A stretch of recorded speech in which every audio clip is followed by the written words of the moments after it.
it's a bit past time.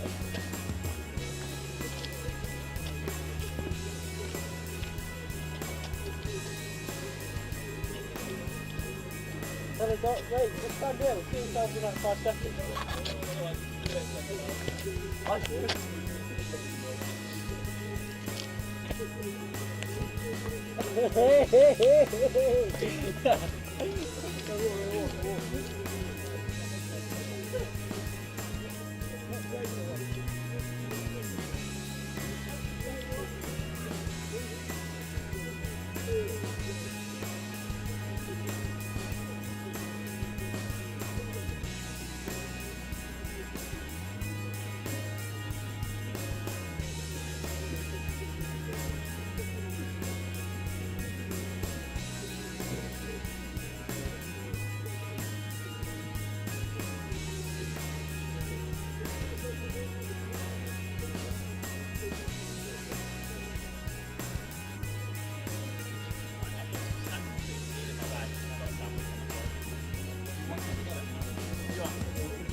I don't think I didn't know what to do.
Phoenix! No! No! Get to the ball!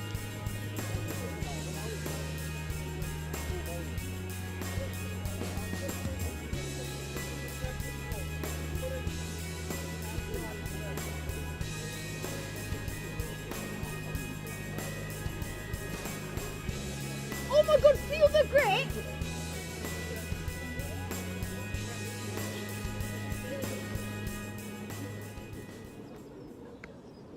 Hello everybody, and a very, very good morning to you. It's wonderful to have your company in Aylesbury at Aylesbury Rugby Club once again, because we're hosting the semi-finals of the Continental Schools Cup Tyres today across the Vase and the Cup at under 18 level. Well, the under 18 Vase is effectively the third tier of the Continental Schools Cup competition. It's a wonderful mix of independent state schools, and the talent on display today is going to be right up there with anything we'll see in the Cup and anything we'll see at Allianz Stadium, Twickenham, in a couple of weeks' time. The quality from this point onwards is off the scale. Well, let's have a look at Dame Allan's school and the King's School Grantham and the teams that are coming out onto the pitch in just a matter of minutes' time. Three of them were waiting there. Yeah, and they were like, you got him. So this is Dame Allan's school, based in Newcastle. Long journey down, and this is how they line up from 15 to 1. Max Jones, Charlie Forrester and Louis Ratmond are the back three. Oren Swatson and Owen Forbes in the centres. Eddie Brett and George Brett, the brothers, at 9 and 10. Magnus Dawson, Archie Roberts, Tom Wilson are the front row. James Allan, James Braithwaite in the second row. Tom Lewis, Jack Watson and the captain, Will Graham, at number 8.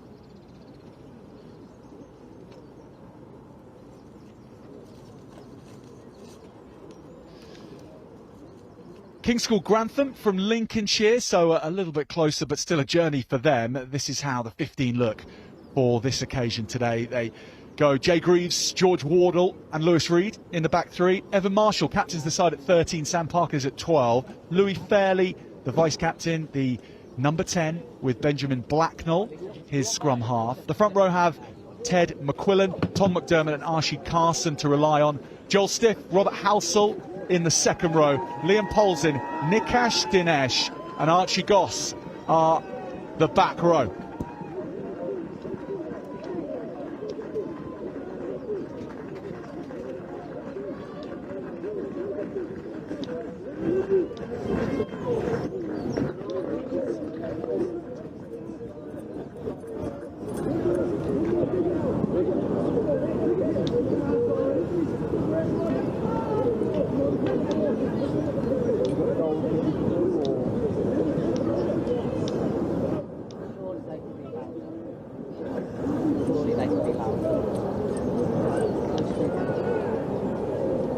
Surely we can make that louder. It's so bad. I can hardly hear. So bad.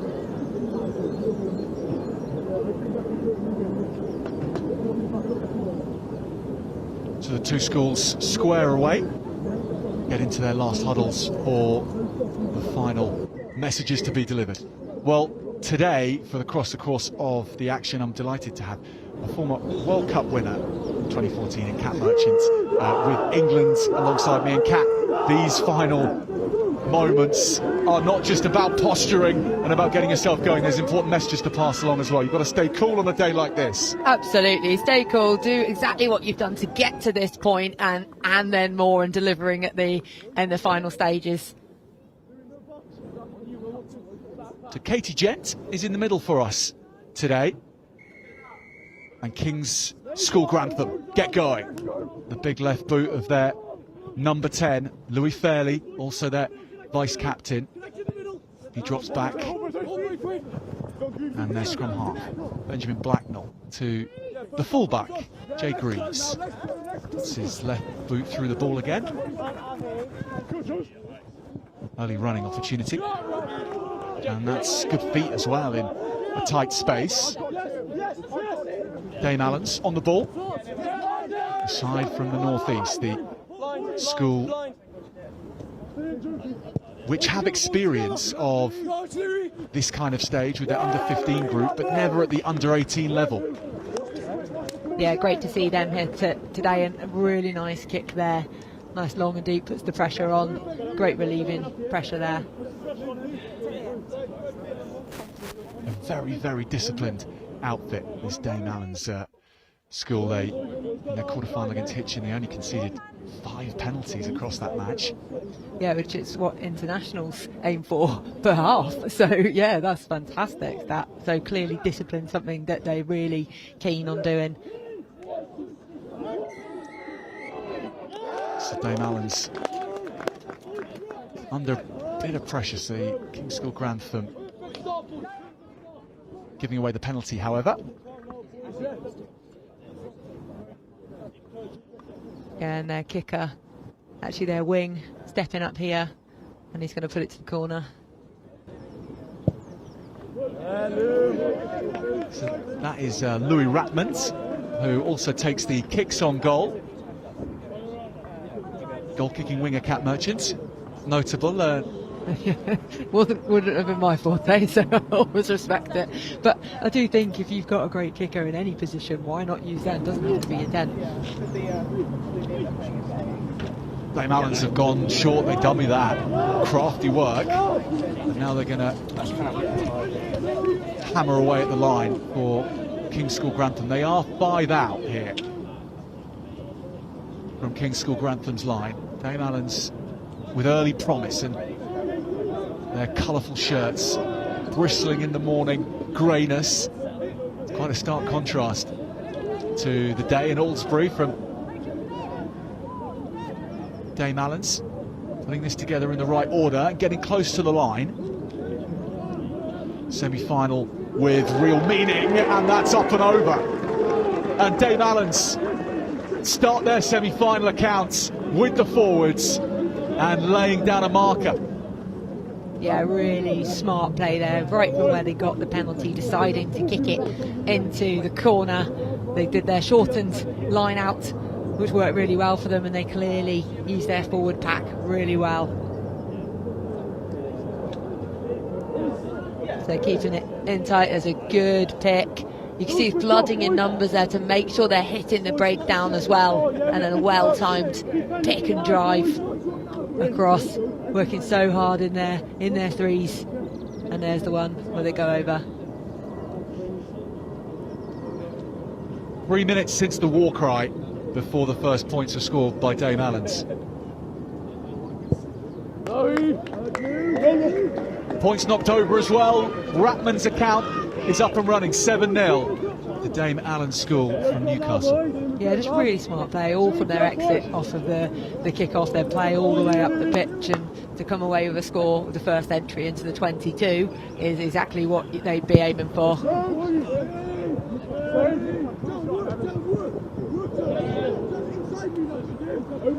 Big take in the back and nifty feet and getting the fend going to make an exit from captain Will Graham. And they're already looking to be expansive from the 22 line. Good defence from King's School Grantham, however. Was good defence, but they were short there. I think if Dave could have been able to get that out wide, the defence could have been in trouble there for Grantham.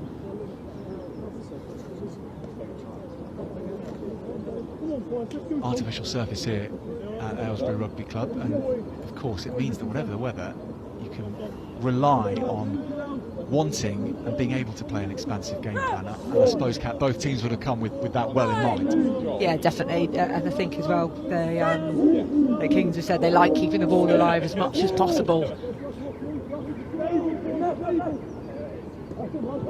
Here they go, first time in action. It's knocked on though.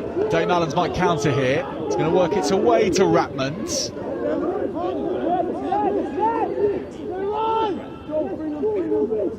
Away from Brett.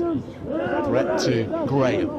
Graham getting through the carries and impressing his frame on King's School Grantham players. And that's a decent whack of the boot too, to take it into the 22.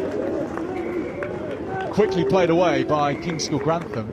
50-22 maybe? Yeah, it'll be 50-22, I'm pretty sure, so they won't be able to take it quickly. Fantastic, what a great tactical decision there and great execution.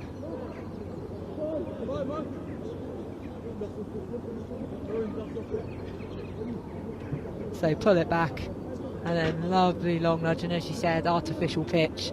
The bounce just goes so nicely there. Lovely line-out drill as well. Graham's onto it, but this time his eyes see the defender and the ball escapes him. King's School Grantham with a chance there to play, and they might still get a chance. Seatbelt tackle on the number 10, Louis Fairley.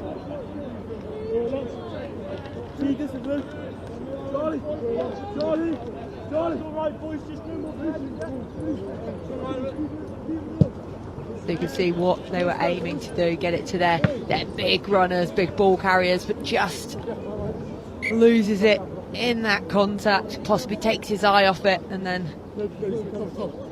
it's time to attack now. Their line out to see how preparations have been going, and the set piece is good. Not something they have the luxury of being able to focus on all that much. King's School Grantham with their need to practice skills and make the most of every single training opportunity as a state school. It's not been as easy as it is for some to get time together, and the set piece is sometimes the thing that's relied upon for the students to pick together.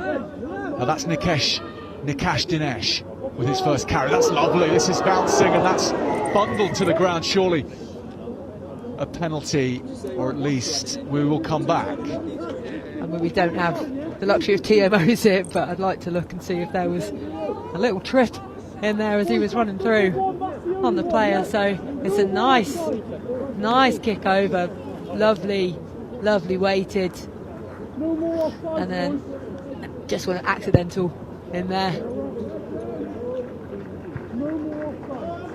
There's certainly plausible deniability. Yes, one of those. I think they were all just running. It didn't look like the foot positioning didn't change, which is what they'd be looking for.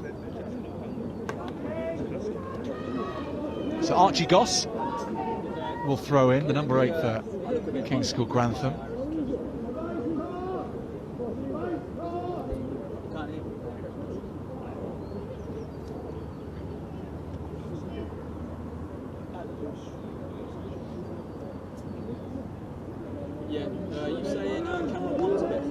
Goss keeps it simple, but it's well read.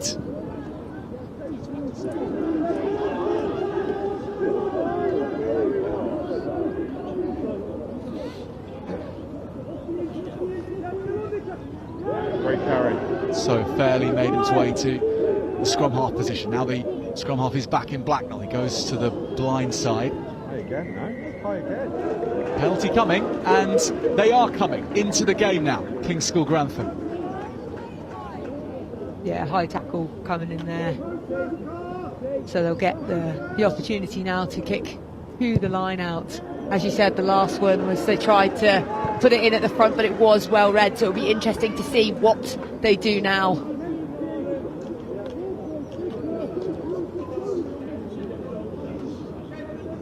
Next phase, the forwards from King's School Grantham tread their way up to the 22.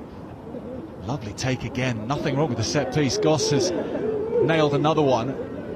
Dinesh, little chip through, that's nice as well, causing all sorts of havoc at the back, but that's watched well enough. Yeah, they're really looking to catch them off guard by putting that little chip through. They knew they were playing with an advantage, so they could afford to kick it away, and referee going to have a word now. Louis Fairley, the number 10 for King's School Grantham, was marked out by his coach Guy Hope ahead of this one as someone who's got a very level head at 10, to be able to make cool decisions in pressure moments, and the type of kicking options he's got have been very interesting and have caused problems. Yeah, well, it keeps defence guessing as well, because they can't all fly up with great line speed like they like to do. When that kick keeps coming in, they'll just second guess it, so it's smart play.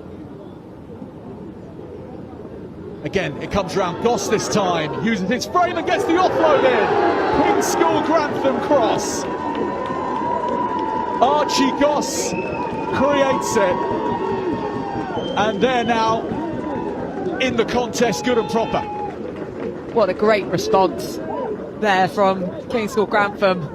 Really nicely taking line out and the link play off it to be able to move that ball quickly. And then it's a fantastic line from the captain, Evan Marshall there. Great low dive as well for that try line.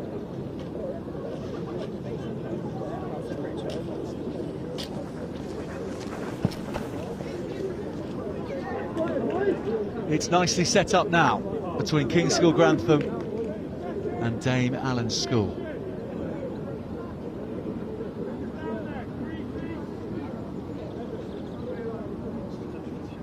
Kick being taken by Jay Greaves.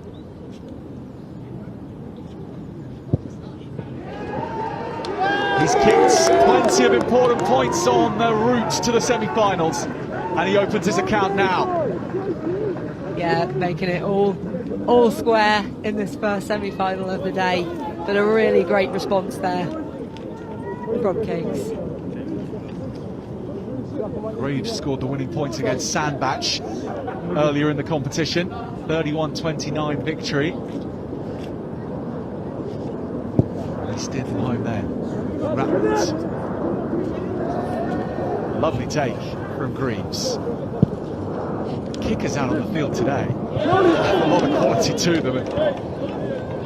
Cat Merchant, have you ever seen that one before from Charlie Forrester?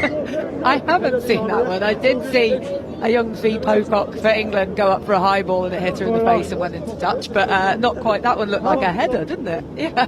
Yeah. Perfectly timed glancing header.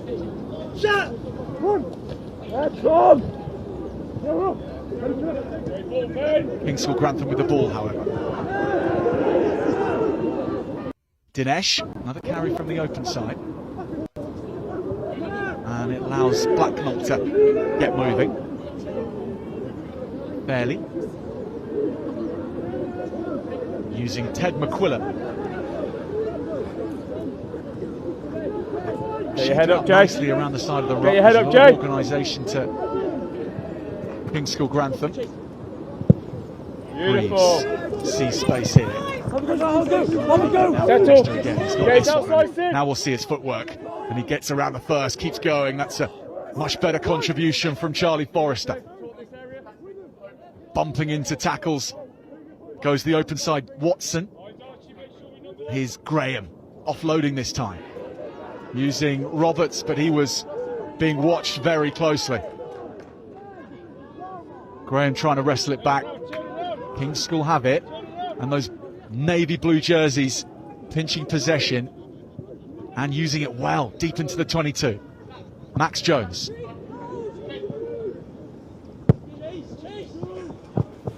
Relieves the pressure. Nice, Jay. Good chase from Forrester, but Greaves gets it. That's a nice take too. This is really stepping up now, the number of phases in this set. It's going to stretch lungs. Both teams really just looking to play that tactical kicking game to put pressure on those back three players, and both teams actually receiving that pressure really well and managing to kick it straight back again.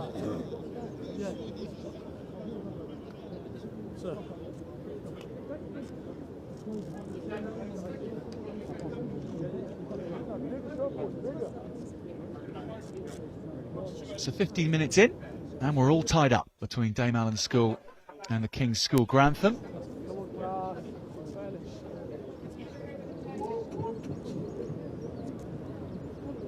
They've done it the hard way to get here, King's School Grantham. Their cup matches have been largely away. Haberdashers Monmouth they beat in their first encounter. Comfortable win there. Away at Trent College as well. Then Sandbach away with that Greaves match-winning kick to secure it. Quarter-final they actually played here at Aylesbury Rugby Club against Aylesbury School. Good team that they were, well coached, but King's School Grantham managed to come through that. And they have a little bit of local knowledge then about how this pitch works and the bounce that it affords. And we have seen them use that to their advantage so far. Yeah, they really have put a lot of pressure on with their kicking game. So obviously something they've come to do. It'll be interesting to see as well when that changes and they start playing ball in hand. Probably when defence is thinking they need to drop, and that's when they can keep it.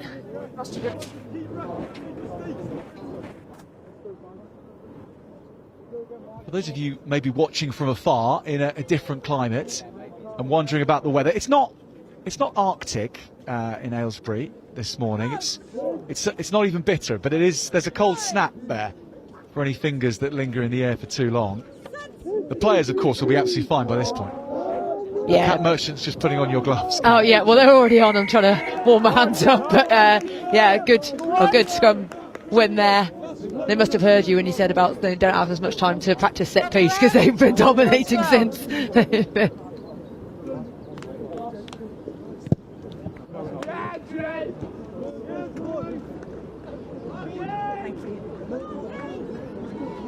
Well, what they do is they have a session on a Tuesday evening, and they have a Wednesday evening one as well on school time. Gym sessions as well. But it's the buy-in from the players that makes all those sessions work. When they are out of hours, everyone has to commit, and they have been. And this is the result. This is the platform, and they're working this nicely through the hands. Break on here, though, from Graham. Good tackle, as Graham was eyeing up the last man. He was a long way from home, but he was making good strides. Now Dame Allan's on the ball again. That's just forward. We're right in line with that, and that did look like it just left his hands coming forward there. But Graham, what a runner he is! So dangerous from that barrow position, bursting through the contact. So the turnover. Good boys. Okay, I need you to work hard to stay up. And we can see that little fumble there, and then look at the dynamism. Oh, I can't say the word. There's always one word I can't do. It's normally later in the day, but Get it up the way. started strong, yeah, from there. And that's the pass that just creeps a little bit forward there. Find!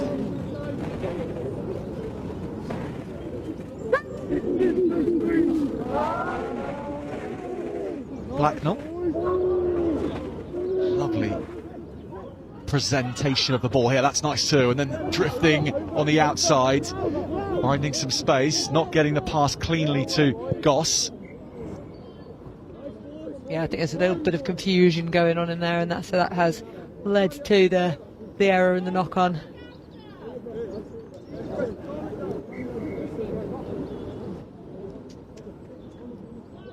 Dame Allan School lining up a line change here after 18 minutes. And under 18 school level, at all schools level, we have the half game law. So anyone who's named on the bench can be assured of half a game as a minimum. And so seeing early changes here, not such a surprise, to ensure that that half game limit is met, and yet you have options in the second half tactically. Yeah, definitely, and I really like that rule. I think it's great. Everyone shows up, everybody puts in the hard work, everybody has to be equally as an important part, so definitely giving decent game time important. Defend first man right. And none of the coaches of teams today are ever too far from making sure that their team are about development first and foremost at this age group. Connect with Louis and Lewis.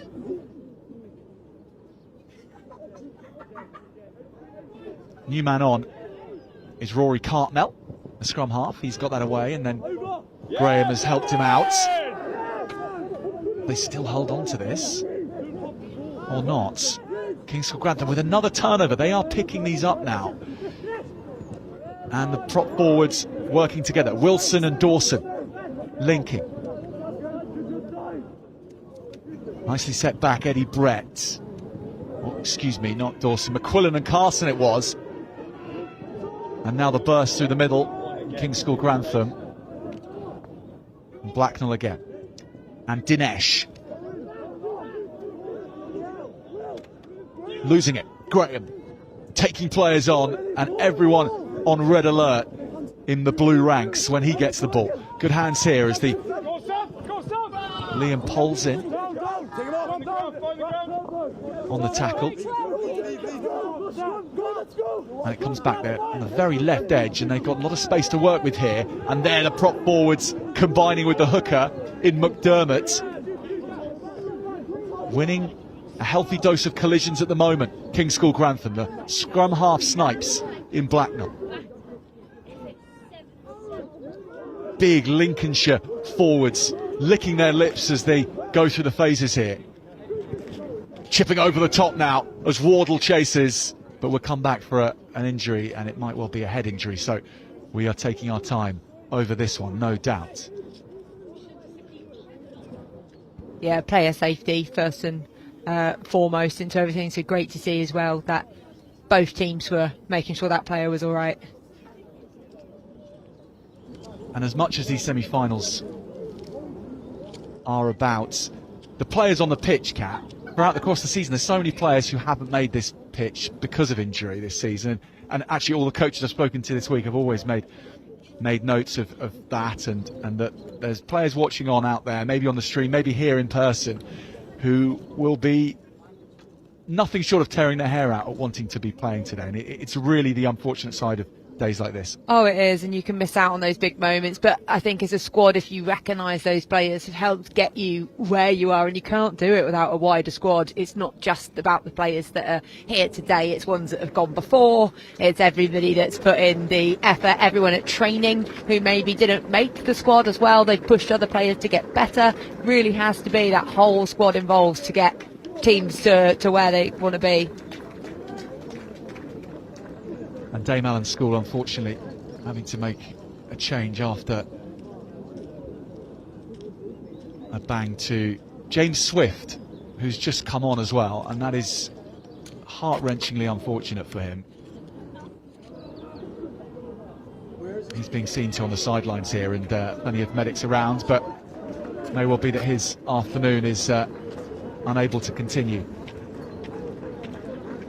But Kat, there's a man in Dame Allan's ranks as well who's already knows what that's like. He was injured into the semi-final at under-15s level here at Aylesbury a couple of years ago. In 30 seconds he was injured. Louis Ratmond, and he's already showing what a player he is on this stage in this match so far. He's been very prominent. Yeah, I think when you've reached this level before and not got to fully embrace it after only playing 30 seconds, bless him, to now come on and be able to make a difference in this one must feel great. He's on the left wing today, of course, and unfortunately Nikash Dinesh as well for King's School Grantham has gone off. So it's a big blow. He's been a great player so far. Another fine set piece, another sweeping move as Blacknell goes through, and then Greaves on the outside. Nicely done from the fullback. He's handled into touch by open side Jack Watson in the red scrum hat. He had to be very, very closely watched. Yeah, I really like this intent to keep that ball alive. The good off focus. There's not much space there. It's well picked up, but you're right, that cover tackle across two players coming round to make sure they can bundle him into touch, but it's high risk, high rewards. Roberts' line out is good and claimed by Tom Lewis. And there goes Graham again.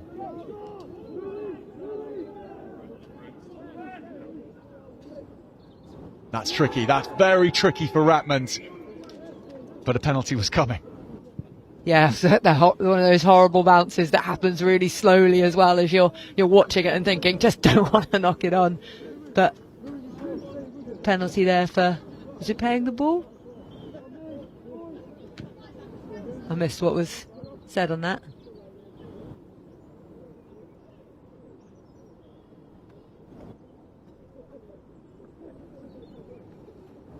So here is Ratmond.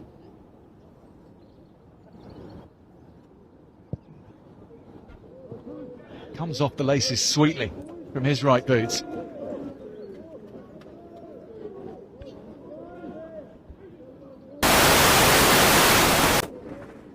Seven all is a fair scoreline, Kat Merchant, for this fixture so far, isn't it? Yeah, there's been pretty even in terms of territory, in terms of the way that they're, possession and things. So, yeah, about right.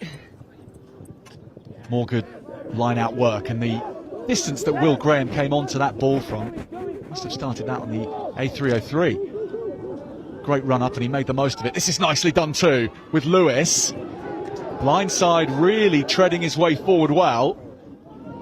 And now Rory Cartnell, number 20. Fly half has to come in Brett. Good presentation. Graham again.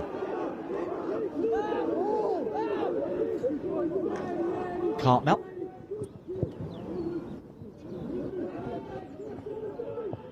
Lewis Reed. Powerful carry, and he spins out of the first collision to make an extra metre and present it. King's School Grantham forwards don't need a second invitation to get going around the side of the ruck. Kept that alive, ricocheting around. This is really dangerous, but referee's whistle has gone. Yeah, difficult to kick it through in that grubber style of kick when there's a lot of players around.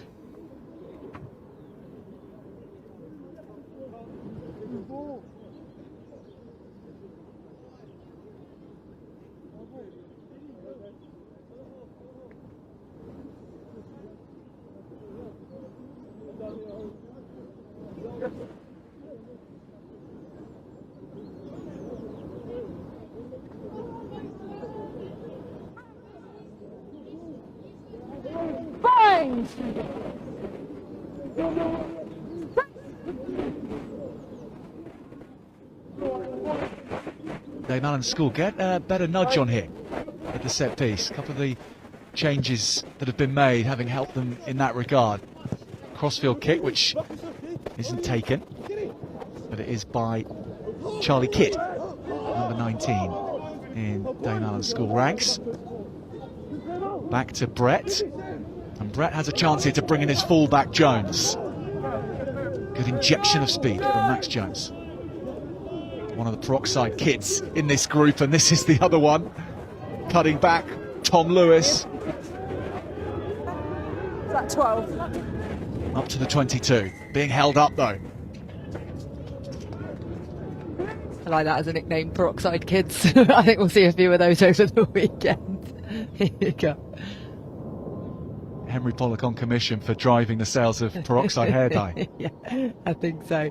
But a really good opportunity here. They've been doing a lot of defending work, and so to be back into this 22, and obviously this was where their first try came from as well, from a line out, all building from there, so they'll be pretty happy they managed to be up here.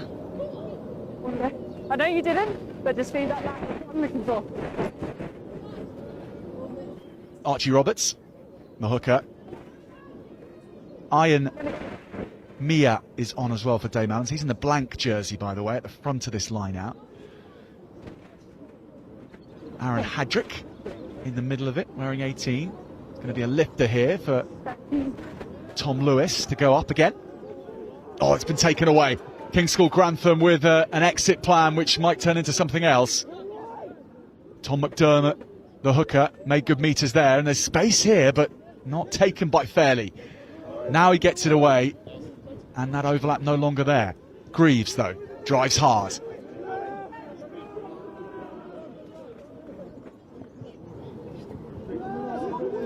Dame Allan's trying to keep them penned into their 22. There's an extra number here or two, and it's spotted and executed brilliantly. And then hammering into contact goes Marshall, the captain and the try scorer for King's School Grantham. Blacknell zips it away. They're working the blind side nicely. Now the interception, though. Ratmond has got it. Louis Ratmond for Dame Allan School.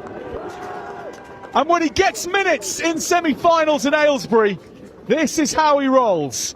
The interception, and he breaks up the first half. Dame Allan's in front again.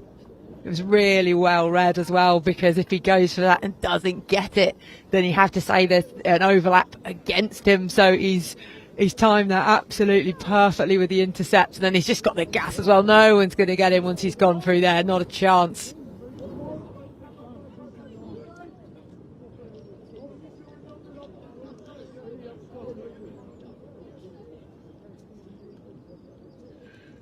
Well, we hear great things about Louis Ratmond as well, and up north that Newcastle like the look of him.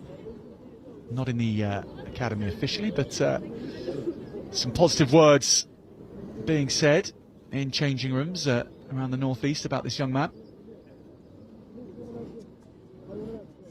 Another reason why. And that boot is laser guided. Ratmond makes it all 7. Dame Allan's after a degree of pressure that they were under have edged themselves ahead again. I was just thinking about the logistics of being a winger, and you're likely to score more, but then you've got to kick it. So they might work extra hard to get in closer to the post than some wingers that just score out wide. Did you do that, Kat? You score out wide, yeah. Yeah. I mean, Katie Daly-McLean must have had you on a tight leash, though. Yeah. Oh, definitely. She'd tell you where to go. Only joking, but yeah, just something extra to think about when you are actually the one kicking it. Yeah. It's your good deed for the Wingers Union done for today, Kat. Big them up. Yeah. I'll always big wingers up.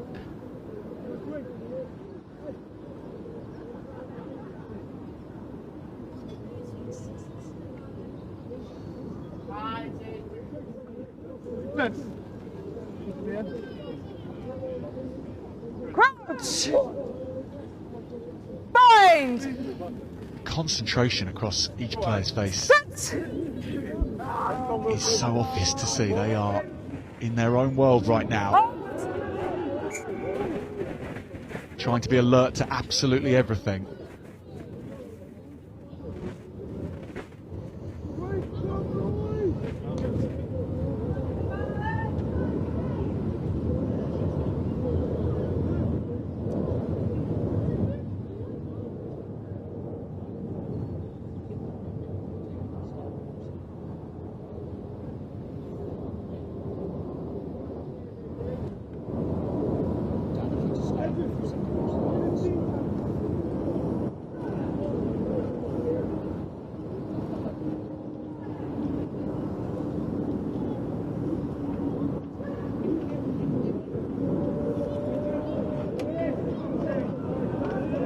Goss has it at his feet and lets Blacknell spin it away. Nice movement with Marshall coming into things. Had several excellent starter plays, and that was shaping up to be one of them. It's not going to turn out that way. Graham straight into the thick of it again.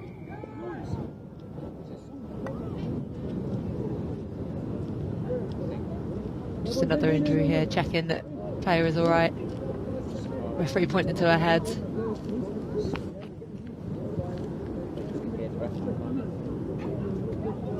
So Oliver Taylor it is who's down.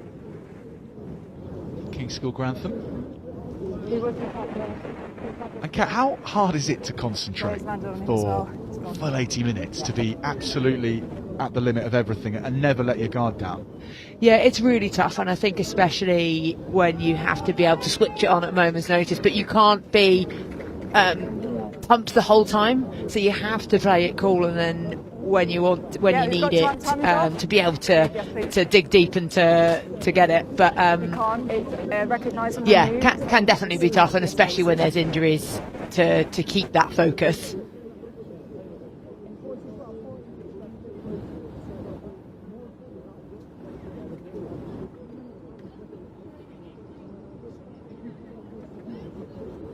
When anything's running at a high tempo, a period of cooling off is not all that welcome, because you have to get back up there again.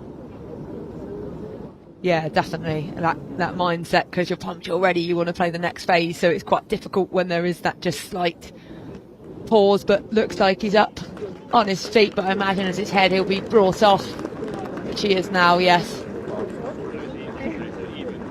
Well, Oliver Taylor heads off, and we wish him the best. Just wait till he's off. Depending on the assessment, we will see what happens. Already they have lost Nikash Dinesh, the open side, so two very useful pieces of masonry that they can no longer rely on in the pack. Time is on.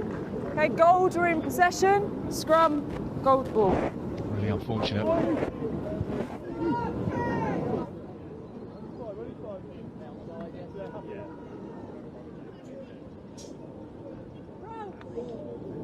Scrum to Dame Allan's. Bind! Dame Allan's with the Waikato region colours from New Zealand that they're tapping into here. Taking off the back And he's built like a Waikato number 8, isn't he? Will Graham bumping into Grantham players. Good offload, nicely. This is promising. Away they go, Dame Allans. Just unable to get that final pass. Cartmel was the man that looked for support and almost got it into the hands of his number 7, Jack Watson. It's so dangerous when they break through. Really just looks like they can score from anywhere, doesn't it, when they do this? So it's coming through. Good line into there. That dummy on the inside to go around the outside there. Fantastic dummy. Fooled everybody and then just managed defensively to get a hand on that, because I think if that does go to hand, that could be a try. Benjamin Blacknell with the important hand to ruin that opportunity. It's such a scrum half thing to do, isn't it? Just to spoil fun. Yeah, but if you're going to sell a dummy, you've got to go for it, haven't you? Because otherwise you look like a right fool if it doesn't come off. And as a player, being dummied is the most humiliating moment. So, oh, now I've been done here. Yeah. Dame Allan scrum on the offensive here. This might signal a sea change in the ebb and flow of the set piece, at least. Dame Allan's obviously with that 7-point lead still, so they have that command. Max Jones, a lot of time and space to work with the fullback. Gives it to Brett. Brett over to Ratmans, who takes his time to work out the best way forward and maybe chooses the wrong one. His opposite man shutting him down, Lewis Reed. Yeah, good defence as well. So Dames are trying to pull to get rounds to the outside, but King's covering well to get across, and it's a good hit as well. That swipe of the hand off to stop being swatted off, and then good tackle into touch there. So Goss.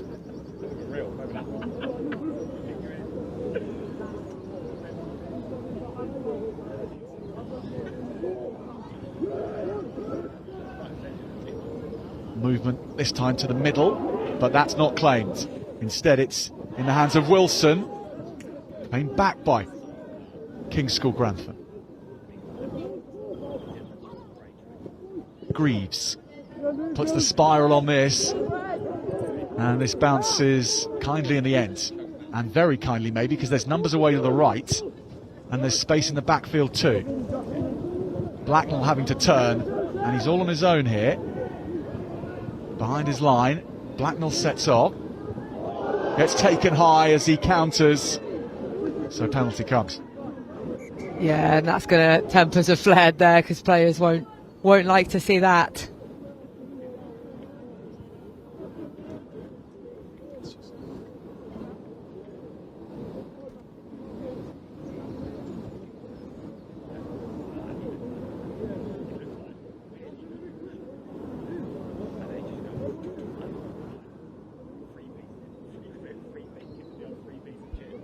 So we're in the red for the first half now.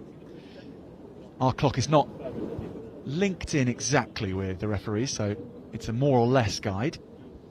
So if we play on a little bit longer, that is why.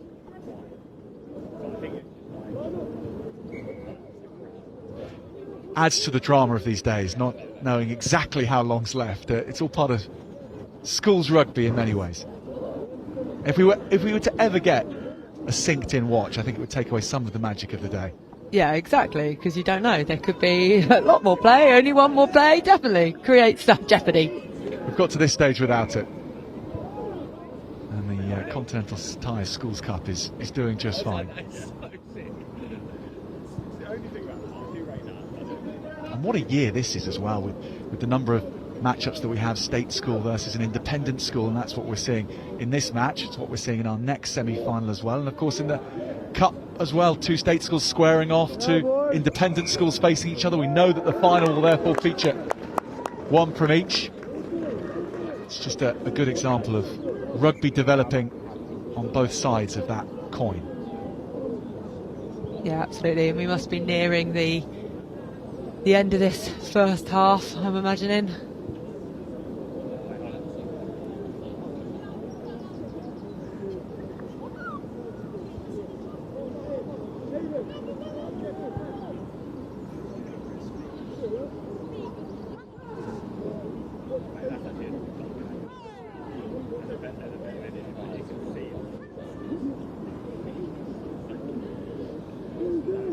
So Cartmel puts it in. Will Graham digs for it. Gets it out in the end. Gives it to Cartmel, to the relief of the King's School Grantham back row, no doubt. That's a nice line.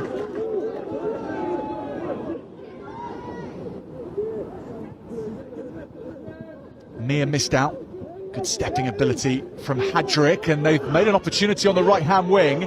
Max Jones, the fullback, going around the outside. Offloads as well to Swatton, who's taking on King's School Grantham defenders. Just as this match started, King's School Grantham on their line defending and trying to prevent a third score, but they can't. Dame Allan's.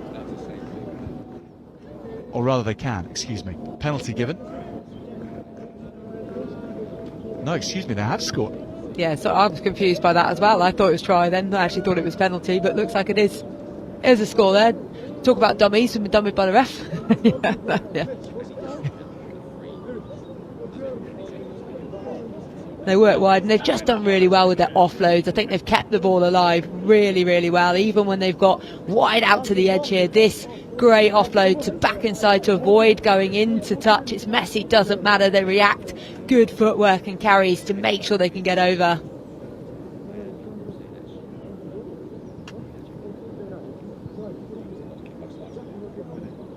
So Ratman's from the other side this time to make this first half have a heavy red, gold and black colouring at half time. He's nailed that as well. Louis Ratmans sends Dame Allan's School into half time with a 21-7 lead.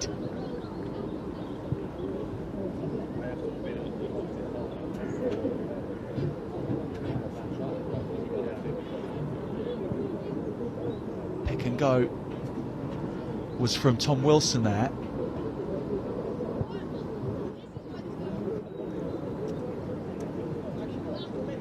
We don't know exactly who scored it, but we know that they've got 3 of them in this match, and that's really what counts. In the end, a very good first half for Dame Allan's School.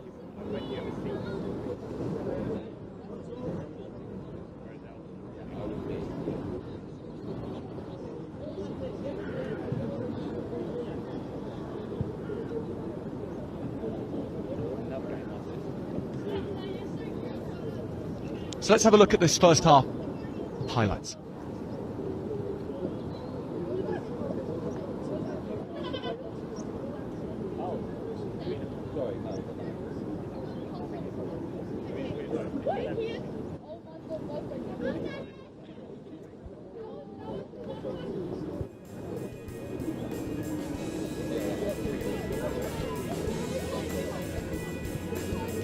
This is the first score of the day. After just 3 minutes as well, Dame Allan's School making the most of early possession and forcing their way over.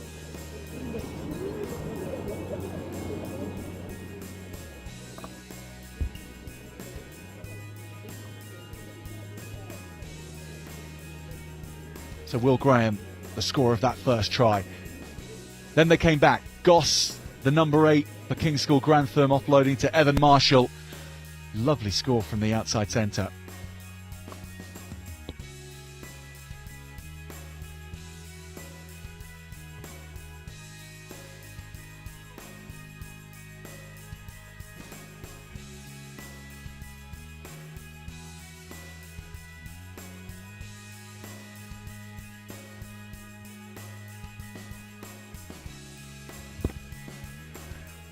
First half broken up by Louis Ratman's interception try.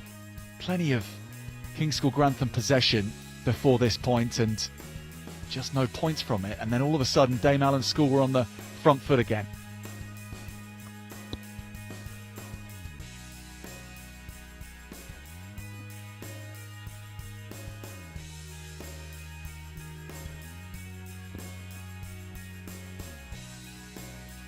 And the first half ended similarly to how it started, but this was the beginning. Lovely move with Jones keeping this alive in the 5-metre channel. Oren Swatton following up and almost getting there himself, actually. But after that, the forwards went to work and they finished the job.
So that's the first half in summary. 21 points to 7, and we'll get going again very shortly.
Right.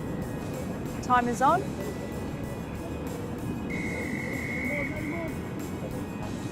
The second half in this under-18 Vase semi-final. Dame Allan's get us going.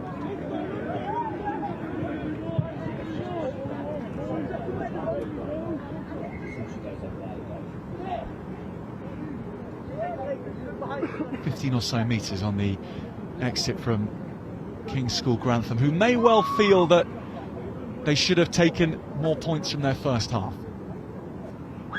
given the possession and some of the attacking positions they found themselves in.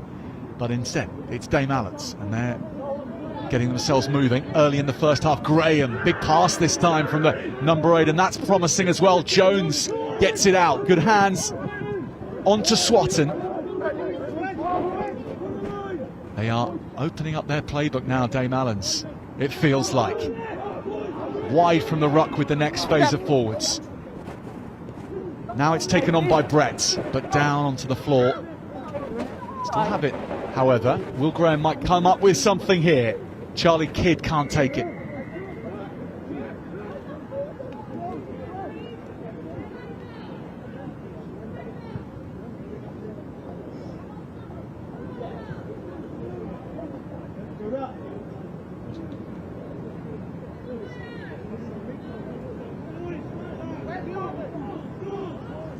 And Ratman straight to the posts, and given his kicking range, this is straightforward.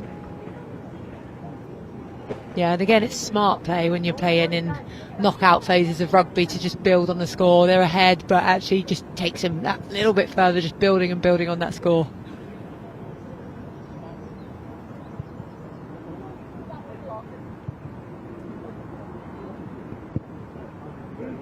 Ratman takes a look at it, and he likes the look of it. Straight through, and Dame Allan's go further ahead. 24 points to 7 at the start of the second half. They've just really taken their opportunities well. Whenever they make a line break, they just seem to really make it count. Yeah, 22 efficiency would be a handsome looking stat right now. It would do, yeah. Every time they enter, it seems like they come away with something. But King's School Grantham, with the firepower to reply, and with the cohesion as well, we've seen that. But how do you stop this, man? This is a different kind of problem. That is how you do it. Right into the midriff. Joel stiff with that lock forward on number 8 tackler. Now he's looking for a few extras as well. The man in the blue scrum hat should take an awful lot of plaudits. That was some tackle. That was, wasn't it? That's big hitter on a big runner. Because so difficult to stop. They've done text, but they've gone low, but he's just so powerful. He's bowling them over, and then you can see he just gets lined up nice and low in line with the hips, because if you rock the hips out the way, they can get off balance, and then it's the leg drive after it. So really good technical tackle.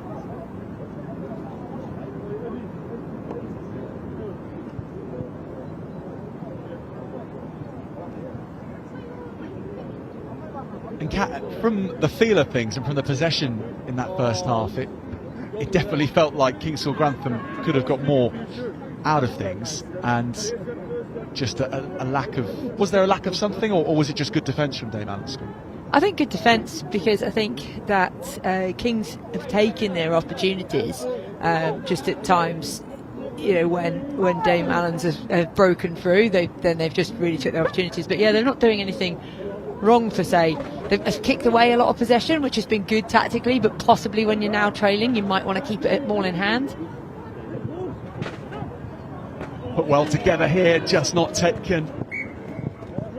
It could have been very promising. Yeah, that's a shame from a Kingscourt Grantham perspective, because they've done the hard work. They've done some lovely wraparound plays, some dummy runners. Goes wide. Just he'll be disappointed not to take that one, but it does creep just slightly in front of him.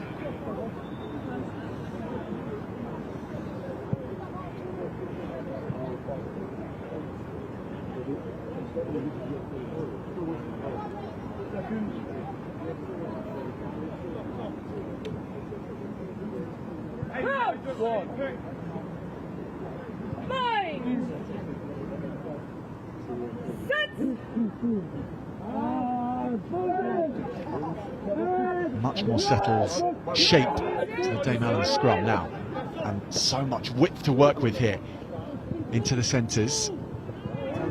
And then the offload to Jones is free. Hands are there for the pass. Instead he presents it, and there's still this blindside numbers, which they're dominating. Dame Allan's into the 22 again. Cartmel. Play slows down slightly, so Brett has to try to come up with something different, and that's just too low for even Will Graham to reach. Yeah, just slightly goes off his fingers there. It's a great attempt to dive for it as well, though. But yeah, he's been devastating today with his running. But yeah, that's right on his toes. That would be an incredible take if he did get it.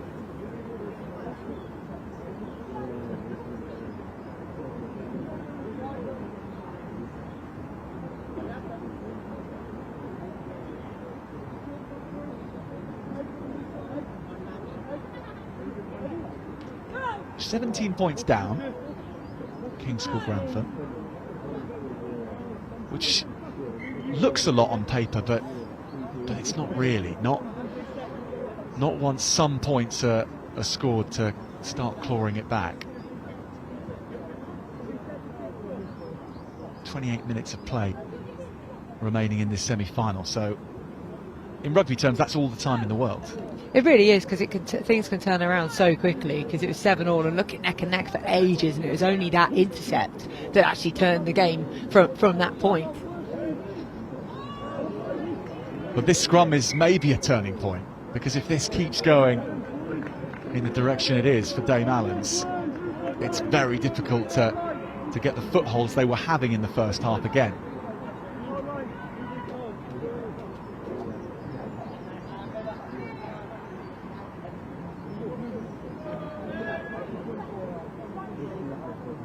Maidstone Grammar School against Reeds is the next semi-final. That's coming up pretty soon after this. The winner of that will face the winner of this in the Vase final.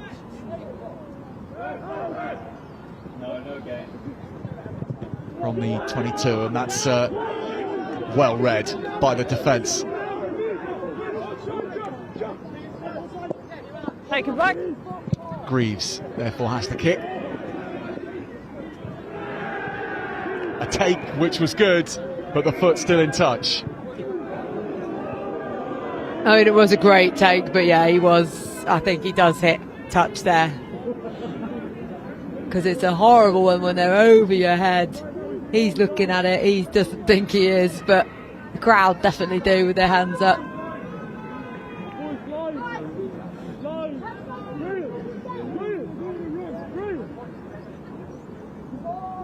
Danger of revealing your emotions on a rugby field, Kat, with a crowd right next to you. Yeah, especially if you're being goaded, like with a way, like, yeah, difficult to not react. Working hard for this ball is Watson, and he's held it up actually, but now it's gone to ground, and King's School Grantham will get it back. And they're in the middle third of the pitch, and from here they can play if they get it right. Evan Marshall made sure possession stayed in his team's hands. And then Robert Halsell on the charge, number 5. Arriving nicely in time was Fairley.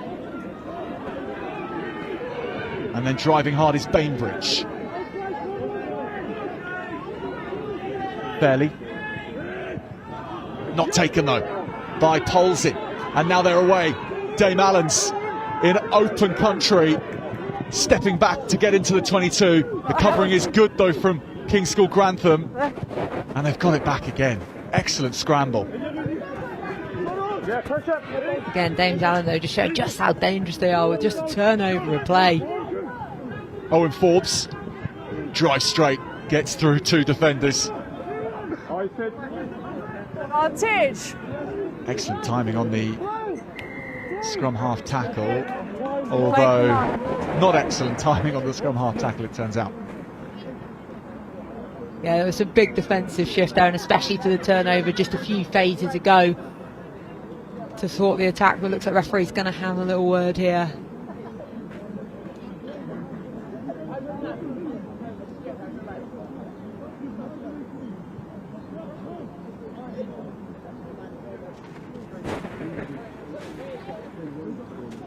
Water's off, please! Boys, get the waters off! Water off!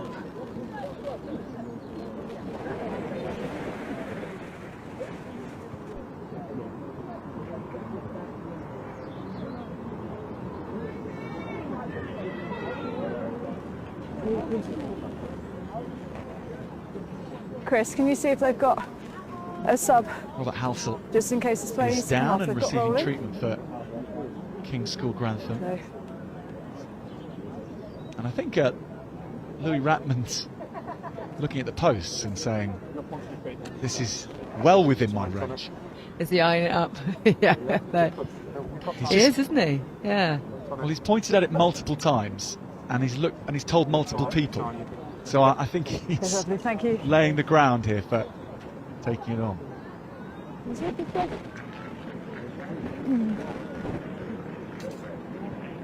Although, instead it's to the corner they go. So it is still with Ratman, but it's the punt and into the 22. That's a decent nudge. Lovely kick. Really great attacking opportunity for them. Nice, calm, composed, and we know that their line-outs have been a strength of theirs throughout this game, so they'll be pretty confident right now.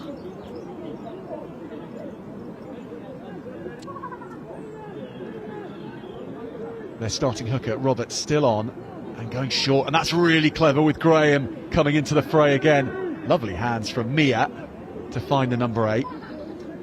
Can't melt. Brett with all the options in the world outside him. He's pulling all sorts of strings now. The double miss pass and then the duck and go through Swatton. Keeps it alive. Knock on from King's School Grantham. But they still play this until it goes dead.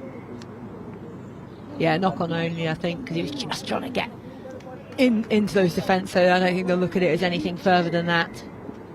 As I say that, the hand goes up, penalty. And it is going to be intentional, so that's the difference of that. There we go. So because it's been intentionally sat down, that is why it is the penalty and resulting yellow card in that. They are very tough on that. With live play, it looked possibly like he was just defending, but those are the differences between why it might be given as a knock-on or penalty. Inside centre, Sam Parker is off for 7 minutes. Dave Allen's go to work, pulling it back. Of course, it's Graham on the charge. So close to the line. Dave Allen's looking for their 4th in the contest. The blind side, Tom Lewis went after his captain. Now the backs. Looped over to Charlie Kidd, who squeezes in. The range of Kidd put the try line in range. And Dame Allen's now with a healthy buffer as they look at a final place in the Continental Tyres Schools Cup Vase. That was a big score. Yeah, that's the score there that then becomes very hard to chase down, doesn't it, to get that far ahead now at 29.7. But the great loopy pass as well, 15-metre pass out wide, and Kid takes it, and a good dive to score.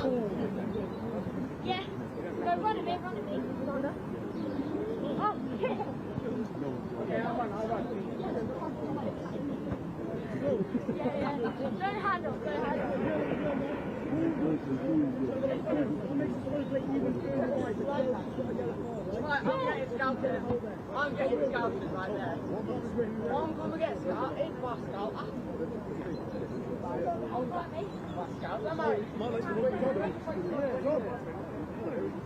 So Ratmond with his most challenging angle of the match. And it just comes off the side of the boots. So no dice on this occasion. 29.7. Dame Allan's school in an unenviable position here. And obviously with that player down from the yellow, so they'll be defensively putting themselves under a lot of pressure as well and having to work extra hard to cover the man down. Yeah, that clock is ticking and 5 minutes on it remaining before they get Sam Parker back. In the meantime, Dame Allan's want to stretch them to every bar inch of the pitch. A tackle on the edge to stop that attack before it got going. And that was a tackle from Sydney Harris, wearing 20. Yeah, they're really looking to stretch the ball wide, especially knowing the Kings are a player down. But that's a great tap tackle as well. Goes low, makes Saw hit the leg, so it goes into touch. Great work.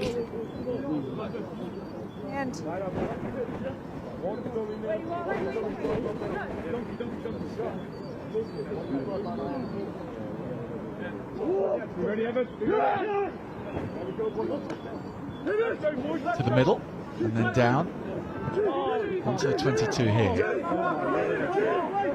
A reply of points, so important for King's School Grantham and for it to happen quickly, but it won't happen from that line out.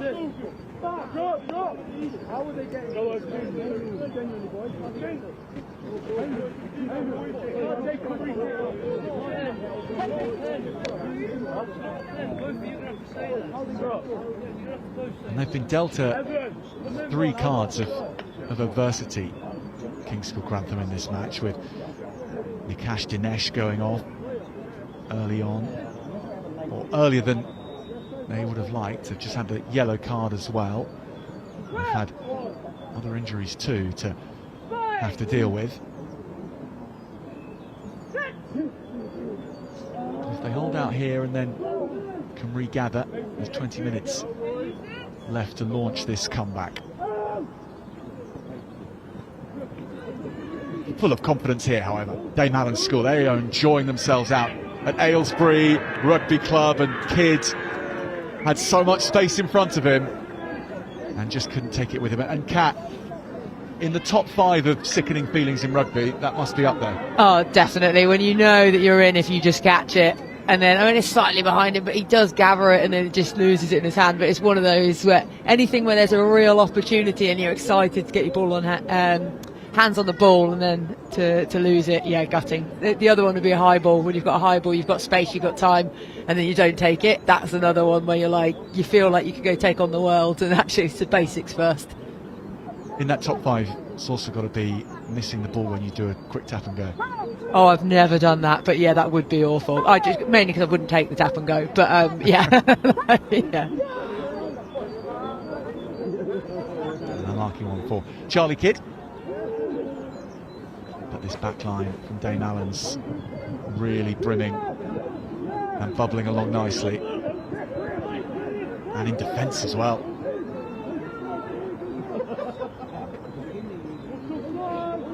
So Blacknell probing again for the first time in a while.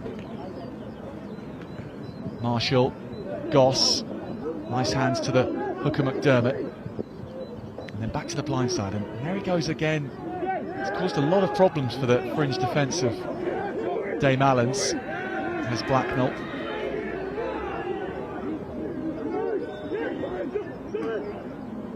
turnover.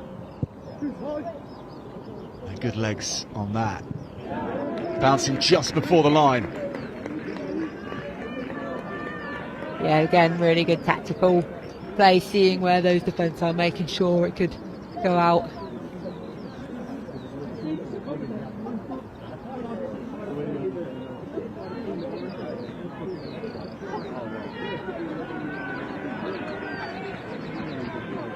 Well, some of those players in Dames Allan colours who started the match now return to the fields, including the scrum half, George Brett. So the Bretts at 9 and 10 are reunited. And they have another brother as well, Henry Brett, who played last year for Dame Allans. They all played together in one match as well. Oh, that's cool.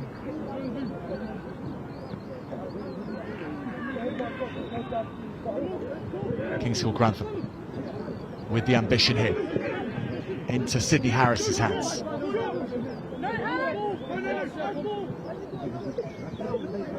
Ted McQuillan. Lovely pass back on the inside, but not quite taken. There's a lot of lively thinking in King's School Grantham ranks as they try and plot their way back into this, but there's a lot of space here which might shut the door on that. Jones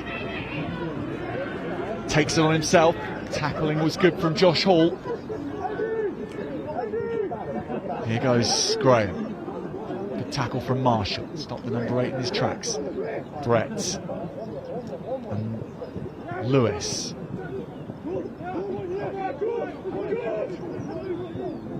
Little bottle on that, but it's kept in Dame Allan's hands.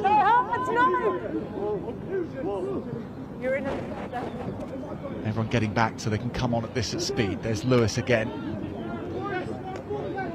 Got in on a lot of the action, the blindside flanker for Dame Allan's Jones.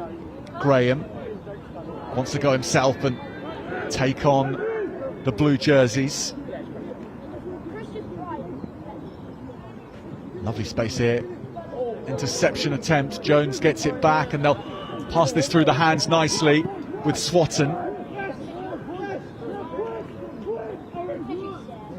And the pick and go is purposeful and the offload almost. Reaching though for the line, and there's another for Dame Allan's. All purpose and direction. Yeah, it was brave defence initially from the King's School Grantham, but they were always going to run out, weren't they? It just feels like Dame Allan's has an extra player on the pitch. They just seem to be everywhere. And it's because they have the balance of their big runners, but they also have that ability to just play off of a not pretty ball. It went off the hands of the opposition, but didn't matter. Work really hard to make sure they reach this breakdown, get the ball out quickly. And it's a good spot there.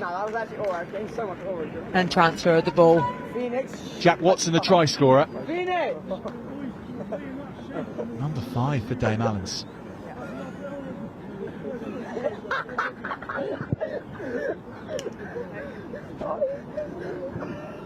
Ratman's attempt, but it stays at just the 5 points for that one. 34 points to 7 now for Dame Allan's School against King's School Grantham. Oh wait, he was filming the players. I thought he was filming me. You're ready? You're filming you. You're filming you. I thought you were talking. Sneaky back there.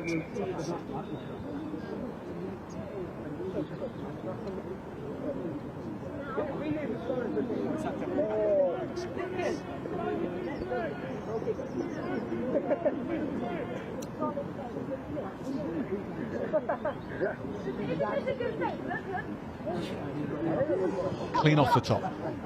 Brett and Graham and the try scorer Watson. And they're stretching the field and filling every part of it at the moment. Big chase on this as well. Nicely done by Greaves.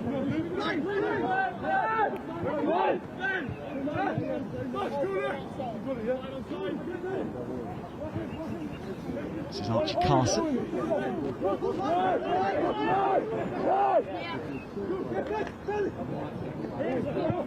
Blacknell and Fairley getting it away. And just running out of options on that far wing. Well, they're not going out of this lightly, Kat, but with that last try, the points difference is significant now to the point of no return. Yeah, it is, and I think they probably know that, but what I like from them is they are still putting in those last-ditch tackles. They're sprinting to get to everything. They still want to have a go. They'll still be wanting to score here. They're not just accepting. They might know that their route to final is done, but they still want to go out and put a good display out.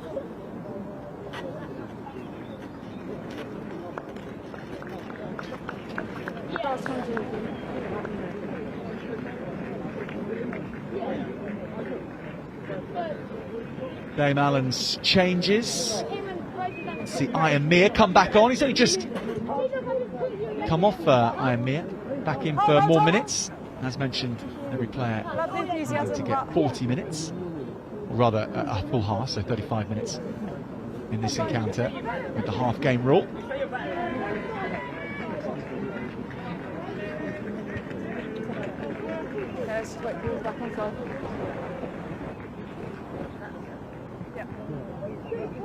Yeah, on me, Google. Thank you. Brett takes it off his bootstraps. Graham with a big pass. That's a lovely hole cut by Ratmans. Slicing up and then getting an excellent tackle on him. They recycle it quickly. Brett. Lewis. This is good hands onto Swatton. He goes 3 metres short. Dame Allan's again in striking distance.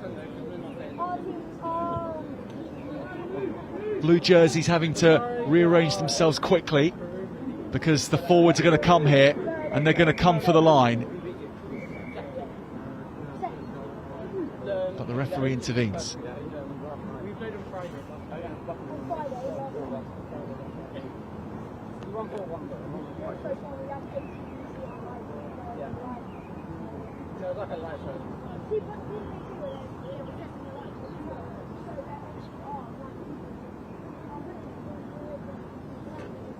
So this was a fantastic tackle again. That's the one that we were talking about. Doesn't matter if you're down to go for those big moments like that. I know it was a fantastic line break as well, but a brilliant cover tackle.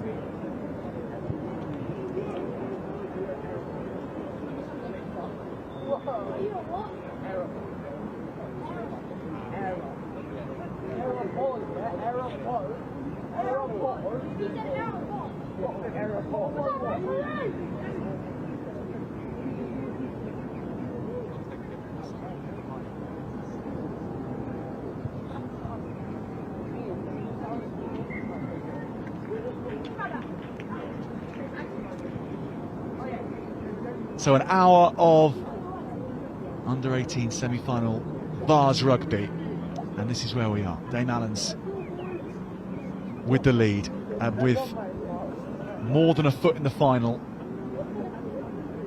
with 10 minutes to play and looking to work on this score and make it more comprehensive. Graham with an athletic take and then a powerful carry. And it's been a combination of those two qualities from him today across this hour. And Dame Allan forwards sensing another. They might not be allowed to have it though. Out to the right hand wing they go, and a one-on-one. Charlie Forrester slides in for the score. He has a semi-final try. Dame Allan's are on the way now, and this will feel so good for those in gold, red and black. Yeah, they've been a class team today. They really have. They've had it all. They've had the up-front play with their first score off of the line out, and then they have the ability to just move it wide and just get the ball into space like that's Forrester, and they've really been fantastic today.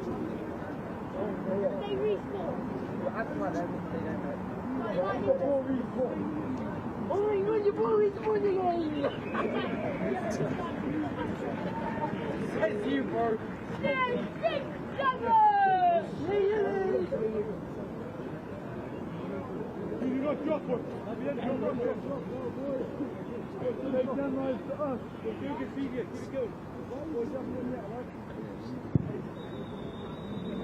Well, Ratman's attempt on goal just goes to the sidelines. Immaculate in the first half. I don't think he's hit one in the second, but they have been challenging, other than that first one at the start of this second half from in front of the sticks. But a great performance today from the left winger. James Allan fending away the tacklers as he claims that ball. Nice hands to Watson on from Iron Mere. Some of the fastest hands in the business, Iron Mere, in the blank jersey.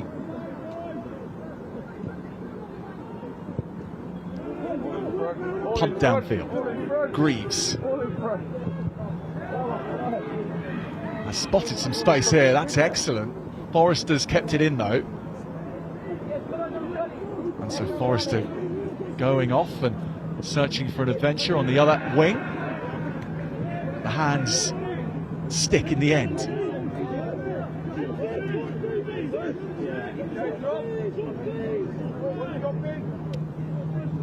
What?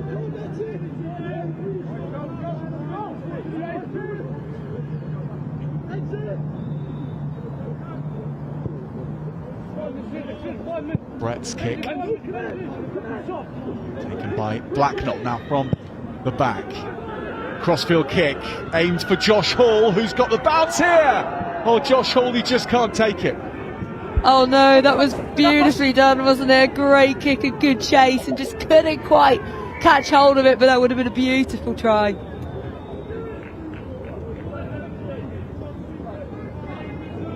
Kingsville Grantham going in search of their second try, keeping their foot to the floor as best they can.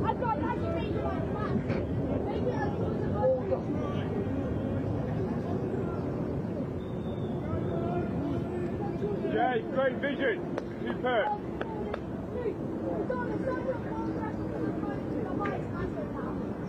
And this will, of course, bring an end to their cup run this year, but it's been a stellar season for the King's School Grantham from Lincolnshire.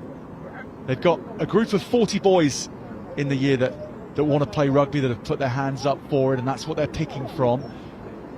I mentioned how rugby sessions are some are timetable, but mostly out of hours, and the boys fully committing to that. And they've had more away trips than anyone else in any of the cup competitions there this season. It's forged them into a decent singing team on the back of the bus as well, Cat Merchant, I hear. Absolutely, that's what these away games are for. Yeah.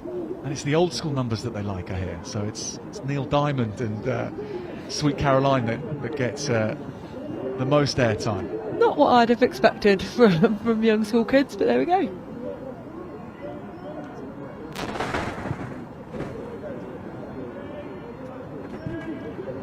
Taken by Greaves. Now, will he have something to sing about on the back of the bus if he can conjure something from here? Parker. Lovely looped pass over to Hall. See what he was trying to do, but just needed to bring it in a little bit there so they can have a bit more of a foot race on and in behind. But again, they're just showing now what they can produce, and there have been moments of brilliance, and it's just not quite come off into to completion.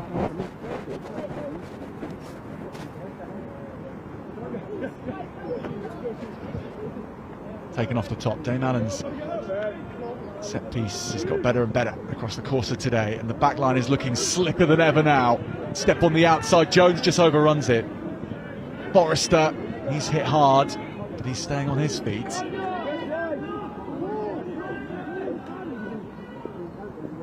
Back for Brett. Brett again finds a good bounce.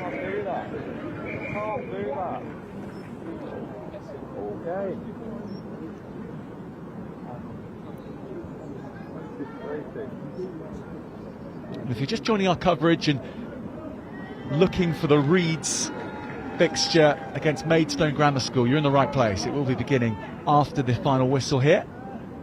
The winner of that next encounter will face Dame Allan Schools. Dame Allan School in the final of the under-18 Vase in 2 weeks' time. Their season continues long into March.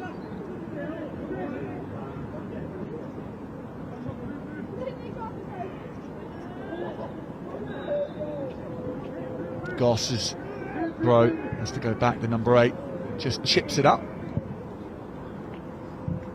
It's at that point in the match where those kind of skills are permissible. Yeah, absolutely. That point in the season as well.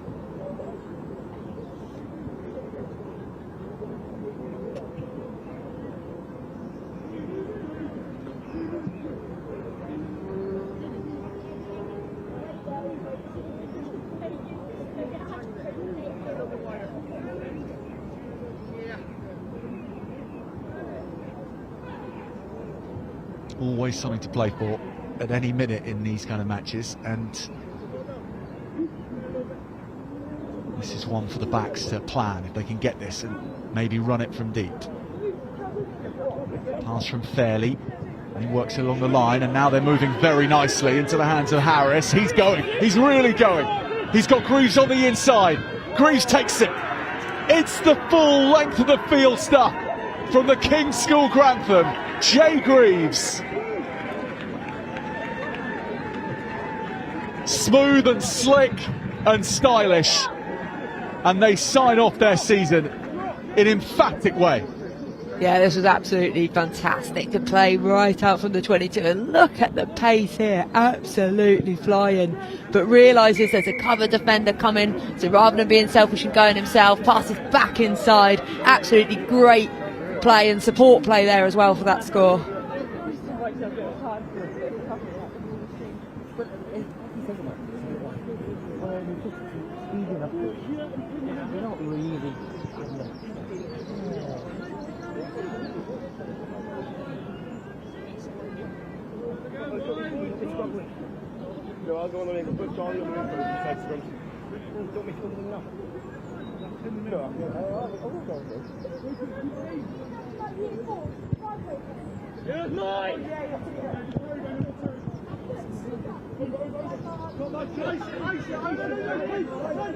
Good take from King's School Grantham.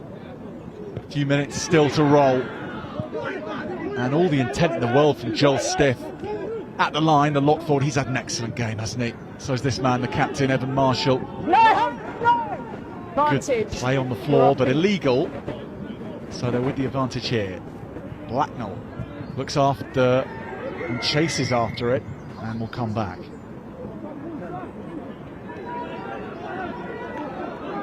Got some issues with hearing referee's mic coming through, so if you don't hear us explaining what's going on, it's because we can't hear ourselves. There we go, off feet. Recognise the sign. It's back to the hand Yeah. gestures for us. Yeah. Fully testing our knowledge of the, not just the law book, but the exact gesture. No! Well, that is decent length on it from Max Jones. Greaves goes for the spiral bomb.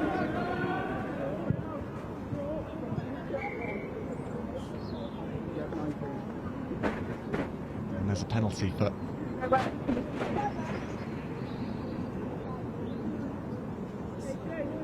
offside.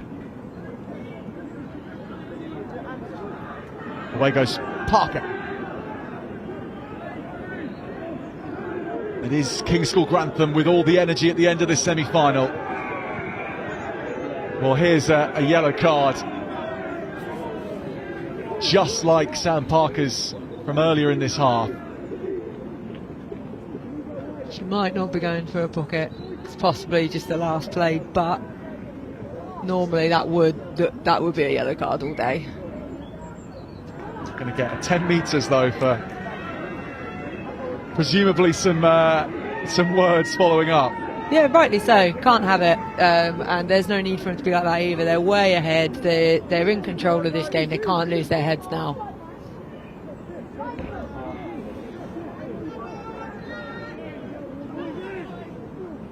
can forgive them though for having their heads in 2 weeks' time in the final a little bit. Yeah, definitely. But any back chapter ref, march back 10. It gives King's School Grantham this opportunity, maybe for the last time.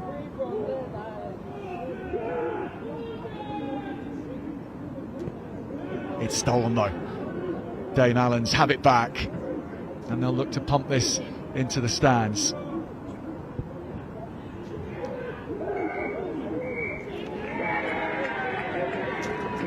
And now they can really let loose.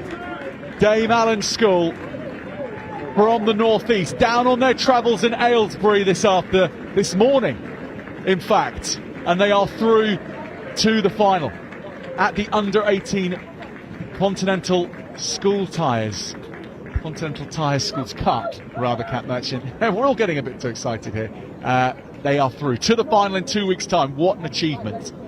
They win it 39 points to 14 against the King's School Grantham. We will see them in 2 weeks' time as they aim to lift the under-18 Vase.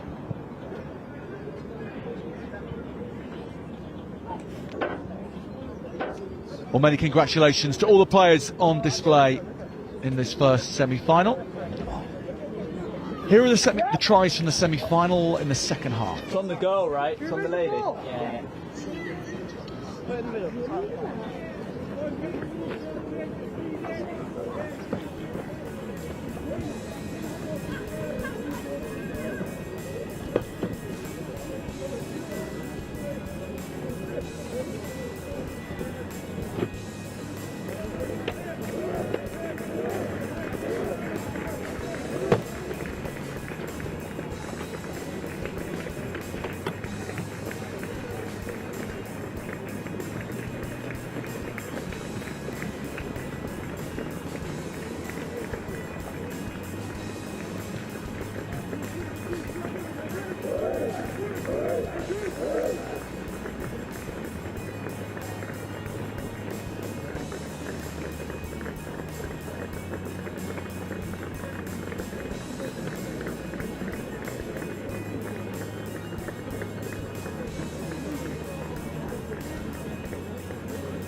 Alex, when you get the pack, just change it to 608.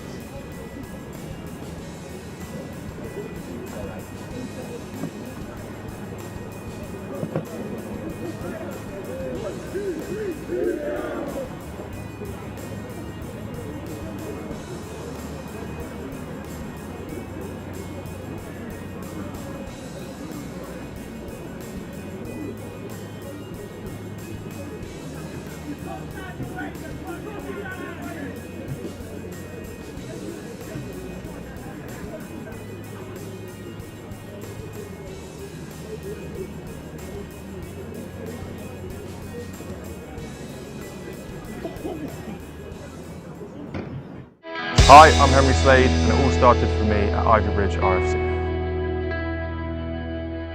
Hi, I'm Luke Dickey and it all started at Penzance and Newlyn RFC.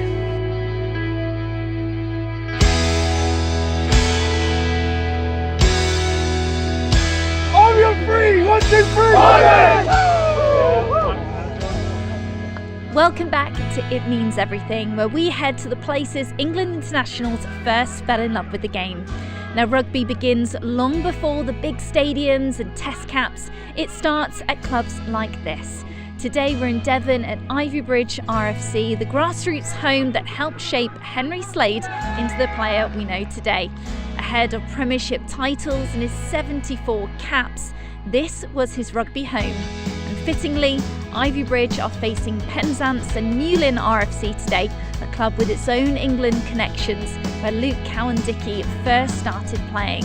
Now, remarkably, Henry and Luke made their England debuts in the very same game back in 2015 against France, and both have gone on to achieve huge things in the shirt.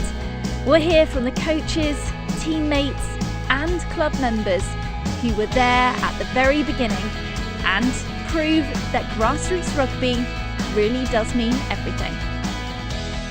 So my first taste of rugby was at Ivybridge Rugby Club, under 9s.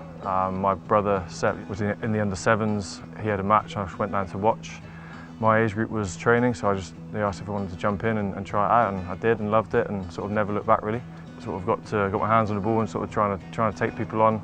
Didn't really know what I was doing at first, but just being able to run and blast of energy, I guess, was really cool. My coaches from right when I started until I finished at Ivybridge were Paul Setter and Adrian Coles, and they were really great coaches. Put in so much time and effort with everyone. All the boys came everywhere with us. We had matches all over the place, and no matter what the weather was, rain, shine, they were always there. So, yeah, those guys gave me some of my earliest rugby memories and earliest rugby advice, which I still use today. Even from a young age, you could tell that Henry was good at all his sports. I mean, it wasn't so much for his size, because he was quite wee and small as a kid. He wasn't particularly the fastest. He wasn't very loud and talkative, but he always had that willingness to want to learn.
Really?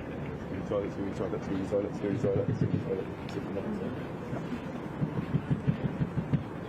Oh! Oh! Right, let's see how you want to.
Very cold. You can drop it through. Can I drop it through? Yeah, I'll drop it through. Where is it?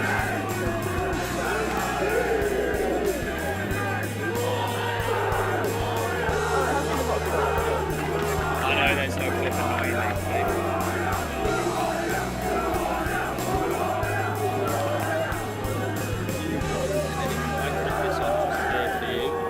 Can we have it under? Just it looks really untidy. Pardon?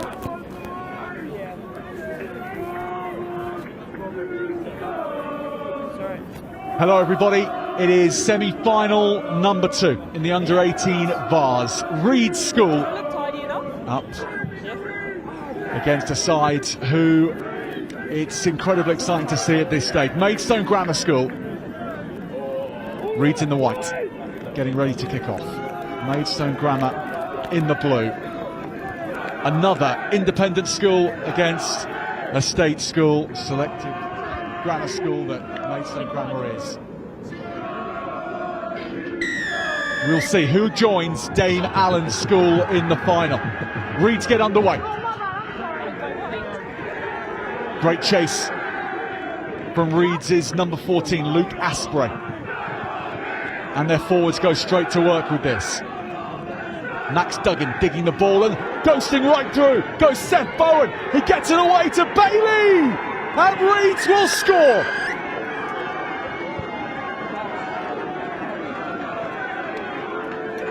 The most blockbuster beginning to a semi-final.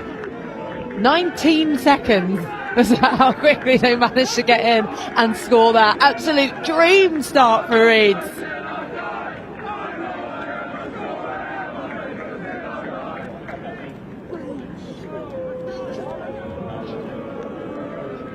High energy, high octane rugby.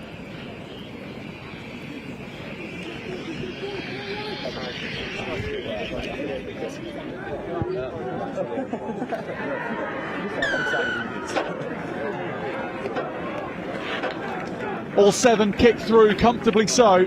Seth Bowen, whose break made that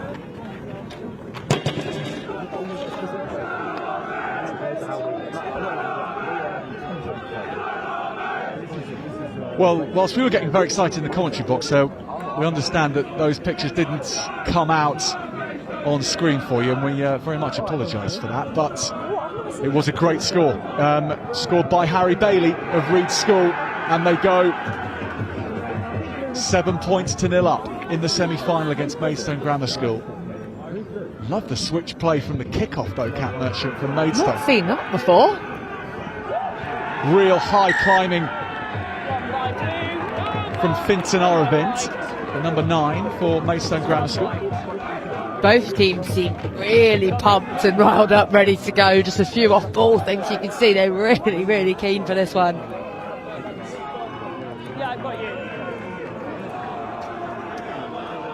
you. Not as keen as those in the stands, though. The energy going down this small stand at Aylesbury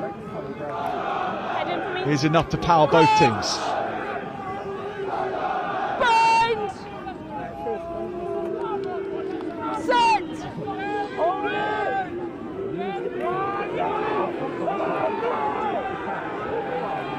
Reed's scrum half, Duggan, gets it away again, Bowen, and this time they get to grips with the fullback Bailey, but he still gets it away. And off and running is Caleb Millard, almost up to the halfway line. Maidstone Grammar School really having to work hard in defence right now, risking this to make the play, but there's numbers now. Tackle from the hooker, Alex Morawski. Good legs on this, but taken by Will Andrews at fullback for Maidstone Grammar School. Doesn't find the pitch, that's gone straight out. Yeah, so they'll come straight back in line from where he kicked it from, because it had to go in. Blue on the edge, please. Infield first, and it doesn't go straight out.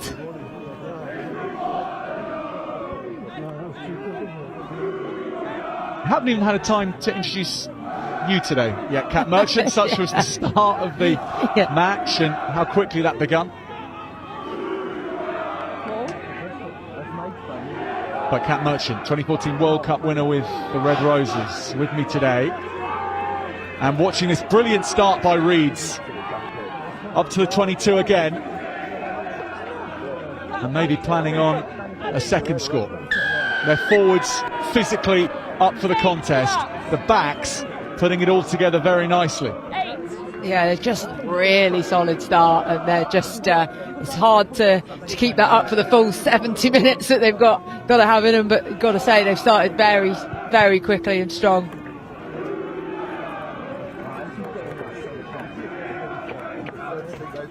And there's the composure, just walking slowly into the line out now, so they're not over pumped, they're calm and controlled where they need to be as well. You coming in or out? Both the fans for Reeds and for Maidstone Grammar School are having a real tussle in the stands to get their voices heard above each other. Reeds rising to claim this lineup. And then working the short side with Fortescue. Lovely zip on that pass, taken by O'Malley. Bowen, charged down, Bowen gets it back. We're coming back for the initial knock-on.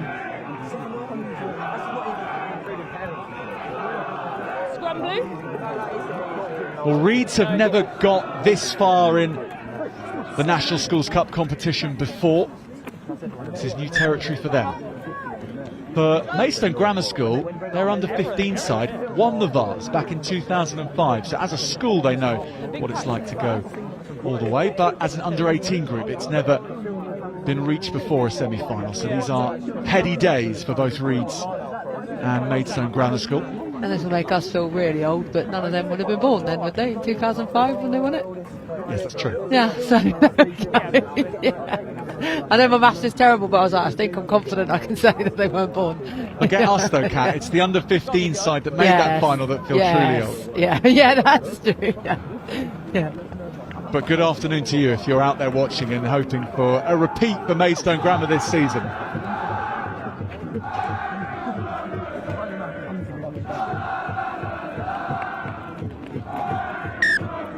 Time on, blue scrum.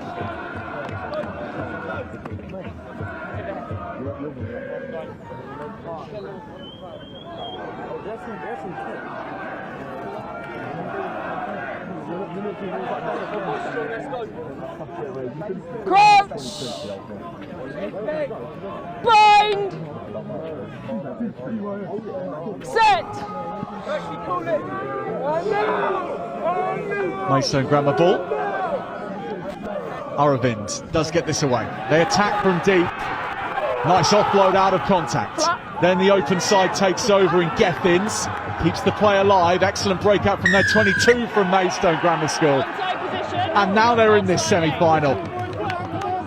Yeah, how quickly it can turn, and the momentum shift just happening here as they build their way at the pitch. They want to put a good lot of distance on this so they can get their first attacking platform. The fly half, Ewan Coveney. Kicks for those extra metres. Line out to Maidstone Grammar. This is some link-up play. Yeah, really nice. Just keeping the ball alive, and then it's always a support play to get in there so quickly and make sure that they're there and can keep the ball. And Ollie caught the loose head prop who fed that on. Up to the 22 they go. Now the number 8 in Ed Holroyd, the captain, takes over. Griever off the blind side, fizzing around the place. Real speed to this from Maidstone Grammar. Now the backs come to work. Interception though from Reeds. They go away and look for support and reach the halfway line. Tracking back goes half of Maidstone Grammar School. The pass is excellent. On to Bowen. He has numbers away to the left. And Reeds are now into Maidstone Grammar's 22. Somehow the blue jerseys are back in enough numbers. Mariner straightens with the red scrum hat. Reed suddenly looking to hurt Maidstone Grammar again, and they're up to the 5 metre line, taken over by Jennings to that point. The forwards gather round. They're very tight now. Reeds looking to rumble this through the forwards, almost up to the line. It's slow now. Having been lightning quick to get down here, they have the advantage, and the white jerseys coalescing, hunting the white line. They've spaced out in the backs. It's all the way over. Excellent take, and just maybe Maidstone Grammar could have been away.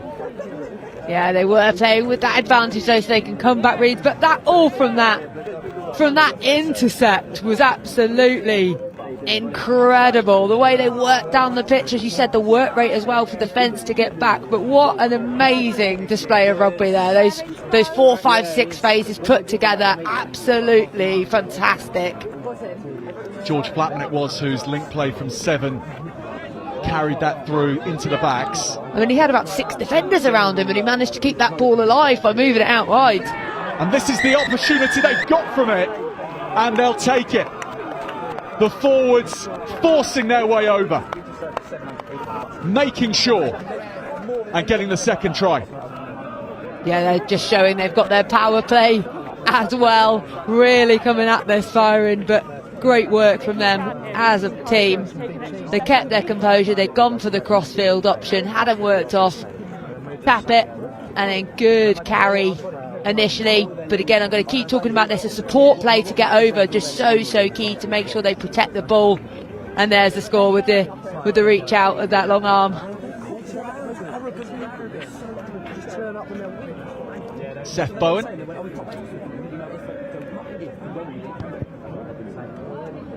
No problem adding the extras. Reeds have a perfect start after 10 minutes. 14 points to 0. Yeah, the dream start, scoring in the first 19 seconds, and then it took a little longer to get the second one, which is credit to the defence of Maidstone Grammar School. But Reeds absolutely firing. Come on, Reed. Coveney, really high hang on his kickoff. Reeds wanting to run it out of their 22. They are pumped up for this, and Danny Sayers wearing 12. Charged down by Maidstone. Leave white!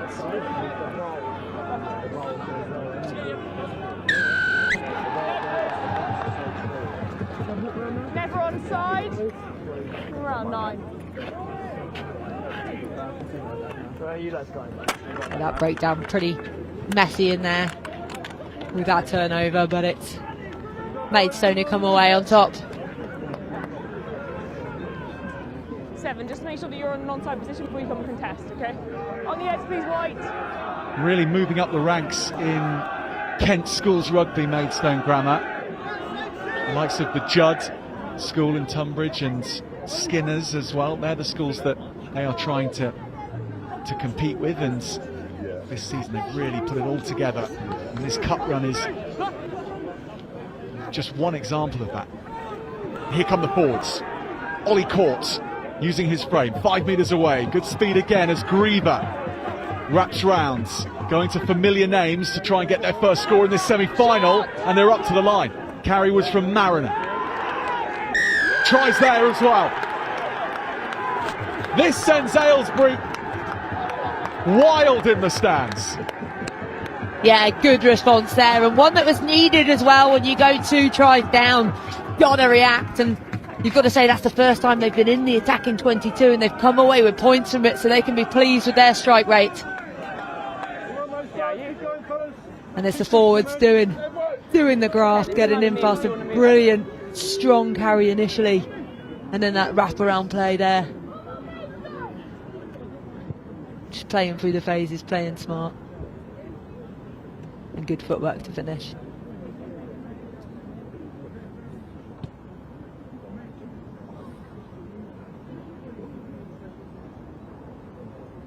Coveney just pulls it to the left, so it stays at 5, but the try all important for Maidstone Grammar School. Fire him up, boys, fire him up.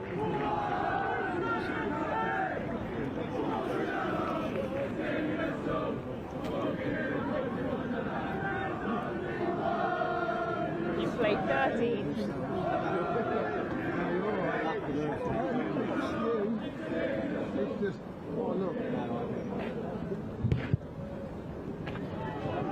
Reed's kick off again, but they missed time this one, a little too long. And Luke Asbury wasn't able to work his magic and tap it back. Yeah, just a bit much on that one, bit overexcited, over-egged it.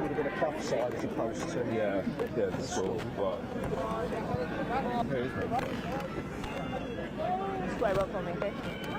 Square up. You probably hold him up. Well, they have had some of their selection woes coming into this Maidstone Grammar School. They were without their number 12 Carter Breach. He's unfortunately not been able to make it due to fitness, so everyone's had to shift in from outside him. Danny Sayers coming in from number 13, Alex Hayward moving from wing into the centres, and Magnus Boxer taking up number 14 role. Henry Hollingsworth in on the bench, so last minute changes for them in the backs that they've had to deal with. This is a great opportunity for those backs to have some ball through the hands, and they work this nicely to the right wing. This is Boxer.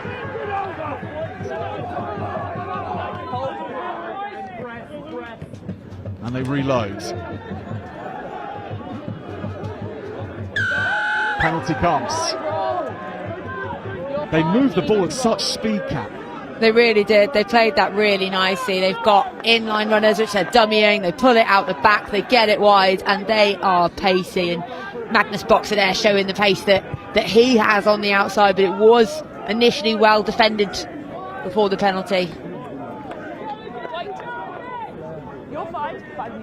He's already been serenaded, this man, once by his fans in the crowd here. That was after missing the conversion. They gave him a rendition of "There's Only One You and Coveney," and they meshed that with "Walking in a Coveney Wonderland." So a lot of creativity from the stands here as well, and on the field. Caught with the slip pass, and that may well have been another score. It landed in the breadbasket. Facing the wrong way.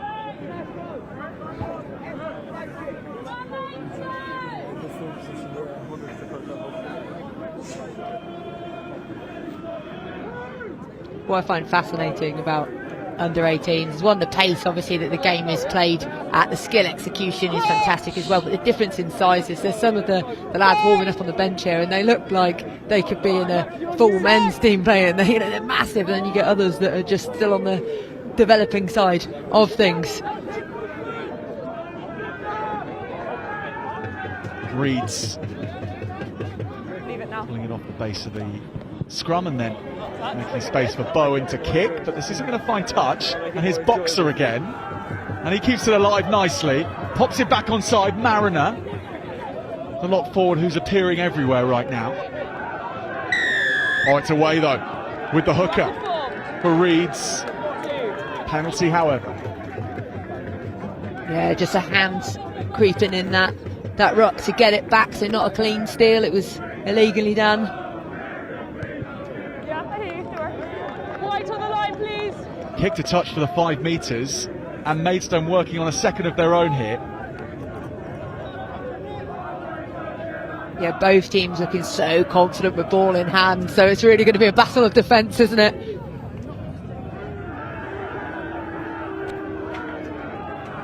Maidstone Grammar's captain Holroyd secures it. They're quickly into the running. Boxer's there. He's knocked back.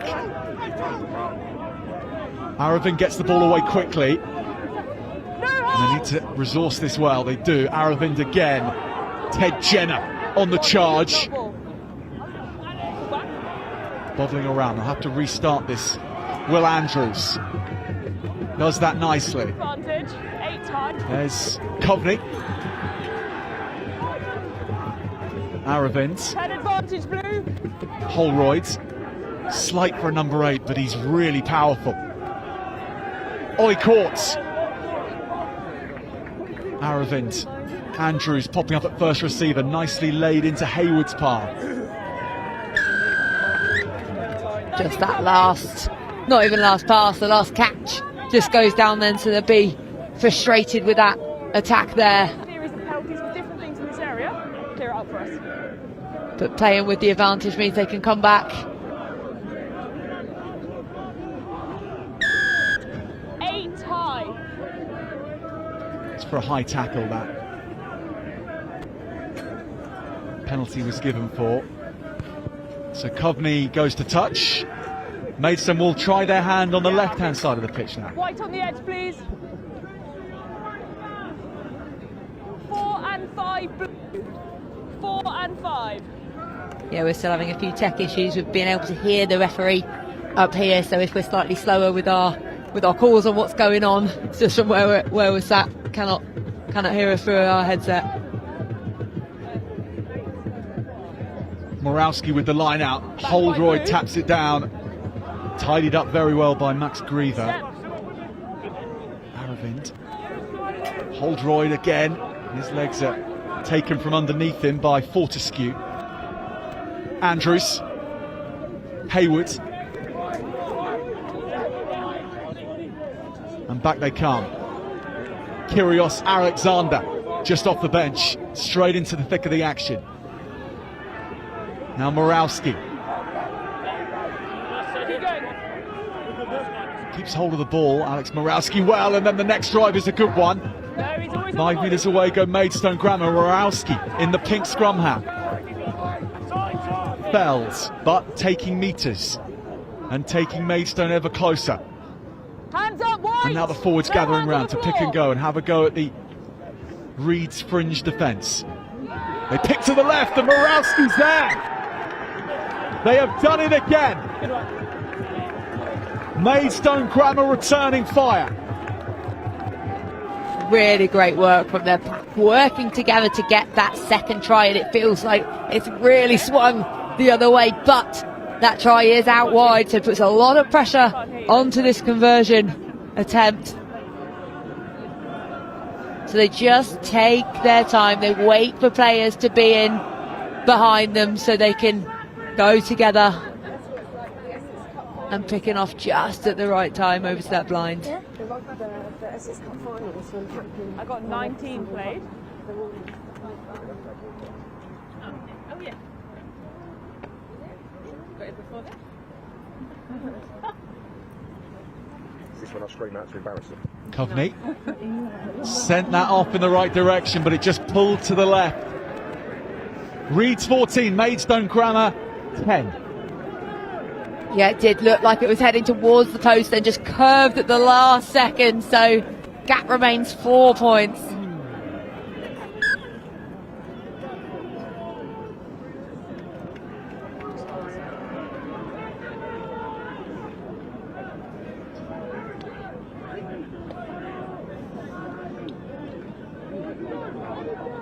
Reed's back at halfway and taking a little more time this time, as Bowen tries to put this perfectly for Asprey to chase. Holdroyd has taken it, hurled into contact, someone loses a boot and that gets thrown away. Maidstone Grammar in the meantime not waiting around. Coveney. Outside, but inside. Andrews. Right down the field. Ali Hill has a lot of time here, but there's a whole reception party of blue jerseys in front of him here, and he's taken down. Maidstone Grammar swarming over Reeds now. Penalty off the back. Great defensive effort there, because your kicks, you know, it's one of those old classics, but your kick's only as good as your chase, and that chase was brilliant to get there and put the pressure on, because it's a big long kick. He decides not to kick it, he wants to take him on with footwork, but 1, 2, 3 players in there defensively. Great work rate, forcing that holding on penalty. Look where Coveney's looking, to the touch rather than to the posts. Make sure of it, not for that many metres of gain, but that's not so important. The forwards can plan something from here up front, or they'll leave it to their live wire backs. But everyone in this Maidstone Grammar School seems to have a 100-metre time of sub 11 seconds or something around that. Cat Merchant, from 1 to 15, they are rapid. Absolutely they are, and a big overthrow here. And Reeds will get it back.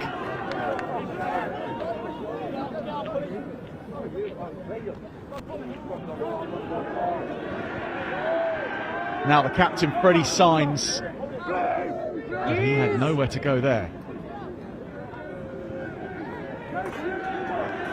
Tackle from Gethins, the number 7 Timing blue. for Maidstone.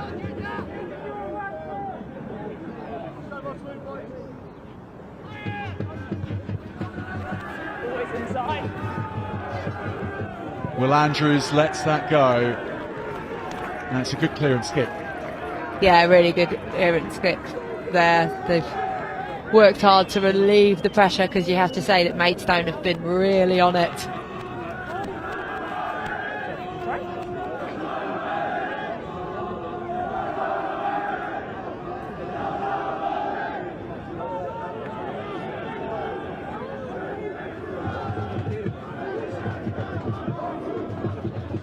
To the back, Holbroyd doesn't take it, Reeds have it again. Pinged away, Bowen loses his feet, the pass had just too much sauce on it.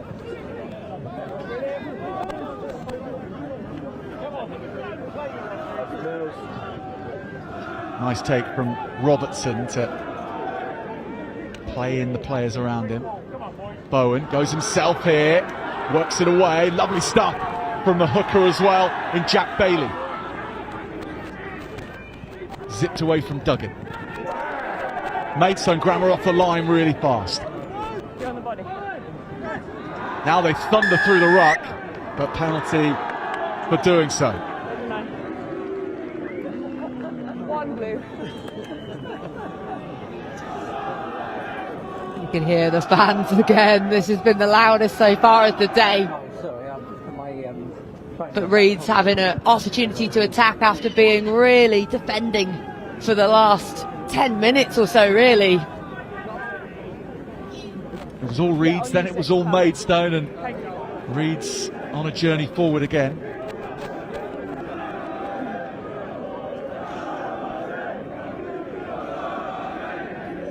So Bailey, the hooker. Not taken by Reeds cleanly, but they knock it on. Yeah, oh. And this is getting feisty. Sam Robertson from Reeds and Ted Jenner from Maidstone Grammar. Yeah, that didn't look good there. There's a push in the face, so referee's got it as penalty. So here's the line out that's got knocked on.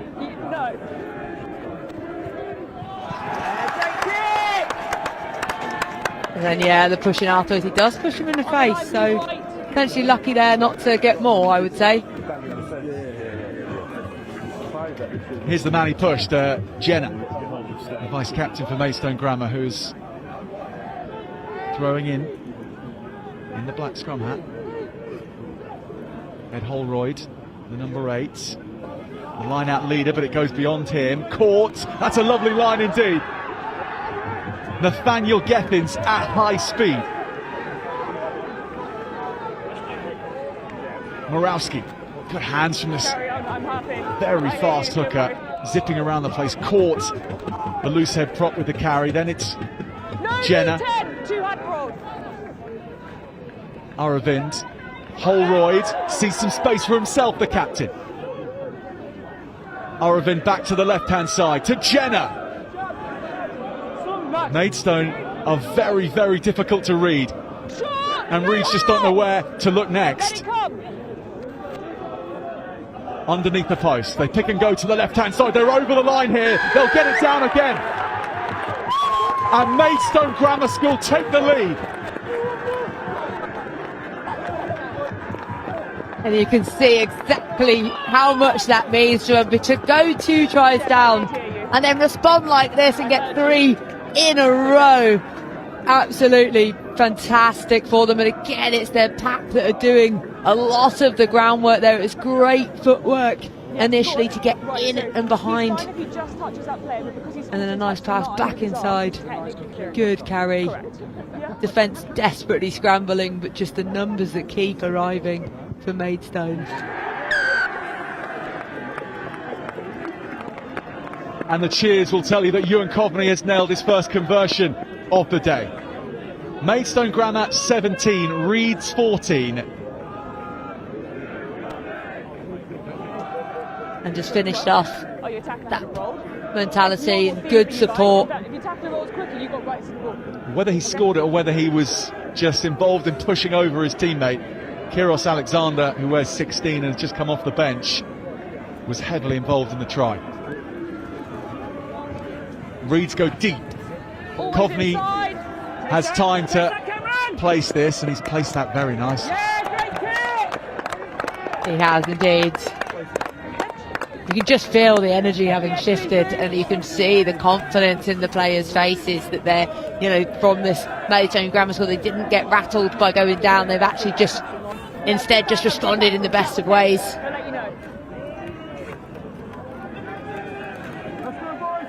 And within the unpredictability cap, there's a lot of organisation going on, of course, but it just doesn't seem like it because you don't know where the attack's going to go to next. The change of plays are smartly done. That number 9, Vinton Aravind, is controlling things so well at the base of the ruck. Absolutely. Robertson goes. The number 8 for Reeds, making a dent in Maidstone. They've got it back, however. Morawski pounces on it, the hooker.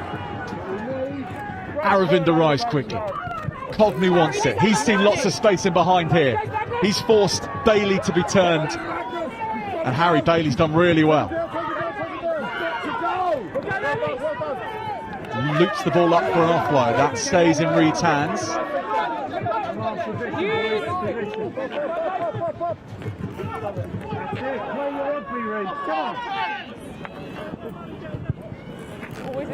Bowen kicks from inside his own half. And his counterpart Kovney kicks back. They'll need to find space here or put a good chase in. They do both. Ali Hill this time kicks, and what a kick he has on him. He's got distance there, but Holroyd has claimed it, and now he's surging forward, brings in Kovney. Good hands onto Courts. Courts taken down. 10 metres away at Maidstone Grammar. Scores of the last 3 tries. Their momentum is not slowing down at all. There's Alexander, but there's a penalty for Reeds, and that was so important for them. Yeah, absolutely. Ended up getting themselves isolated there, Maidstone Grammar, so Reeds get the penalty and they have to now just breathe a sigh of relief, because you have to think that that one 4 in a row and coming back to take the lead would have just been quite difficult mentally to deal with before this half time, but they've managed to clear and hopefully for them play out of this danger zone. The link play there and the offloading skills has just been fantastic. Sam Robertson made a very, very important tackle on Ollie Courts.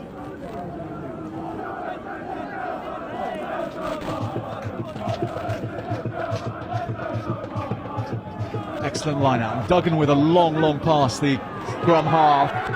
But they are lining them up and they are taking them down with ease at the moment, Maidstone in defence. This might be more expansive and trickier to track. Here goes the captain, Symes, and he's upended. Carried into the 22. Negative metres made from the lock forward because Maidstone are forcing it on them. They are so aggressive in defence. Carried in. Timing. Duggan's box kick is going to drift out into touch. Good metres on that. Yeah, but I think it got passed back into the 22, did it? Is why they're calling it back. Oh yeah, absolutely right. Yeah. On the edge then, please. Here we go. So yeah, if you're already, the rock is in the 22 and then you box it and it goes straight out and it's great. But obviously if it's passed back in, it gets given back for a line out to the opposition where it's kicked from. Jenner's lining. They go to the end and Court takes it off the back and that goes to the floor. Lock on, 12 in front.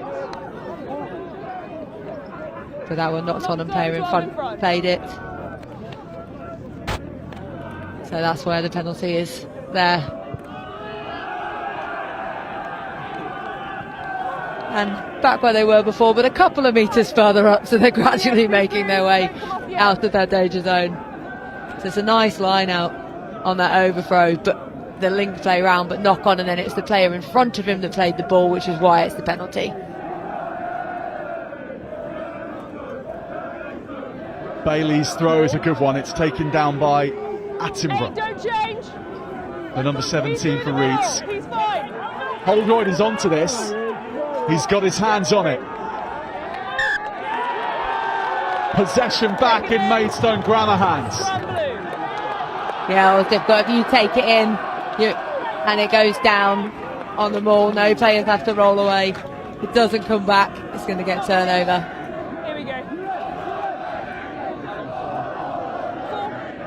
4, 3.5. Yeah, it was good defensive effort there. So that ball, been asked to use it, doesn't end up coming out. As soon as that knee hits the floor, turnover. Set! Not long before half-time. Maidstone Grammar and Aravind gets this away. A sideways bomb, it didn't come off the boot cleanly from Coveney, but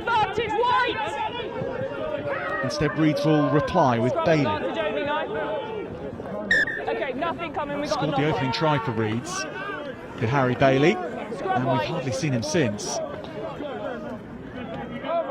Yeah, although that bomb didn't quite come off, this is the age group where you want to be working things out, like trying your flair.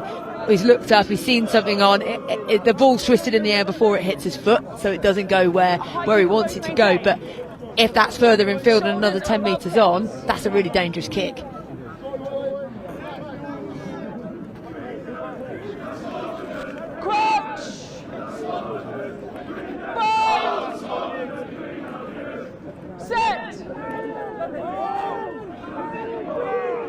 So the coach is now getting a serenade from the Maidstone Grammar fans, which is really quite something. Reeds are going to work and they're unpicking the defence. Lovely line from the outside centre, James Tongue. Holroyd got back the number 8. Great opportunity this for Robertson and co to come away with something before half-time. Hoffney's got in there and nicked it on the floor, the fly half. That is brave work from the number 10. That was a fantastic turnover because momentum was so much against them, and excellent steal in that. We talk about the flair and attack, and we said both teams looking very confident in attack, but the difference is going to come down to defensive moments, putting your body on the line like Coveney did there, getting that jackal, that turnover, so important.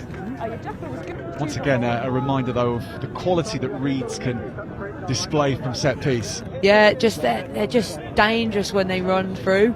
So they the way that they can just turn it from nothing is really impressive. Yeah, no, you're in the middle. I get it. So looking at their plays off of the scrum, and it's just a nice hard line running, just slightly out to in. I wondered if he maybe could have headed out to the right instead of heading in, but heading in safe, he's got more support there, but he's got the gas. I reckon he could have gone out to the right and I'd have gone himself.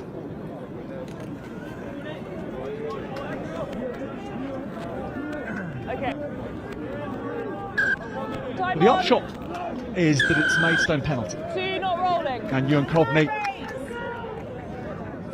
can eye up the touchline.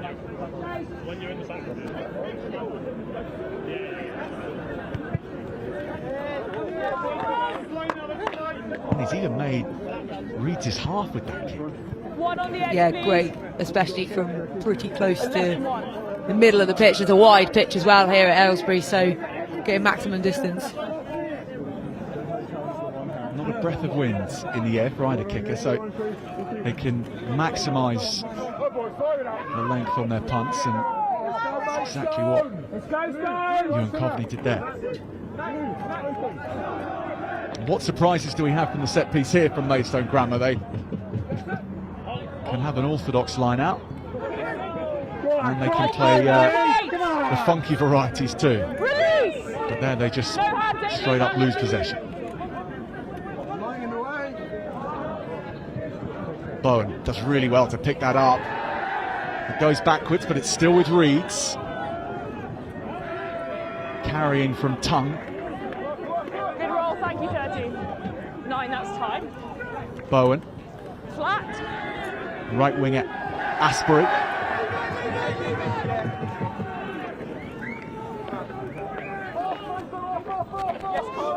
This is Sainz.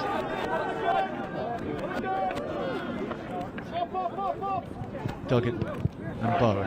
Hold 17. And being very alert to this was Jennings. He's got back, and here's the kick to touch call, because that will be half time. Maidstone Grammar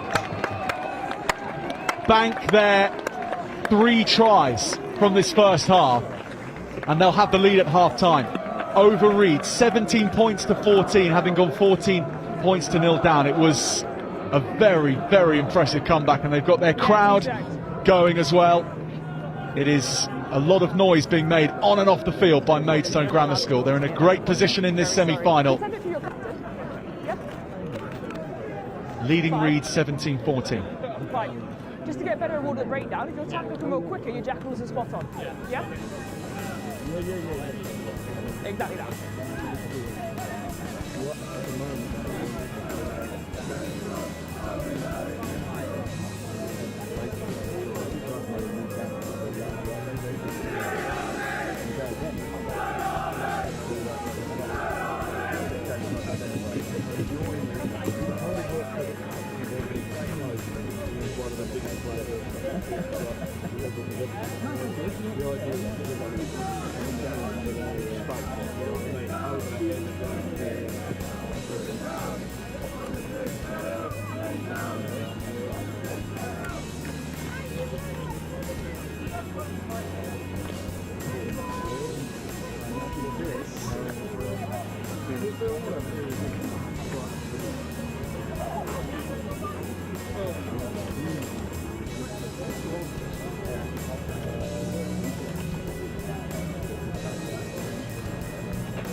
Come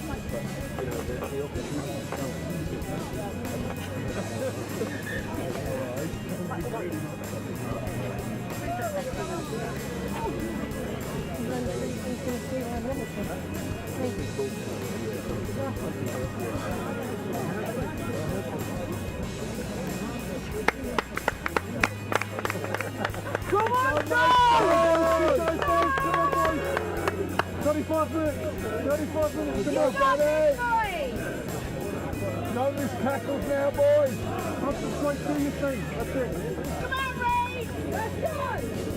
Let's go, boys! Come on! Maidstone! Dig in, fellas! Keep them going, Eddie! Pressure, pressure, pressure! Big take, big hit, boys! We're ready to go for the second half in Aylesbury. Maidstone Grammar kicking off and leading 17-14 after the most impressive 25-minute period where they scored 17 unanswered points against Reeds. Carried in! Reeds in the white, On in front. Seth Bowen the fly half with a massive boot on him, 50-22 on. and Coveney, his counterpart for Maidstone, finds a bit of space to the right hand side, and now the fullback goes after his own kick in Harry Bailey. Off the foot. James Tom secures possession for Reeds, and Robertson drives straight and true. Bowen doesn't risk the pass, and he was right not to. So many Maidstone players up in his eye line. Ali Hill, the bounce is nice. Duggan is onto this, sees support but doesn't go to any of them. Aravind for Maidstone gets it instead, but Maidstone were offside.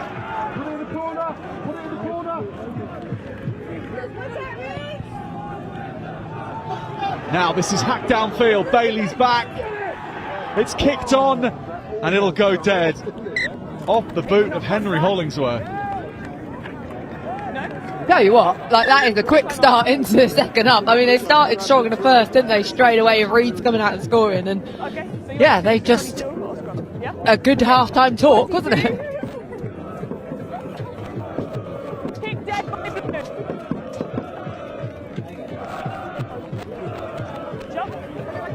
We normally spent a little bit of half-time winding down, but it feels like everyone's been wound up. Yes, exactly. Well, it's such a close game as well, though, so only 3 points in it, so neither team can relax. Ewan Coveney goes back with about as much time on the ball as anyone has had all match, and finds a good pass too to his winger Cameron Jennings.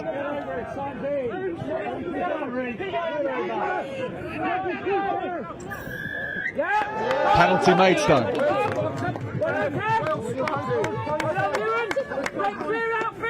Yeah, that breakdown, the problem when you're playing at 100 miles an hour is sometimes you end up going off your feet in the breakdown, like happened there. So you need to arrive quick but then still be driving your feet through so you don't end up going over. Dame Allan School from Newcastle in the northeast of England are the team which the winner of this one will face in the final in 2 weeks' time.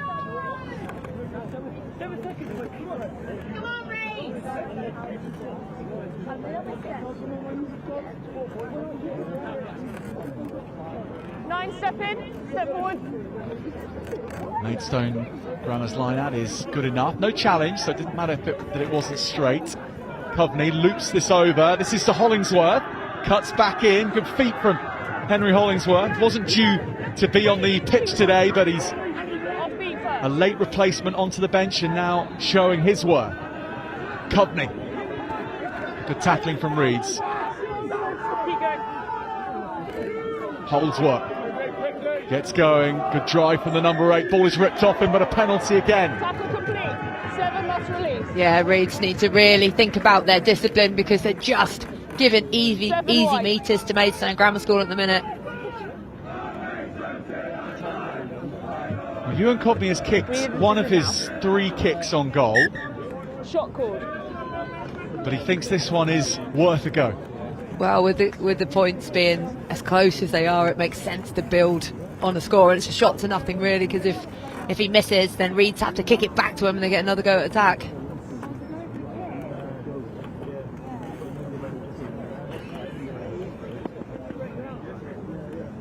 So I think looking just for when the penalty comes in, so the tackler not released.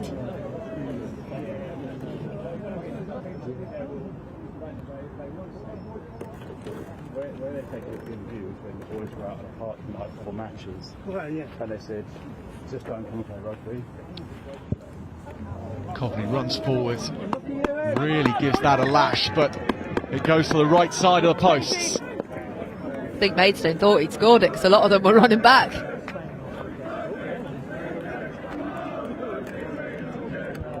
The chance for Ewan Coveney remain undimmed, and here he is again. Inside the 57. Keeping this one low. 16, keep going. A bobbler for Ali Hill to have to deal with. Hill is lined up. Good chase from Respexy.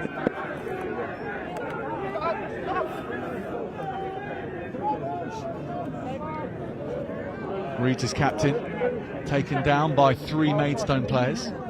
Yeah. Carried back. Timing. Max Duggan, scrum half with a really long box kick.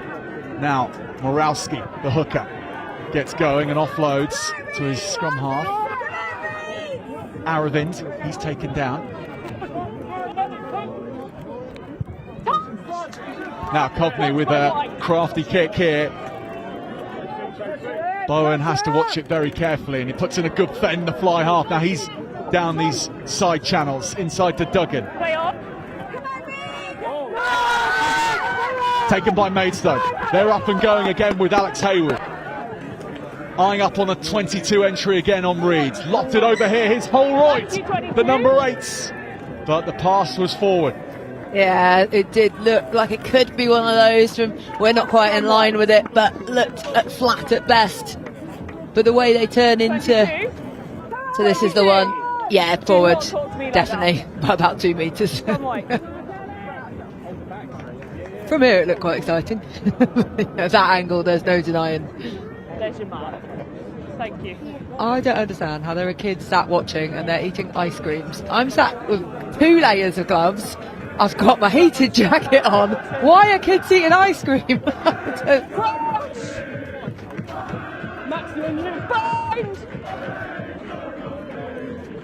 It's that kind of day. Yeah, I think it is. There's a really good vibe, isn't there, around? The support play is brilliant. Robertson picks and goes. Duggan and finds Hill. Sensibly cuts back in. Support is there. Don't touch him, 6. Duggan's forwards just overrun him, and so he has to go himself.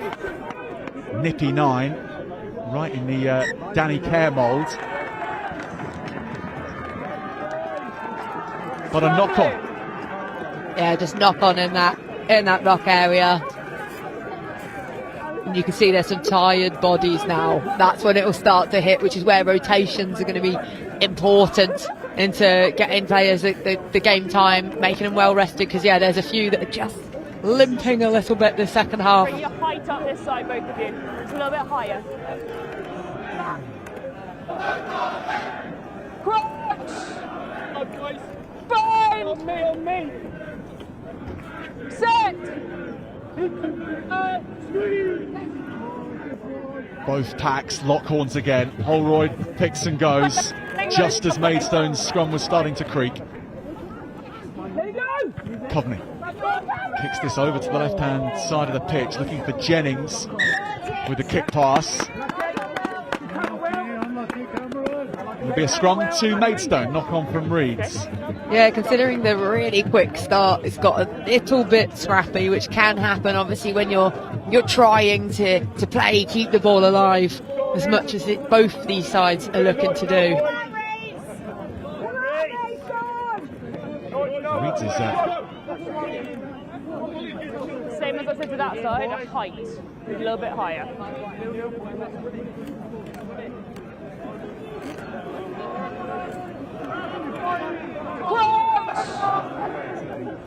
Fine! Set! Hold! Fintan Aravind, much better scrum from Maidstone. Jennings into the midfield with Andrews, has time to think about things, gives it to Sayers. Jennings gets it back again, they're having to invent this from scratch again. Aravind. Alexander's done well to not knock that forward and then make yards. Coveney, very practical, kicks it downfield. It's going to bounce up nicely, but Maidstone, they're in once more. The Maidstone machinery clicks into gear. They have another. The streak continues. 22 points in a row. What a finish that was as well. Absolutely excellent on the outside there. A little celebration as well before scoring, so he had to score it. But it's that pass out wide and then the kick through the chase, and it does bounce absolutely perfectly for him. Still got work to do, has to do the handoff drive through before he scores. Max Griever, the try scorer. It helps when every single one of your players is as fast as a winger.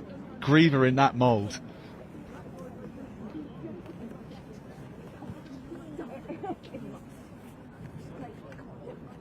And Coveney,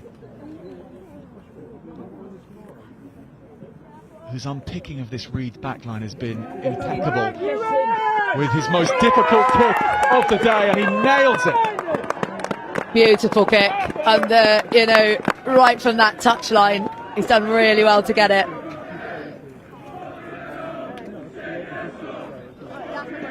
Maidstone 24, Reeds 14.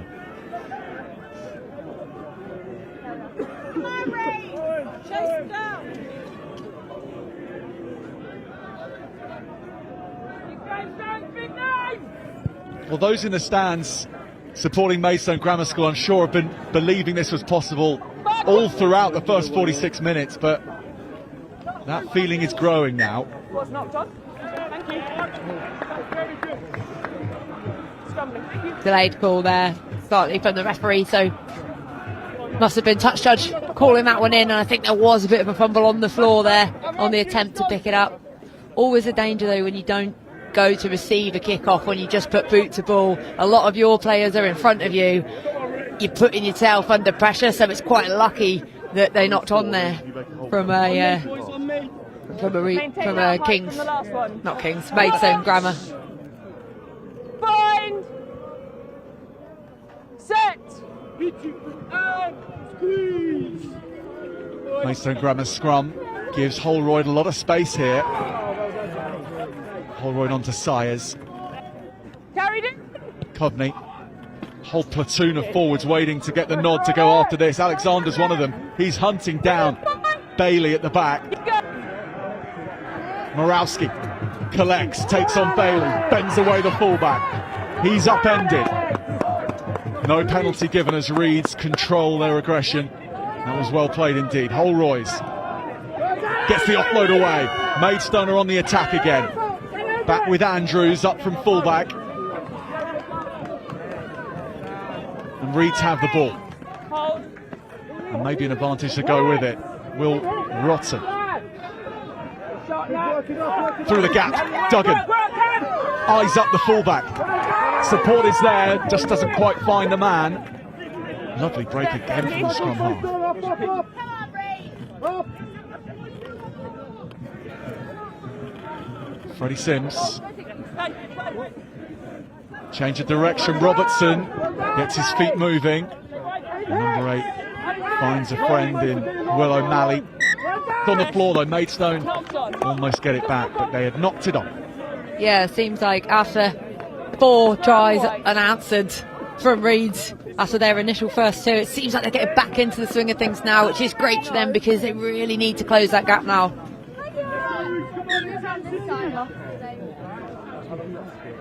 You played 15. And then he was running with one shoe. Well, time off in this frenetic semi-final. We haven't had many of these moments so far. Moments to pause and for players to rest, first of all. We're really happy with the timing. If I'm not, I will let you know. Fitness of both these sides is going to be tested, but already it's impressive. But they've got 22 more minutes of this. Yeah, luckily they're young, they're fit, they're fine.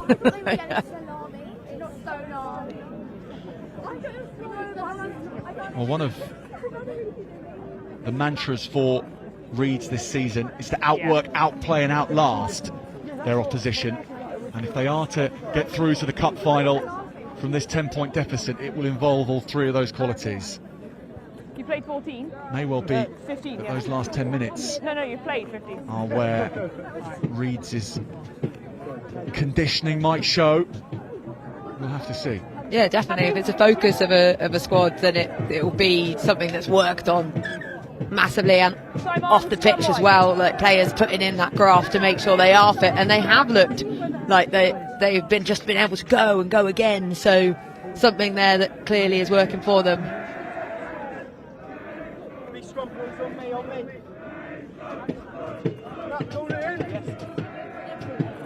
Illustrious coaching ticket that Reeds School have. They not only have Tom Street, who's come in from John Fisher this season, but Danny Kerr as well. Does a couple of sessions a week with Reeds, and he's here today, watching on from the sidelines, helping the likes of Max Duggan at scrum half. And Duggan has set the pass away here, and then it's a slip ball onto Tongue, the outside centre. Good carry from him. Great starter play again from Reeds. Bowen, show and go from the fly half. He's taken down.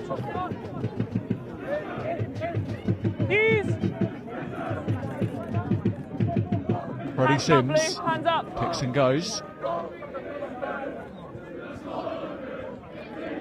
Robertson. No hands! Then to the left, and they're making yards each time they go, Reeds. No hands, he hasn't rolled. 12 different. Little look to the referee, but they're allowed to play on. 5 metres away. And the white jerseys steadily getting closer. Not rolling. They have the advantage as well. The forwards gather round. And nothing comes, so it's a penalty. Duggan wants to take this quickly. He will. He goes. Max Duggan. He's held up initially.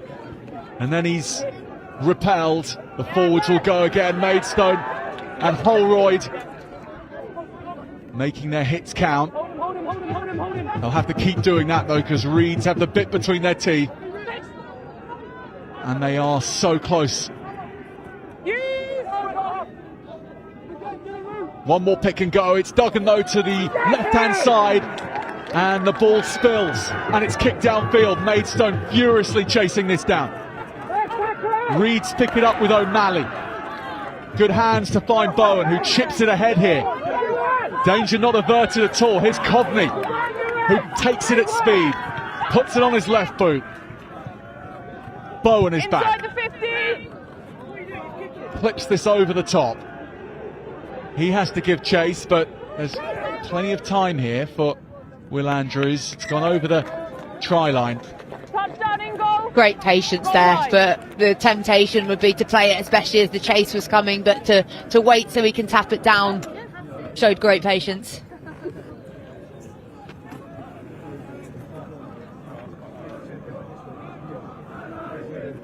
The longest 20 minutes of the season for both these teams now.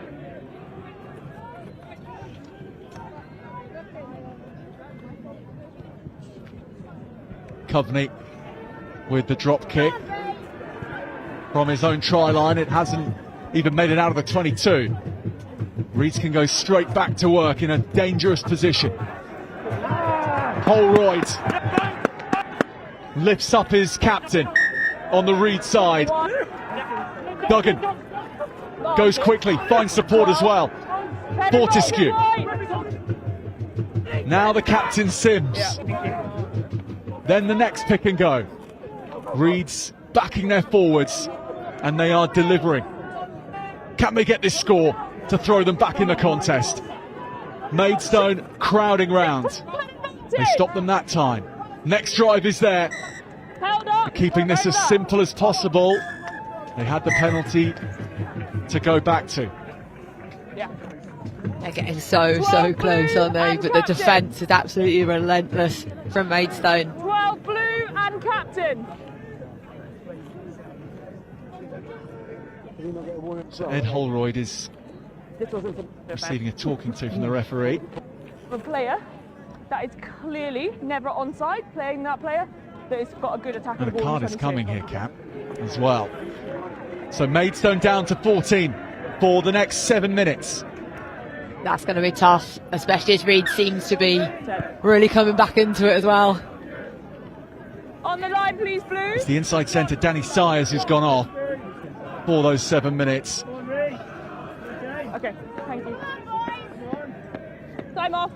Substitutions. You're on the line. Just before the line out, we're going to have a few changes as well. Okay, time on. Things aren't difficult enough for Maidstone Grammar. They change things at the line out. Choose not to defend this. Reeds take it down and set themselves up for the maul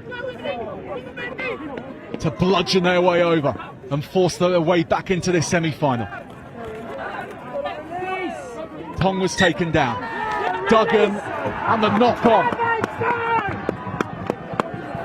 They must be so frustrated with that because they've been building, but Maidstone can be so pleased with their defence, the pressure that they're absorbing there just relentlessly in a row. So they choose to try and get it a little bit wider, but then there's not enough support in there at all, and then the knock-on comes in. On me, boys. Let's go. Crouch. Bind. Set. And squeeze. Maidstone scrum. Plenty of pressure on, and that's almost taken in the most outlandish way by the try scorer Max Griever. Behind the back. Always difficult as well because you know that the defence are coming for you and you're desperately scrambling trying to get the ball, but and as you mentioned, a few subs now coming into the fray. A behind the back pirouette if he'd claimed that one. yeah, that would have been pretty impressive. I think those moves exist in rhythmic gymnastics, but you get marked on that, you get real points for it. Yes. You know, you need to match. Must match. That's all right. Must match. Crouch. So early, Allan. Max. Bind.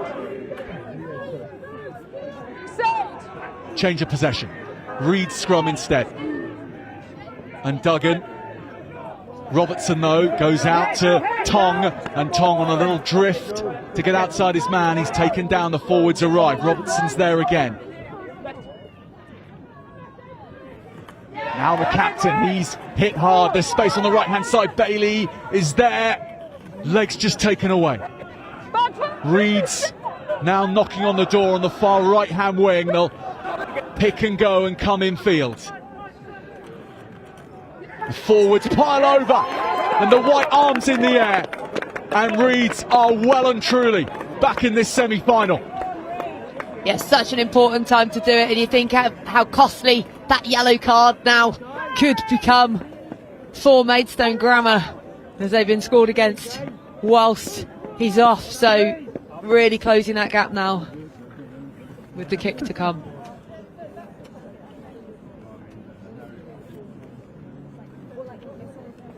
So they've chosen the up-front route a few times. It hadn't quite come to hand, so they move it all the way to that far right-hand side. Potentially a 2v1 option there to have given it the wing.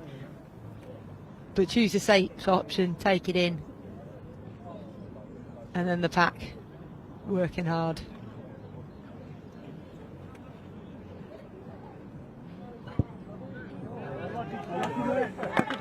Seth Bowen's kick had so much distance on it, but not the right direction.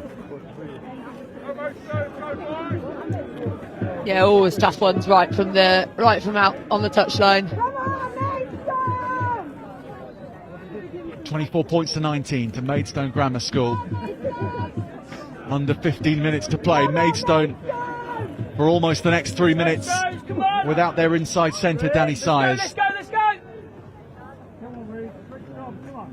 Let's get there, boys. Get there. Ewan Cogney and his control of this match for Maidstone will be so important over this next 15 minutes or so. Hold. Use. Max Duggan. He's charged down by Holroyd. Bowen was so quick to recover that, and hasn't he done well, the fly half?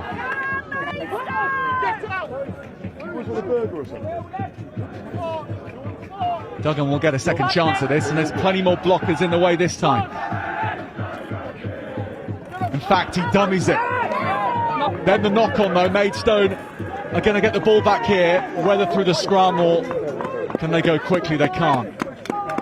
Yes, they'll be going in for this scrum here, and that's a great position for them to be in after just being scored against, to now be in a real fantastic position attacking wise.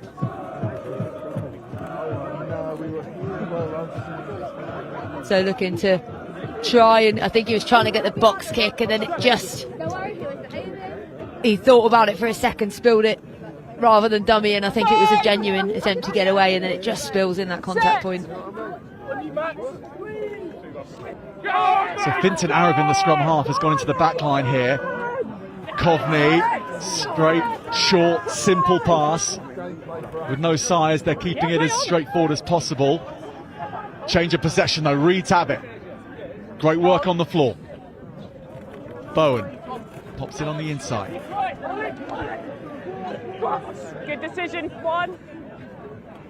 Good carry from Sims. He's becoming ever more of a reliable source of meters for Reeds.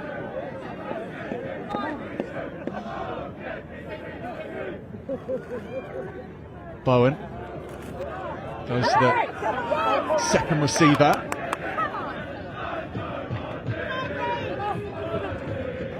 Harry Chiraba in the red scrum hat. Bowen, bit of energy onto this. He's dropped this on the toe. This is bouncing up very nicely indeed. And Reeds go sauntering after the ball and into the 22. Maidstone are back and defending. And they've somehow come up with it themselves. Ewan Coveney. That was remarkable defence. What a player he is. He's been absolutely outstanding. But he came from nowhere there to get back and dive onto that one. Incredible player. Reed's looking to claim it straight back. Instead, it's Maidstone Grammar. There's Courts, who's just caught in an unfamiliar position of needing to kick the ball, the loose end. Yeah, back to Coveney. He did the amazing turnover in the first half, and then here you can see absolute foot race now getting back, and Coveney works so hard to get and cover across, get on that ball. Great skills. And Coveney is still down after that act of bravery. That'll be a big blow for Maidstone if he doesn't shake it off.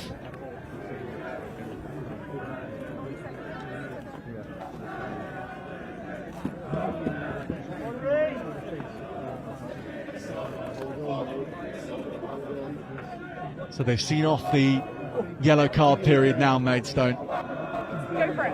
But with a 5-point lead and with Reeds on the rise, this last 10 is going to be extremely nervy for all those involved here from Maidstone Grammar perspective, and also those from a Reeds perspective, as this comeback really feels on now, but still those little moments keep going against them. There's quite a lot of 50-50s, the bounce of the ball that has gone Maidstone's way today. It has, and I think sometimes in games that just happens, but you just have to stick at it and trust that one of them is going to go your way. But for Maidstone, there's a phrase about you make your own luck. They have been working so hard to get themselves in position, so should a ball go awry, they want to be the first to get on it. They've earned so many of those opportunities through the speed of their attack, their hard running, and also through their number 8, Ed Holdroyd. What a performance that he's put in today so far, the captain.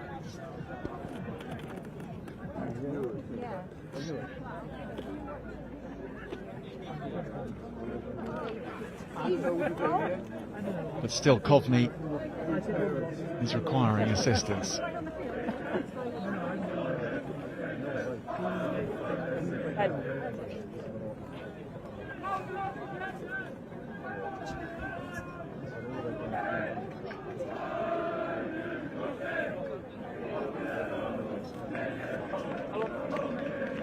So Ewan Coveney is going to make his way to the sidelines. And his semi-final, unfortunately, looks over. That last defensive effort, so important, will be the way his match ends. So who can step up and control things from Maidstone Grammar School? Right now, they need defenders to stop this momentum of Reeds, and they are still going. Duggan. Now it's time for the backs. There's so many Maidstone players springing off the line to close that down. O'Malley had nowhere to go, really. Now Millard, the left winger, trying to come into things more and more. Bowen, he's seen space here as well. Aravind is back there, the scrum half, so well positioned.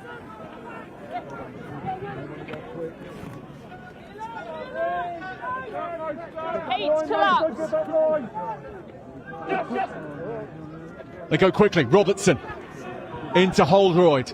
Maidstone caught a little unawares.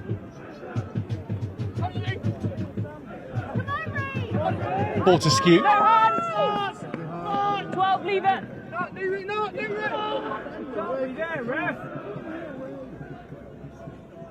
Duggan and Bowen, and they are stretching Maidstone here. But that was in Maidstone's hands. Play on though after the knock-on. Penalty here for Maidstone Grammar School for holding on. Oh, it's just one of those, isn't it, that kind of sums up some of the Reeds attack. There's just that last ditch pass, things like that, but they've got himself isolated. It's gone back initially. Great speeding on the ball there to get that holding on penalty. So Will Andrews now taking over the kicking duties from Ewan Coveney. Come on, Maidstone! 1-4 blue! Fullback stepping up, I think also to play number 10 as well. Not just to kick to touch. Sorry.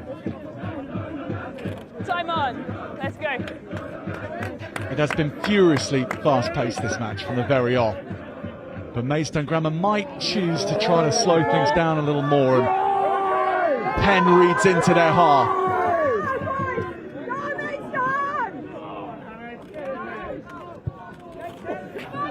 The box kick from the driving maul. Reeds look to open it up. Looking for space goes James Townend. And there's so many numbers away here for Reeds. If they can spread it, they do. Robertson is onto things. Next man in line is Norris. He gets it out to Millard. Maidstone have recovered. Duggan. O'Malley. Robertson. George Flatman is levelled. And there's a knock on here. Now can Maidstone spring something? Court bashes into players. Gets a good offload away as well. They're going to play this. The unstructured stuff has fared them well so far. There's Jennings. Still it's alive. Reeds players struggling to get back into their defensive line. Andrews at 10 now. Big collision here, and there's a couple of players down in the backfield as well. So the referee stops this for those injuries. Take your time. And there are players strewn across the pitch here, Cat Merchant. There are, yeah, there was two on the left-hand side of the screen at the top, and then a few players here. That's a big shot there, great tackle, clean tackle, and then this was the turnover from it, and look how quickly they managed to carry but get that all-important offload away, and just the speed of pass to get it out wide is fantastic. He went for the intercept. He just caught him.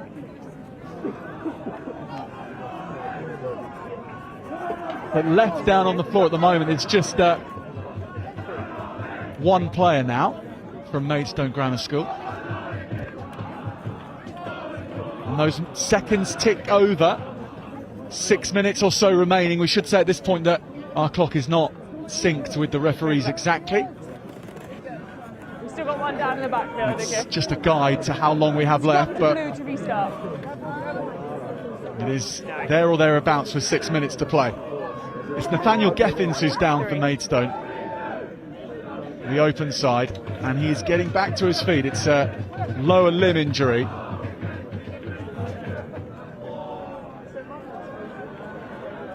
So he's being urged by the fans here to try and run that off as best he can.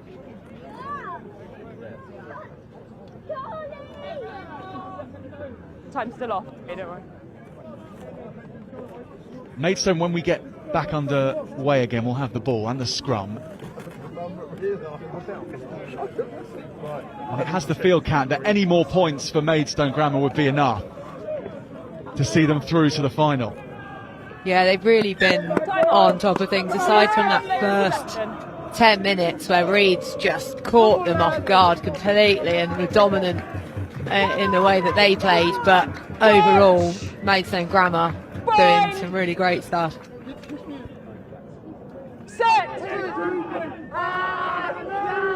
Fintan Aravind feeds the ball.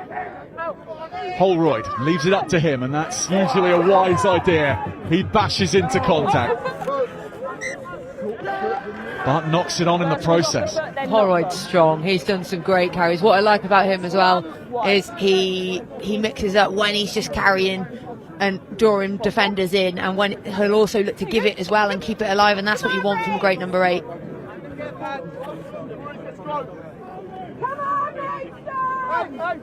Just in front of their 22 Reeds, but there's every chance that they might want to run this from here, given the way their backline is starting to cut through Maidstone's.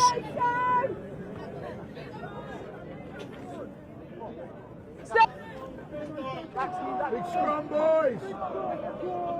Heave! Not straight, or no, not the scrum moving too much off the line.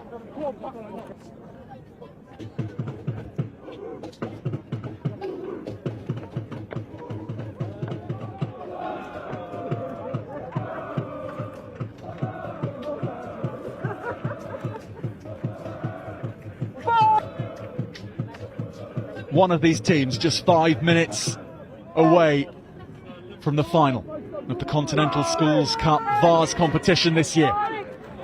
Their season on both sides of the ball right now comes down to this. Max Duggan bursts away from the scrum. He's been excellent this afternoon for Reeds, the 9. He really has been just everywhere, and his darts and running through have meant that defences have had to stay really honest. Maidstone closing down the gaps as soon as they appear, but they are appearing, and Reeds can sense it. Duggan again. High tackle from Morawski. It wasn't malicious, it wasn't there for long, but it was noted by the referee. Here goes the fullback, Harry Bailey. Clean break from the 15. Caleb Millard made sure it stays in Reed's hands. They're into Maidstone's half. Here's the captain for Reeds, Freddie Sims. Away to the right, and Bowen into Tong's hands. Body first. Duggan lurking down the blind side. All back. And the ball's gone backwards, so they can still play. They have to go off script for a while, Reeds. Use. They're at their best when everything is organised and everything is in place, whereas Maidstone prefer the improvisation of their play. Use. Keep working, boys! Here's Sims again, looking to reset. No hands, leave it, Blue. Roll. And then his second row partner, Chabara. Good roll. Lovely line from Flatman. That's powerful.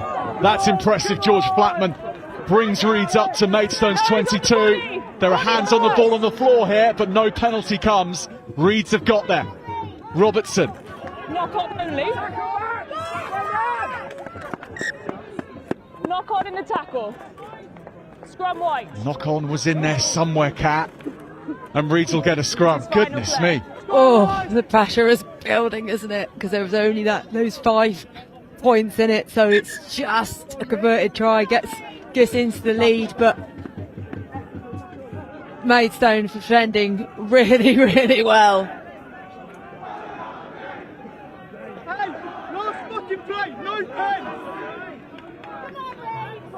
Flatman's line break was incredible because he was running into heavy traffic there, and you think, okay, he's running hard, maybe he'll make a little bit of ground, get quick ball, but actually he bursts through, keeps going. He looks so dynamic.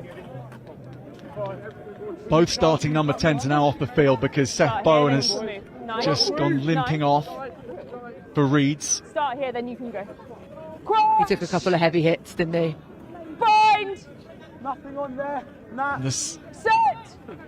The angle of this Reeds backline, it's very, very steep. They're going to come hurtling onto this. Duggan with the wide pass. O'Malley, centre partner Tong was the target. Bailey, here's Flatman. No speed on that ball that time. So Maidstone gratefully closed the door on him. Sam Robertson. Now there's a penalty for Maidstone. And now there are blue arms in the air everywhere. And Ed Holroyd, the captain, doesn't know where to look. Time's on.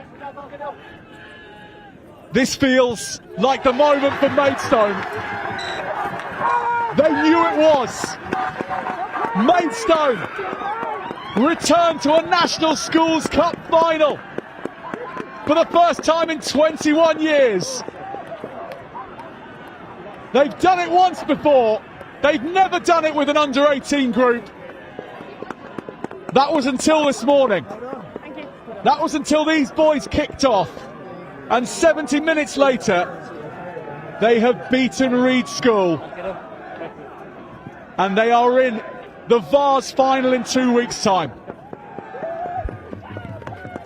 They'll play Dame Allan School from Newcastle.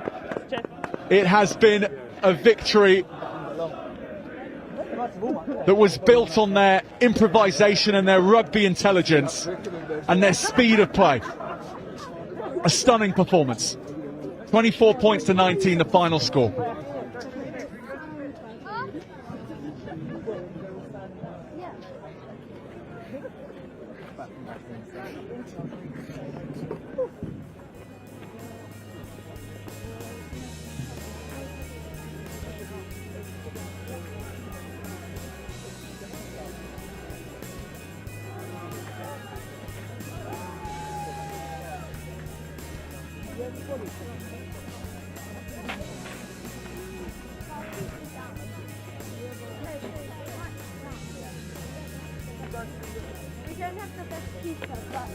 What is your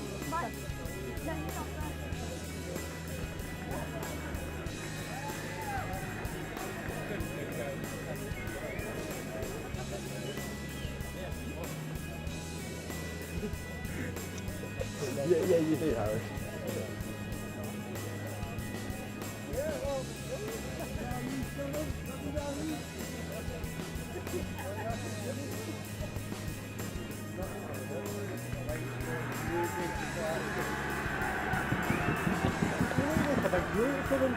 Yeah.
still go back on.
The reason why I was wearing it, I wasn't cold. I'm not cold.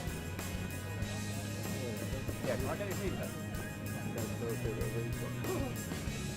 Not put my hat on. No, it's alright, I'm getting the finish. I just buy one and then... Yeah.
We arrive typically around 3 to 4 hours before a game.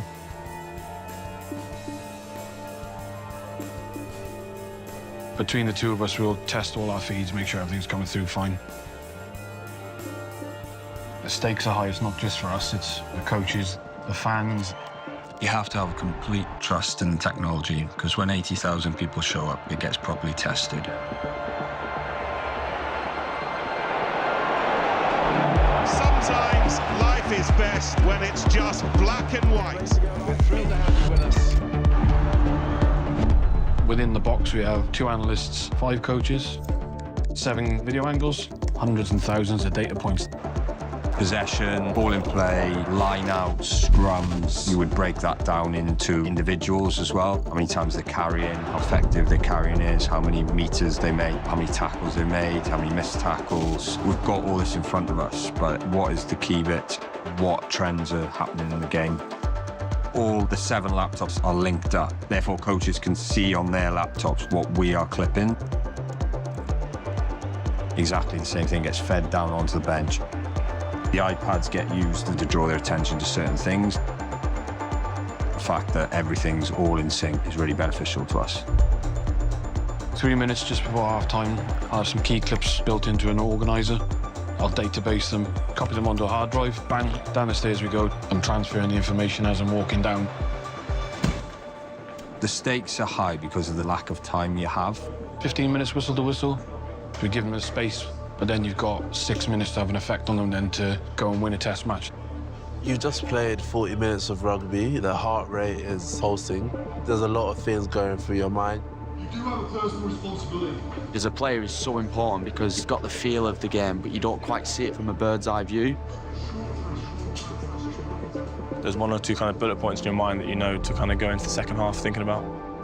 Aggressive 2 games, that's how we play, that's how we win. Is this beauty of all these people are trying to go in one direction together.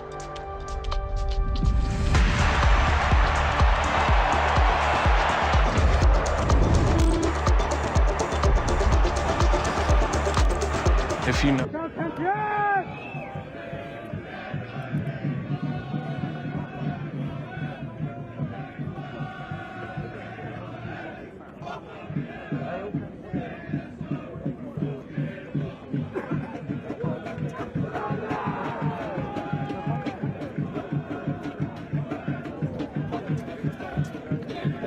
A very good afternoon, everybody.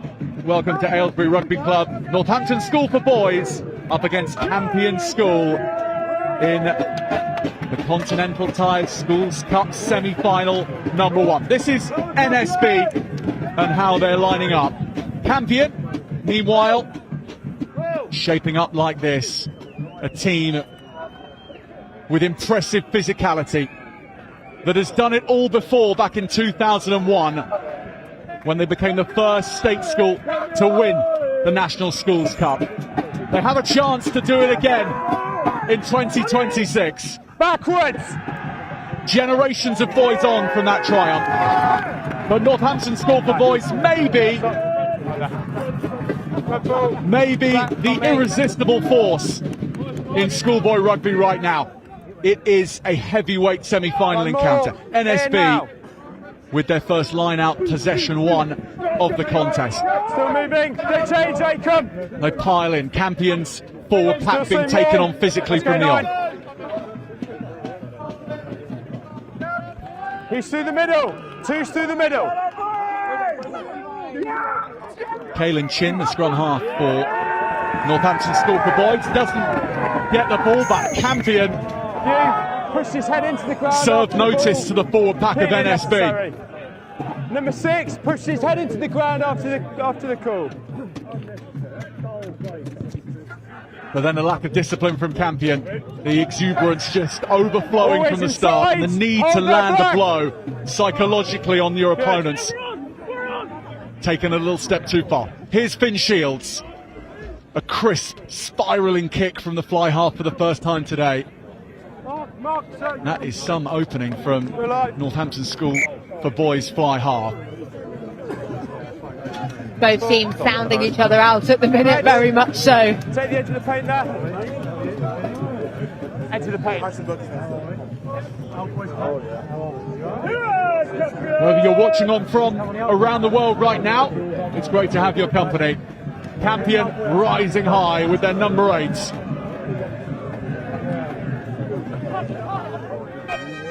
Fine, he's broken away. Tackle, release thread. Northampton tucking in here and making sure that they land blows on Joe Luskin, the number 8 and captain. This has gone over the head and Campion are away. And cutting in field goes Hennessy. And then the forwards arrive to ruck over. So too is Nat Smith, the vice captain, clearly available. Digging for the ball here. Tommy Langley goes for the kick pass to the far left-hand corner, up in the air. The winger is taken out. Penalty Campion. Yeah, absolutely. Can't do that. Got to protect player in the air. He comes in. Poor timing. Luckily doesn't tackle into ground, so there's nothing in it there, but penalty nonetheless.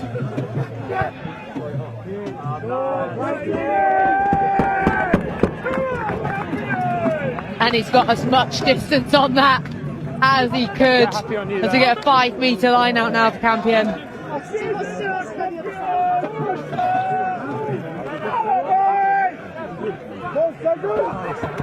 5 metres from the line, they keep it low. Campion swarm round and look to press these forwards towards the line, but they get it wrong. And it's a scrum to NSB.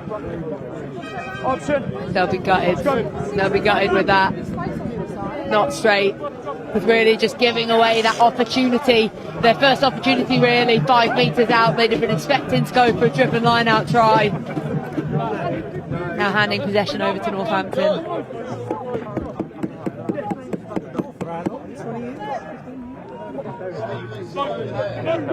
It's been the fraught, physical beginning that everyone expected. And a lack of precision on a couple of moments from Campion, but otherwise also showing their willingness for the fight. NSB showing their up-front prowess, and they pick and go off the back. Jack Lewis, the captain. Finn Shields pumps this long, very long. Max Rackham cuts in field and bumps into an NSB defender for the first time. Crafty box kick from Smith. This could go anywhere. tackling from Inyaba. And Northampton School for Boys playing in their 22, where the danger is always raised. Went to floor first, that's fine, ball was exposed. But equally they look happy doing so. And Finn Shields makes a good exit. Here's Langley, the fly half for Campion. 50-22's on. Stretching NSB at the back here. That's fine, touch, Chase from Rob Hennessy. Now it's Campion again, they get it back with Berkey. No, to the right. Wickley Smith arrives. Asiakbu with his first carry of the contest, he locked forward. Smith, lovely weight to his passing the scrum half. Here's Langley, switching it on to Leek. Then the switch on the ends. Campion coming at NSB from all angles. Go on, Mo. Go on. Well watched, and the weighty tackling from Northampton School for Boys. Telling in that contact, Langley. Asiakbu. Langley with just one man outside him, pops it to the inside. That's away now, you're part of the tackle. Smith makes sure he gets the ball. Lost out. And the forwards do the rest. And Langley, lovely dab through. This could go anywhere. And Campion are surging to the line, but NSB get it back. And they make an escape. And that is brilliant work in defence for NSB. Caelan Shin, Shields, loops this calmly over to the top. What a forward pass. Just such a risky play to do deep in your own 22. I mean, if it comes off, maybe he makes a bit of a line break, but possibly just not quite worth the risk there. Just hit it up, be safe.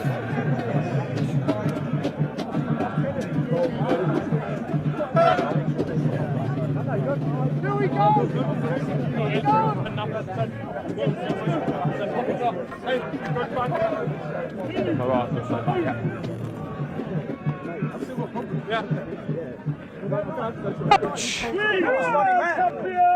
Binds!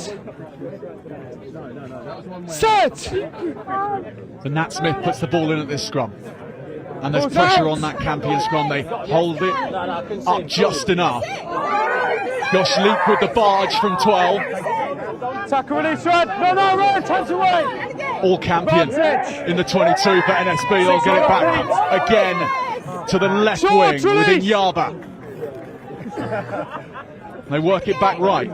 Dylan Jenkins. They're so close to the line here, Campion, and beginning this semi-final on their terms. Langley ships it on. The hands are good, but Northampton's defence is good too.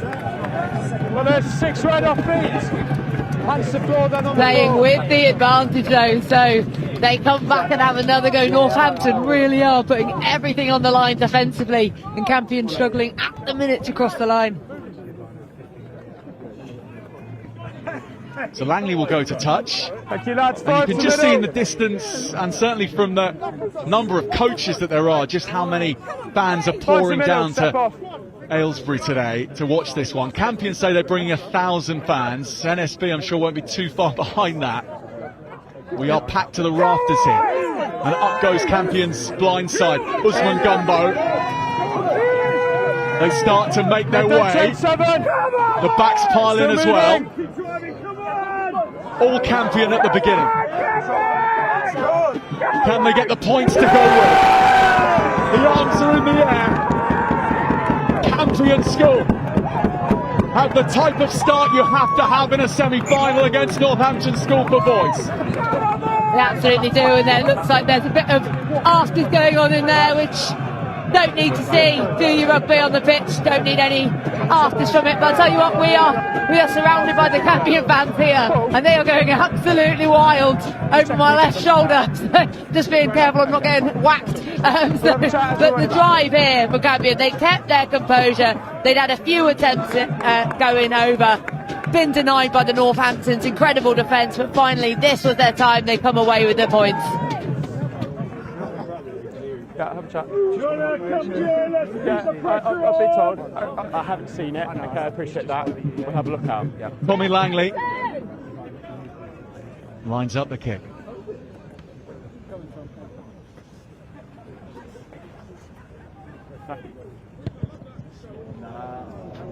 Under pressure. Good chase from NSB. It'll stay at 5 points to 0. But Campion got what they came for. Don't show me something different. It's supposed to show. Probably 10 minutes of attack, near enough for them though to really have to work for that. So showing the defensive effort from Northampton. So it'll be interesting to see what they do here if they kick it deep. Shields kicks off. Calmly taken by Campion's Dan Freeman. And they're off and going at red and blue again. Take it back in. Langley. George Cooper for NSB.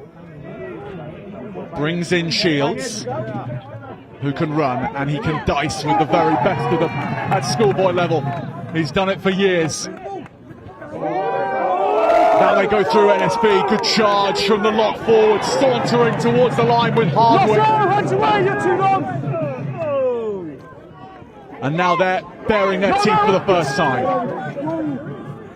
What's available? Shields quickly moves this on. Engaging the defensive line was Barnett Vincent. One not rolling. Playing with the advantage. Campion closing doors wherever they occur, but a penalty was already coming. It looks like they'll kick the corner here. We'll play on to try and equalise.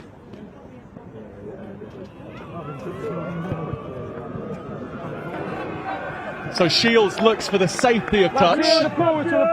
Yeah, they'll be confident in their set piece. They're confident in their line-out abilities, and really, we've not seen them attack at all. Yeah, so it'll be interesting to see what they can do.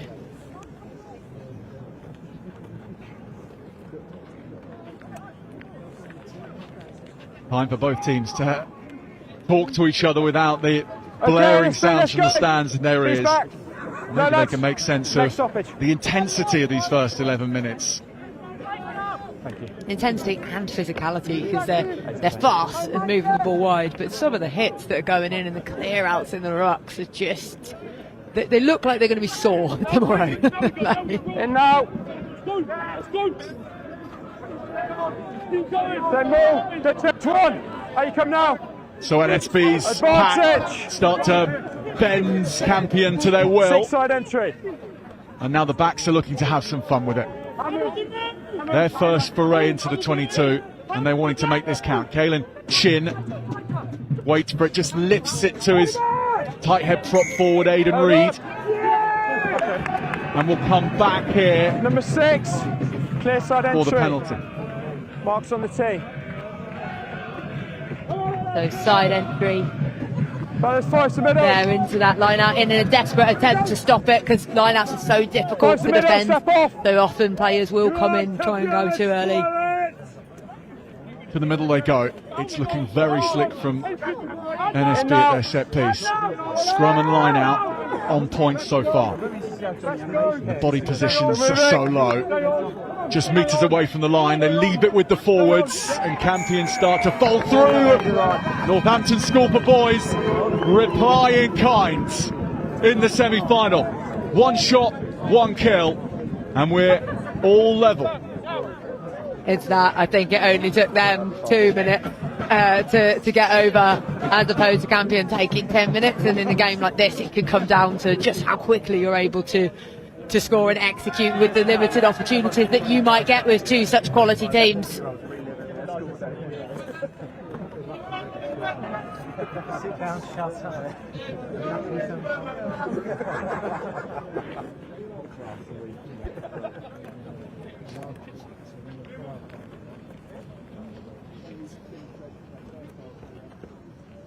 Finn Shields, who started the season playing alongside his brother Hugh Shields in the 12 jersey. Hugh was at 10. Yes. But after his brother's injury, Finn's had to take over. and he's doing a very fine job of it. Yeah, casually slotting to give his side the lead, and a good reaction from them. And now all about what Campion have.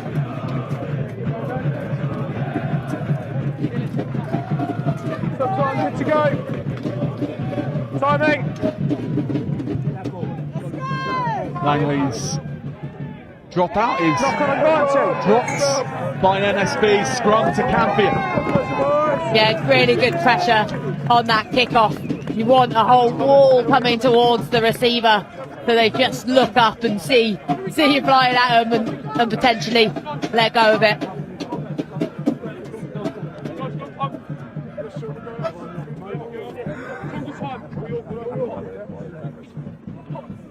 But Nat Smith, the scrum half, gets ready for this scrum. He's had a countdown on the gym wall at the school ever since the quarter-final victory over Queggs, saying 60 days to go, and then ticking it all the way down. 0 days to go right now. This morning, he looks ready for the fight as well. Campion do well to get the ball out of that scrum, because that was under all sorts of pressure. All backwards. Langley's just barged off the ball. Here goes Shields. Bobbling around here. Smith will race back for this. Claims it on the bounce. The scrum half, and then loses his footing. Northampton onto him. Third, his first man. And Campion have to gather round, and gather round quick. But NSB have the ball, and they'll whip it away with chin. And then the forwards are involved, and good pass on from Shields. Excellent play from Northampton School for Boys, and Campion run out of numbers. NSB with a cracker. Yeah, excellent team try there. Just all built from the pressure of defence and then turning that into attack. Right in the middle of the post. The link play as well.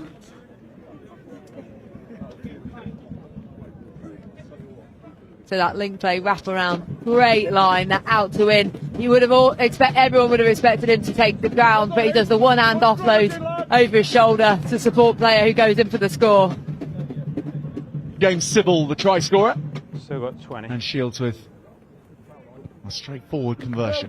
That's a team that knows each other well, isn't it? The way they can read each other, predict that he's going to do that.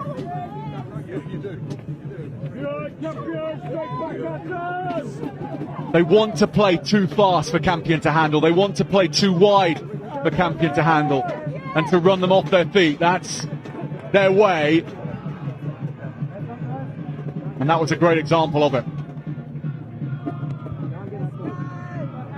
But Langley kicks off again. And Campion aiming to put Field's position pressure on, but they're going to have to get the ball first. They almost get it there. Take advantage, knock on only. Shields gets it back. No deliberate knock on, because that was a genuine attempt to claim the ball, and they very almost did. Roll, good, ball's available. Chin. Nice, just knock on. Ball back. But this is just a knock on.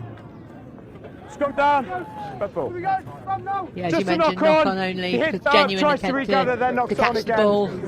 You can see that with the shape of the hands, his palms up or to the side rather than down, and that makes all the difference with whether it's a penalty and yellow card or whether it's just a knock on. You're on, Campion! Pressure on! Two! Here we go! Okay. Crouch! Angus Nichols, the man in the middle for us today. Set! And that's his voice we're hearing coming through our microphones as well. Shields, lovely delay on the pass. Campion line up the runners though well. So Shield goes over the top. Has he weighted that one correctly? Not quite. Campion watched it. And securing the ball was Prince Inyaba. Catch-up's good. But turnover on the floor. NSB again, more possession. And a high tackle to give them a penalty. One back, clearly above the sternum.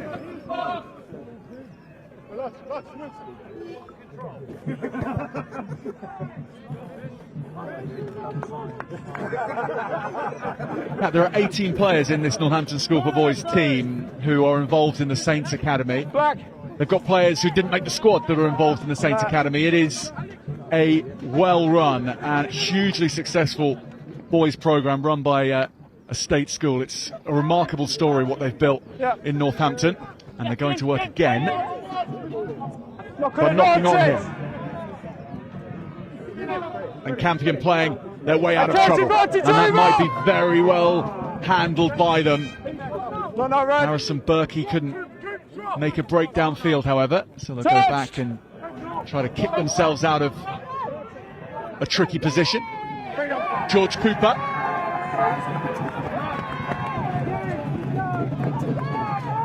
Campion raiding through the ruck, and they've got it back as well. Smith for the open side, Heaper. Penalty comes for Campion. Exactly the same as one from the sternum high tackle.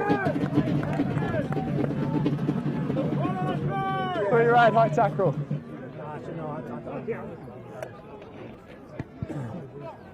So both sides just needing to keep that tackle height down, stop the tensions. Yeah, it's fine. Right, going creeping high with the contact because they're so desperate to get there. But a couple of penalties now for it. Both sides need to get lower. Stop!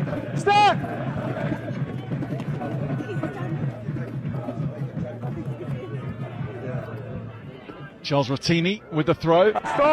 Slickly done by Campion. Langley with a lot of time to play with. And the inside centre Josh Leake on the charge. No, 13! Penalty as well. Yeah, 12. Pressure starting to build on this Northampton side and that defence. So that time not rolling away quick enough. That's spot there. Shot, Allan.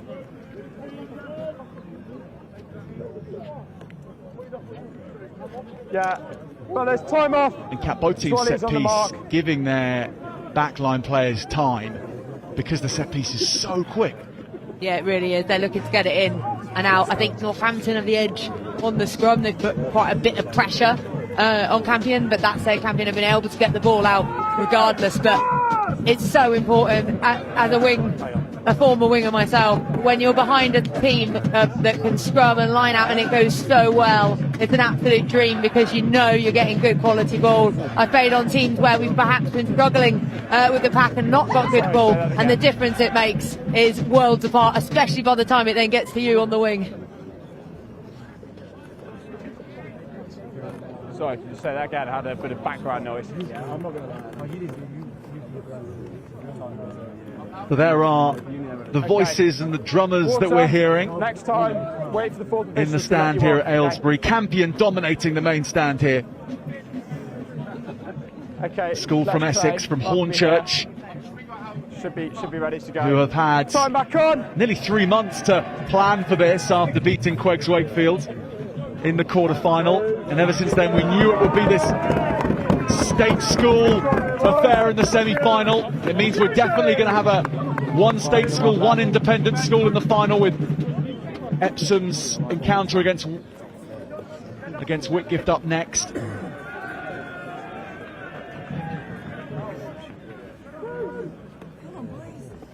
Charles Rotimi, another good throw, and that line out looking so slick. Langley to Leap, hammering into NSB players. Here's Charles Rotimi, lovely hands here onto the right hand side. They straighten. Right away. Harrison Berkey, the outside centre, who made the dent. This is Moody. Now his fellow prop Jenkins. Nat Smith back to the right hand side, the offload a bit speculative, and Cooper will file through here. Cooper still playing with it. It bounced around for Campion. They get it back with Berkey in the end. But they've lost all of 35 metres. Smith's seen a lot of space here. This might work nicely for Campion. The bounce, it's on that. Caelan Shin gets it. 3 Campion players in the hunt for it. Okay, lost that black. But it fell NSB side. Lovely hands here. What a break this is. Looking for support from Chin. He has his hooker on the outside in Barnett Vincent's. Again, Campion ball. And they'll restart. And NSB are a little disorganised in defence here. And maybe Campion will profit from that. And they'll look to go away with Prince Inyama. Berkey again. Penalty comes within the same set of plays to go back and forth like that. It is lung bursting. Yeah, a lot of phases in a row there, which you're going to have to work super hard for that. Let's go for his 10. So really intense.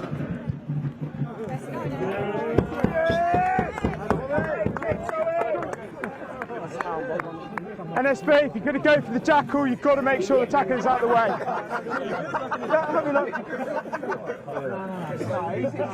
We've got to take the Asian at 10.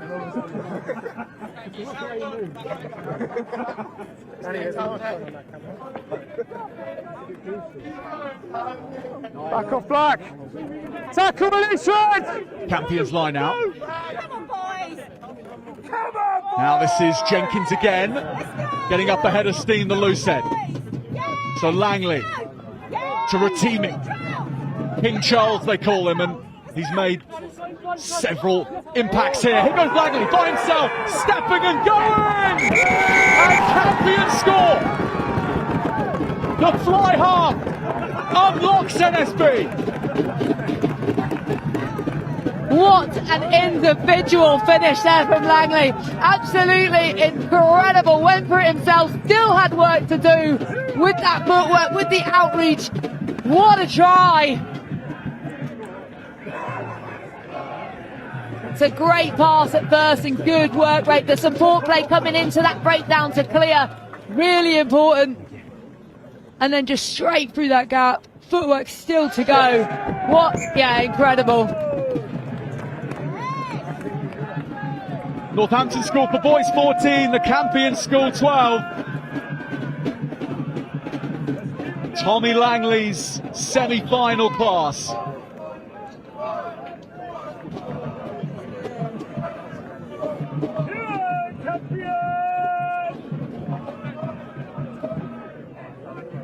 Come on, mate. 25 minutes gone, 2 points in it. Finn Shields' kick-off is claimed. Jasper Smith, the man to watch it. And now Barnett Vincent. And it's a quick ball for NSB. Shields under pressure. And he gets it away, but Cooper couldn't handle it. Again, the pressure of that defence just mounting and forcing the errors. Great line speed.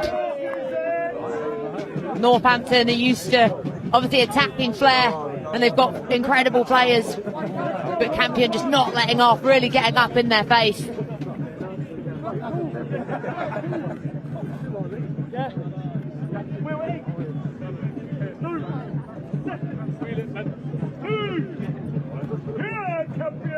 Coach!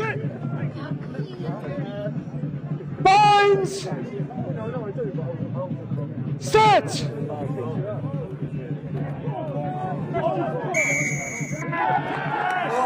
Penalty NSB. That scrum really coming through and showing its power. Yeah, it saw it in the first part of the game. It looked really dominant, and it's just so tough to deal with that. So they come away with that penalty. This is something that might keep them in the game whilst it's so tight. Flat at the 5. Last time they were in this position, NSB came away comfortably with a forward-dominated try.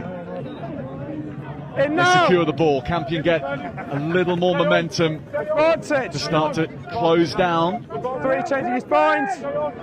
the maul, but now it splinters. And NSB keep their cohesion. They peel off the back, and they get there. Wonderful score from the forwards from NSB. It's touchdown by 30 Barnett Vincent.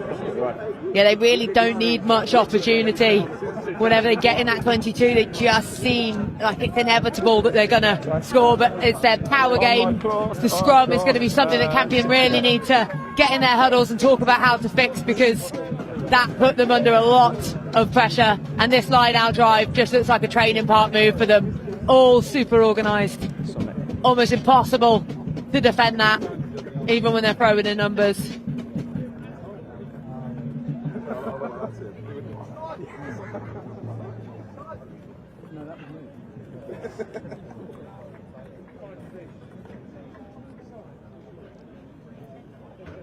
Shields to try and line this up. Yes. And he coolly slots that through. Not an easy angle, but it's made to look straightforward by Finn Shields. Yeah, very casual about the way he went about that. Like, absolutely brilliant.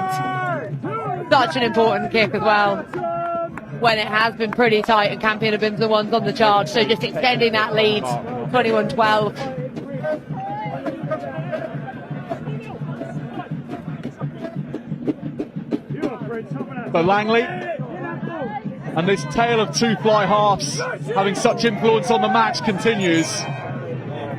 After Langley's try, Shields' excellent conversion. Time's off.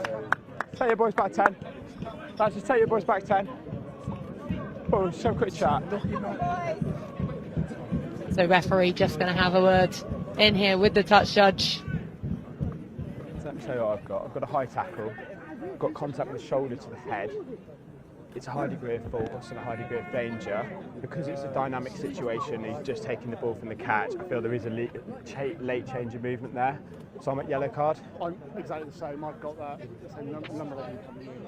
I've got shoulder to head. I've also got a slight difference as well. Yeah. Agreed. Okay, can I have captain 11, please?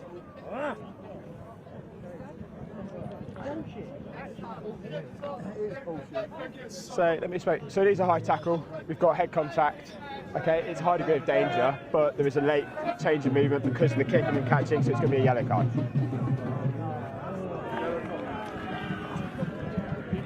Really clear, great deliberation between referee and touch judge, understanding exactly what has happened. So saying it's a dynamic situation, so whilst there is a degree of danger, there is a dip in the height, so come away with the yellow. Obviously there's no bunker or decision here today, so it's either yellow or red, so yellow, they've come together as the right decision. Prince Inyaba, the left winger for Campion, off 6.5 minutes to remain before we'll see him again. In the meantime, NSB look to profit. That goes to the ground. Berkey doesn't take it. That might have been a chance. I think that was a chance, because Northampton, when they attack, they flood through, so they were all flat. If you get in behind, it's very difficult to then have to turn.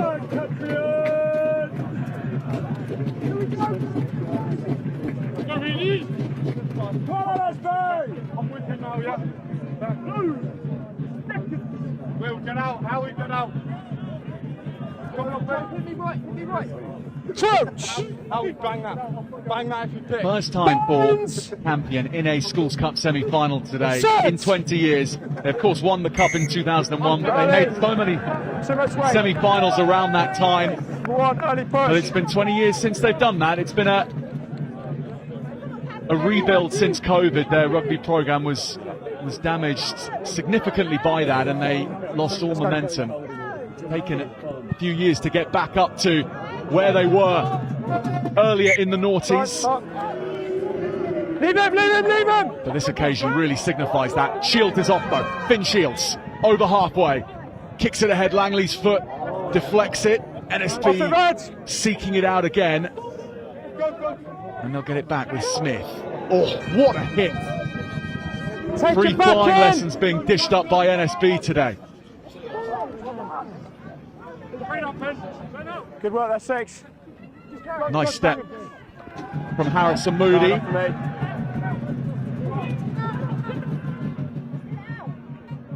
Langley. Oh, that's gorgeous from the fly half. All backwards! But Campion lose the ball. Now they get it back. Langley now seeks the boot and places that perfectly out of touch. That's a nifty exit. The two fly halves are just absolutely having a blinder, aren't they? They really are.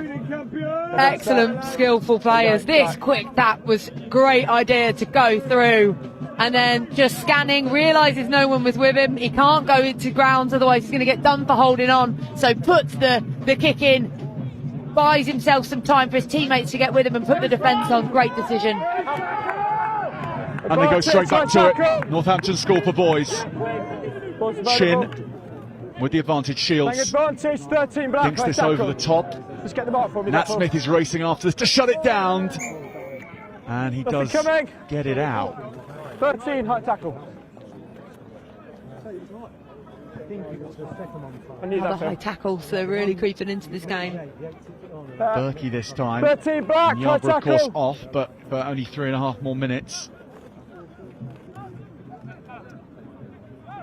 But it would be a surprise, Kat, if they get Prince and Yarborough back on without having conceded again. Yes, especially with the amount of pressure that they're currently under, with the position that Northampton are in as well.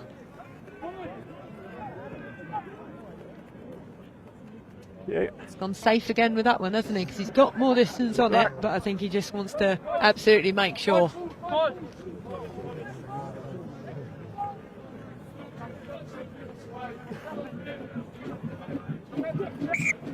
Birdie Barnett Vincent. There we go.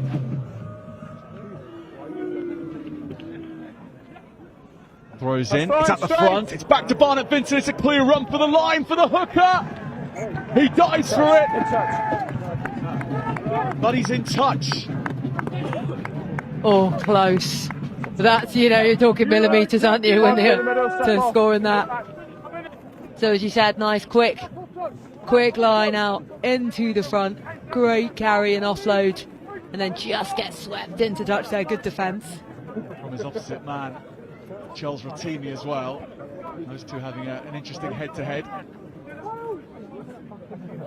To the back, it's over though. And Barney Vincent has it. NSB can go straight back to it and make Campion pay here. Chin and the hands are good, and NSB are over again. Too quick and too smart from the forwards for Northampton School for Boys. Yeah, they just look like they know it's going to happen. They're playing with the confidence it's going to happen. They're not rushing anything. They're going through their phases, and it's really working well for them with their forward power that they have. No, so really good leg drive into the contact. And then just moving that board, that extra tip on, so important because defences think you're just going to come round the corner. That extra little pass, taking it wider, when they were in. Try scored by Howie Barnett Vincent, so both the Barnett Vincents with a try in this semi-final, and Shields with more points to boot. Campion still a minute before they get Prince and Yarborough back on. It's been a very, very profitable period for NSB. Backwards off red! Then knocked up by black. After the kick-off half-time is called. 28 points to 12. It's been exhilarating, it's been aggressive, it's been feisty. And at the end of 35 minutes, NSB with a healthy lead over the Campion School. 28 points to 12 at half-time. You're talking about afters. I haven't seen anything. We've got three of us. What a second half we have installed, though. Don't go anywhere. Highlights of the first half coming in now.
Every year. Yeah. Every year. I never did do it.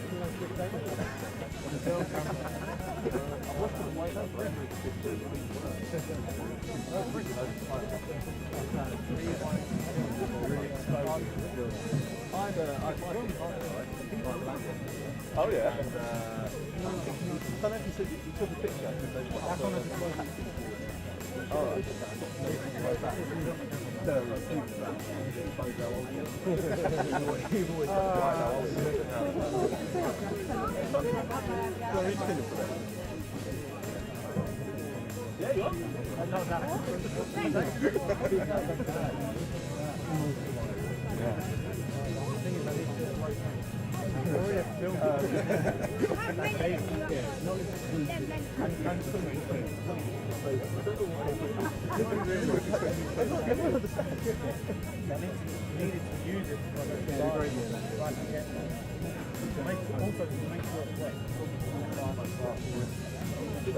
No, finish the rock. Just finish the rock. But this is my flat work. Well, no. It's not my flat work. You know, I don't know what was it exactly, but there was a good one on the side before it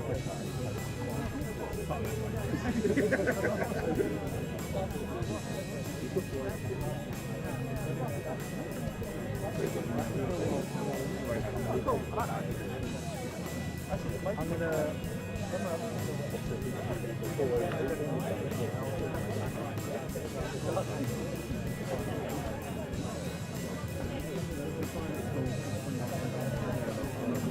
Come on, Aylesbury!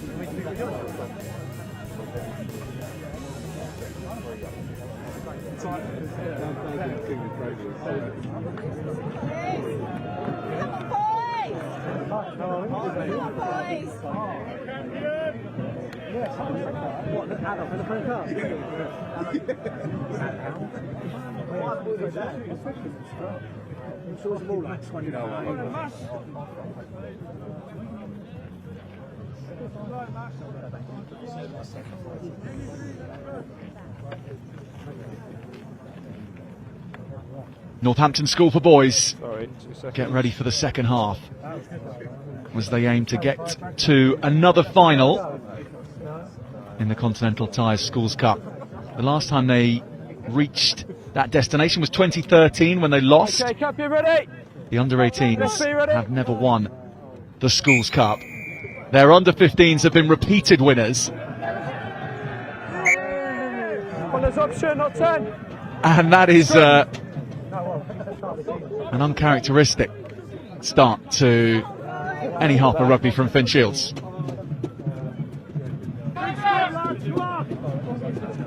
Yeah, I always think with those ones, you want to try and get them as close to the 10 as you can to compete, but if you're going to undercook it like that, you might as well just kick it as deep as you can, and then at least put the defensive pressure on and force them to kick back to you. I played a lot of sevens in my time, and it was all about just the timing of getting it to that 10 metre and up and competing. Good scrum from Campion. That's gone sideways straight away. Reset, flat ball. Sorry, a bit of a mess. Possibly in that half-time chat, they had opportunities to talk about what they could do in that scrum area. Both sides. Campion's Prince Inyaba is still off the field. They're still down to 14, but he's imminently joining us. So imminently that he's stretching up in front of us, making sure he's ready to run back on when he gets the nod. Let's go. They are seconds away from being back up to 15. Nat Smith 50-22's on there. kicks downfield, very good kick from the scrum half. It's going to go a little too long, and maybe quite a distance too long, by about a metre. Will come all the way back. Yeah, again, a really good patience in just watching those goals, because you have to keep your nerve, even if you know, because how many times have we seen it in premierships and internationals when a player's waiting, the fullback typically is waiting, and then someone comes and darts their hand on it. So it's a nerve game, and being aware of your surroundings as well.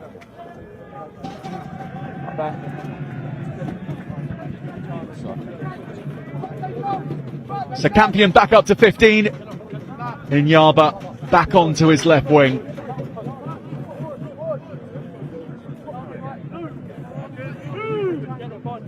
What would have been the game plan for Campion, would you have thought, for this second half?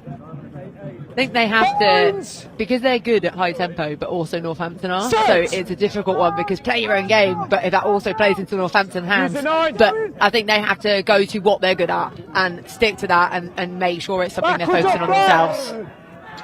Well, Nyaba's first involvement almost wins the ball back for Campion. Instead, Shields wins it. And Reuben Williams on in the 20 jersey for NSB into the fray. Lovely hands from the forwards here. Shields has so much time thanks to that excellent couple of passes from the forwards. Chin. Now this is Kai Campbell. Had to way back. Advantage. Back to the blind side, and everyone holding their run. Campion watching them well though, and staying on side. Although they have the advantage now. New advantage. Key black offside. Chin goes himself the scrum half, then looks to offload. It's there for Shields. He keeps it alive. Barnett Vincent involved. Then Aidan Reid carries forward. Powerful, precise from NSB. It's irresistible. Campion trying to hold them off from their line. Touch of flair to get it out to Cooper. Inyaba misses his man. This is into the corner, and Civil is lined up. He's bundled into touch. They get there in the end, Campion, but they are being pressed in every single area of the game. Yeah, defensively pushing, so he just hit touch there, so they were really well to cover across and just force him into touch. He tried to do the offload back in to keep it, but just a little tiptoe in touch.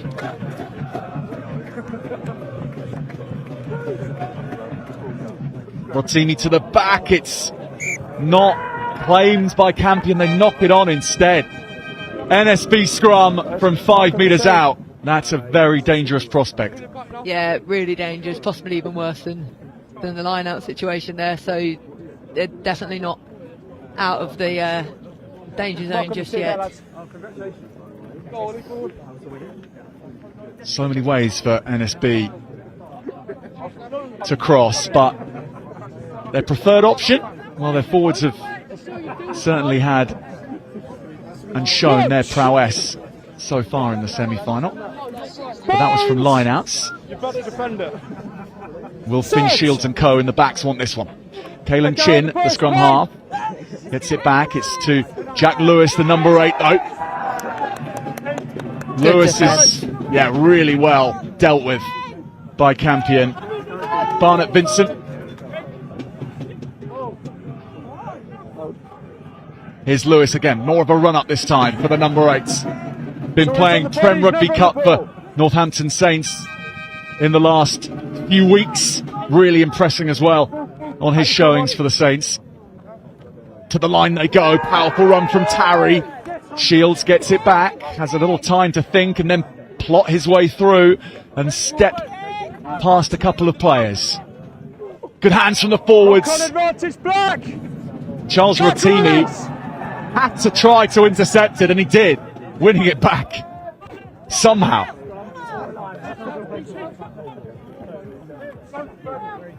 Okay, let's use it, please.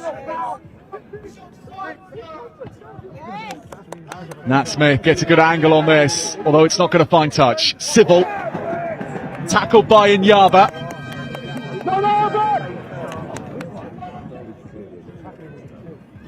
Shields with so many options, forwards in front of him and outside him. Now he draws them in, gives it to Tarry, but that's gone to the floor. Campion surely have to try to chance this. Any turnover ball is invaluable against NSB. It was clearly a rock. 20's offside.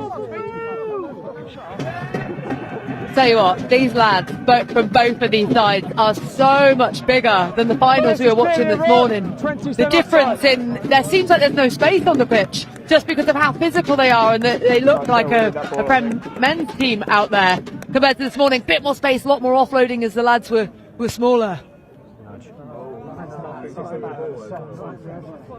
Oh yeah, you can see the hand just gone in there.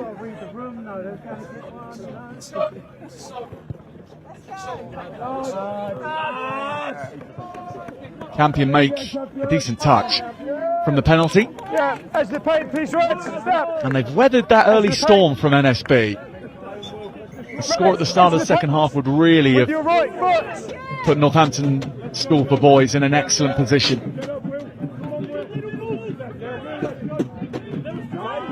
Off the top, Smith and Langley. A lot of time here to think about where best to go, and the carry was from Freeman.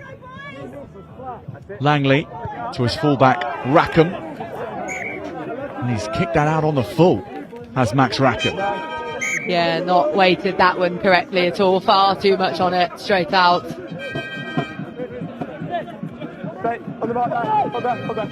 Step. Seems a shame, as you said, to weather the storm like that, work your way up the pitch and then just an error like that. Brothers, back on the edge of the paint, on me. Turn around. Push here. Start. There we go.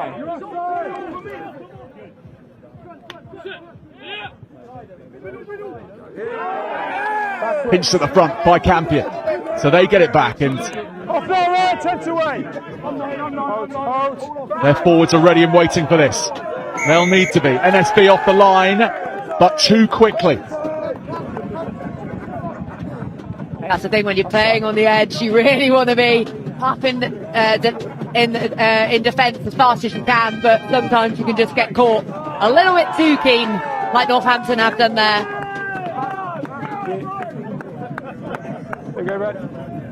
And Langley is having to push for every metre possible from his kicks to touch, and he's getting really good ground. They're about 18 metres from Northampton School for Boys' line. To the back they go, nice move, and Rotimi again is surging into contact. Great carry from the hooker. Smith arrives, brings in Jenkins, and they keep wrapping round the corner. A straightening line needed. Joe Buscombe is hit sideways. The blind side, Usman Gumbo being ransacked. Great defence from Northampton School for Boys. And Campion have lost this now.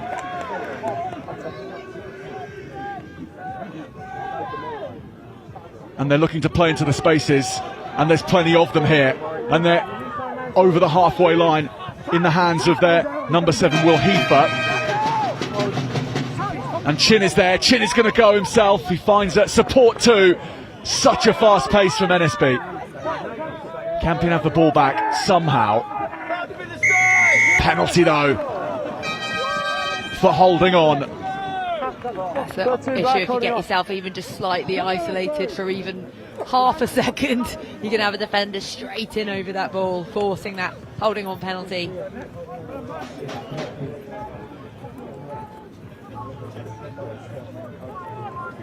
Well, there we go.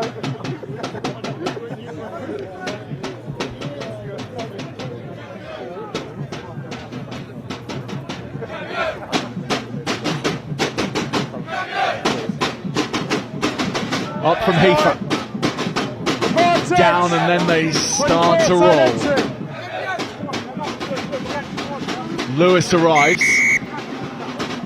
Lewis is going to... has this at his feet. 24, jumps across, comes in from the side. He's been playing so well in the Prem Rugby Cup for Northampton Saints that Jack Lewis, despite being at school, is on the shortlist for their Player of the Month for the entire club. That's crazy, isn't it? It's so, such a talented young lad with such a big future ahead.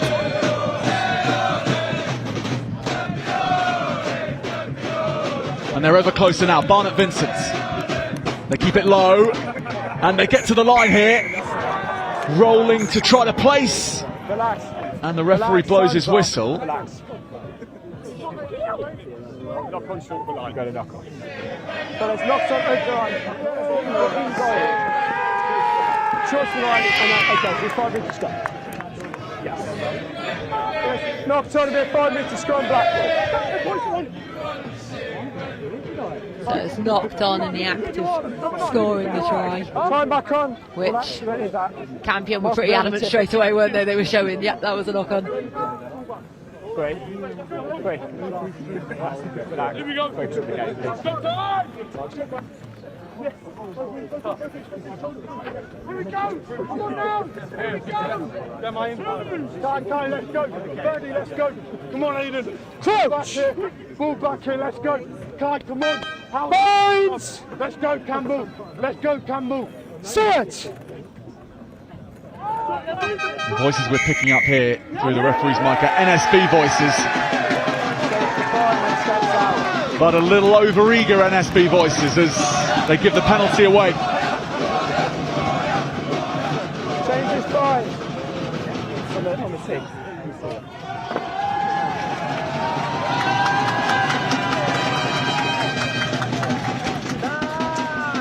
So Langley bananas Campion out of their 22. Okay, hold on, seconds. Lads, number 4.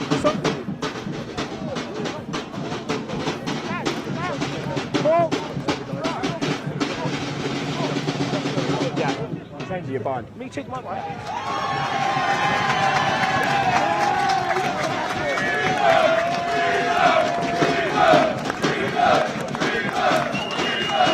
Okay, let's go.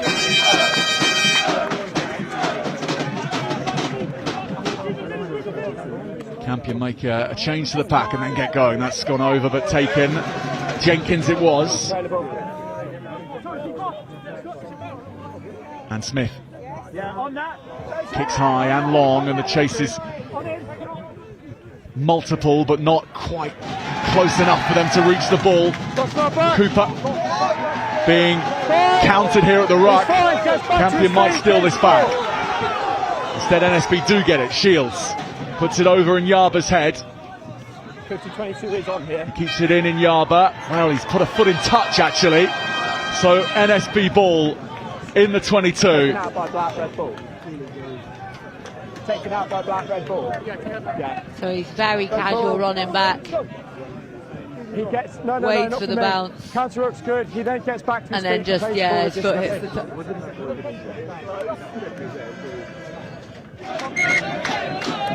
Come off. So the referee calls time off. Still Campion holding. It's a back. Okay, it's a back. We're going to play without conceding, and every minute they do that, and every opportunity for NSB they deny, they'll believe they're still in this. But they haven't had much possession at all in NSB's half. And this defence will take its toll at some point. The effort is massive from Campion, and it seems to be an endless supply for Northampton School for Boys. Here's Lewis. Yeah, he's going to get done there for rolling. You used to be able to get away with it, but now they're so hot you're not allowed to land and then do that roll that you used to get away with, because it denies the jackler an opportunity to get on the ball. So been done there, and Campion have a chance to exit.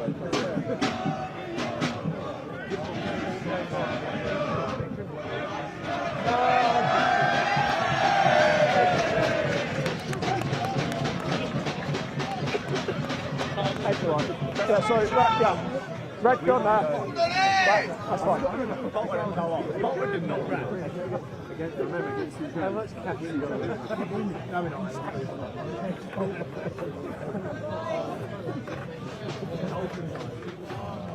Okay, let's go.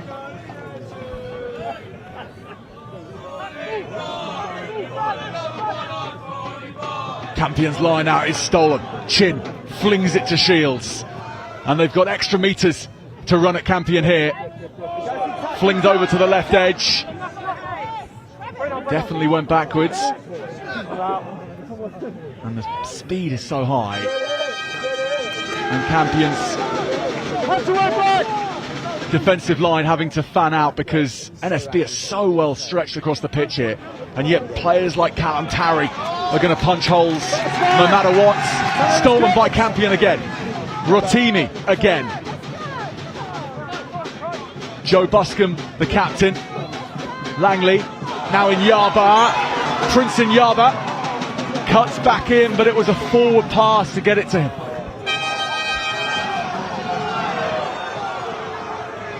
The crowd don't like that one. I hadn't seen it as forward from where I am, but again, we're not quite as in line as the touch judges and refs are. Yeah, lads. We'll get a good angle of it here. No, we're going to play. It's gone down flat ball. Looks flat to me. 16 gone. Dennis, he's a back. We play. Yeah, that's fine. Right, you take blind. Let's go then. Touch. Bones. Search. Scrum goes down. Sorry. Really quickly it went down. And penalty Campion.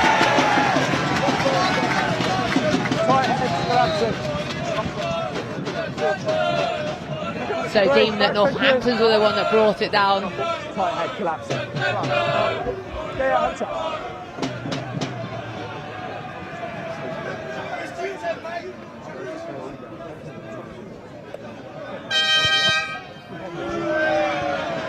Langley doesn't take too long to whack it down the field, and Campion enter Northampton School for Boys half for the first time in a good while. I think it's down the right hand side of that scrum that we can. His touch judge feeding it in, so yeah, it must have been on that right hand side. Good line out drills again. Langley, Josh Leake, Buscombe. Couple of NSB players go low and high on Joe Buscombe. Langley's caught here, slings it away with one arm pass. Yeah, late hit on him there, he's going to be in trouble. Ball's clearly gone. Sorry, Eddie, no arm tackle. Really influential yellow card in the first half. Is this an influential second half yellow card?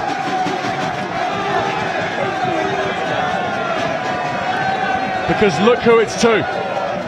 Yeah, they're going to be gutted to lose him, but it did look late on the live play, so we'll see it at this angle onto here. Langley gets it, he does the footwork, gets it away. Yeah, that's a really late hit. We're going to play, we'll take the right up.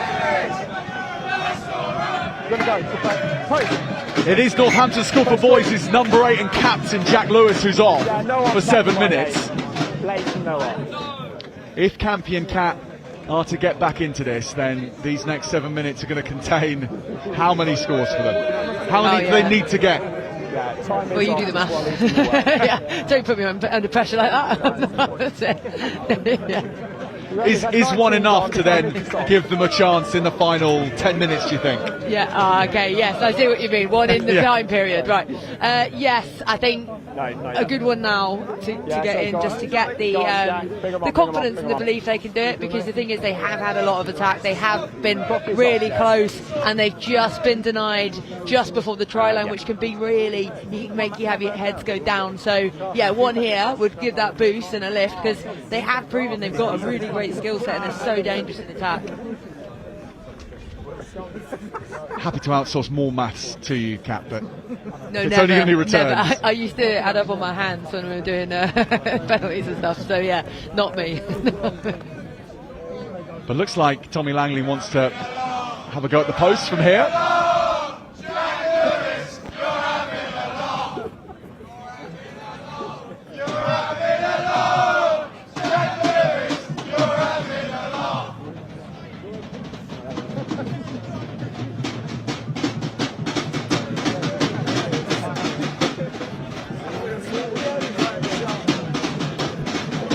Well, whilst Tommy Langley wants to take this kick, I think he's not able to, because lying in his path to goal is 30 Barnett Vincent, receiving some treatment for NSB. Now he'll line it up at the posts.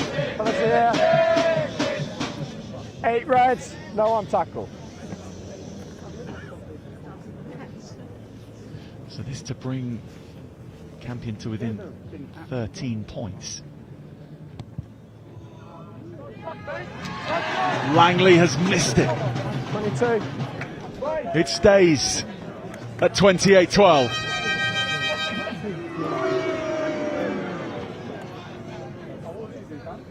Let's have a ball. So Campion's chance to get within 2 converted tries passes by. It's one of those at the gap though. I probably wouldn't have gone for 3 anyway, especially when they've just lost their number 8. Like, go for line out, tie it in, have that number advantage. Joe Boscombe has no number 8 opposite him, and he'll gleefully charge into NSB ranks. As will this man, Dylan Jenkins. He's been so busy for Campion. The loose head prop. Langley saw some space. It closed down pretty quick, so he made another plan. Nice feet from Rackham. And Yaba going after this. It's bouncing around with Shields going back for it. Campion piling through this ruck to get it back. Taps are up, scores! NSB with hands on it though. Try scored. Campion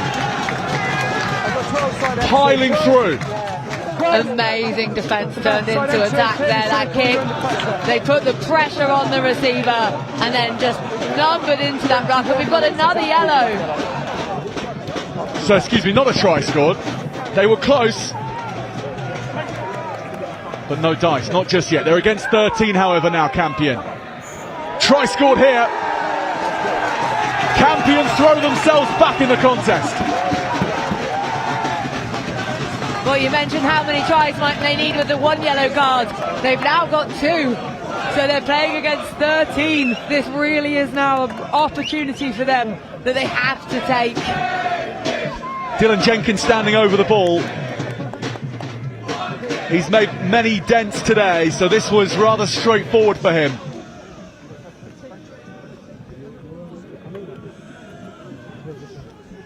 For Campion, the dream is still very much alive. It'll grow with points from Langley here.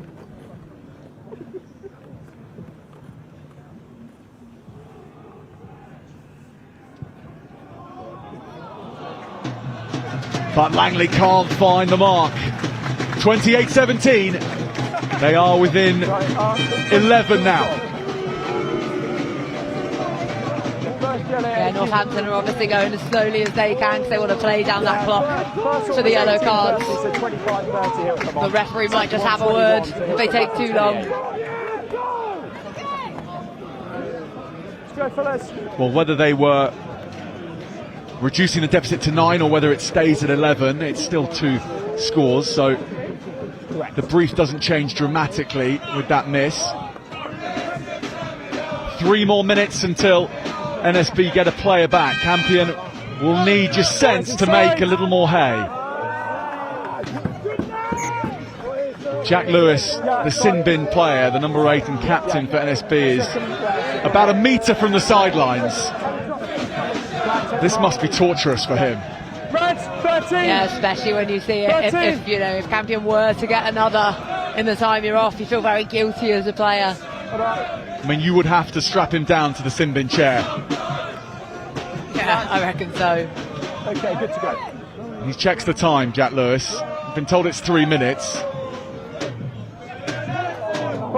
Tap back from NSB, not clean ball. Rotini almost gets it. It's gone for Campion, but the penalty awarded for Northampton. Yeah, just too slow to get there for holding on penalty, and there's no reason to get holding on penalties. You're 2 players up. You can put as many numbers into the breakdown as you want. Shields has drilled this, but not found touch. Mistake from NSB's number 10, with 2 players in the bin particularly.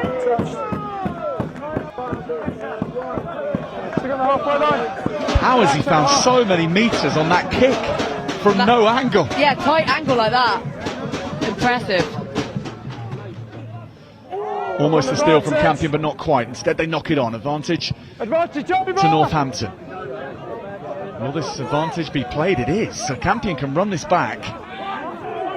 and have a free shot at this. Match now live again. Jenkins, the try scorer. To the skies goes Smith's box kick. Big bounce, it's going to go too far surely. Unless they get lucky with this bounce, and they will. And James Civil back for NSB. Campion look to get the hands on the ball, and they will. From 5 metres out. And they go quickly. Campion up to the line again. Looking to double their money whilst NSB have 2 players in the sin bin. And surely if they're to have a chance, they need to get this done. In the next 40 seconds, the arms are in the air. Campion have another. And they breathe more life into their challenge. Allianz Stadium, Twickenham might just be a bit closer for them.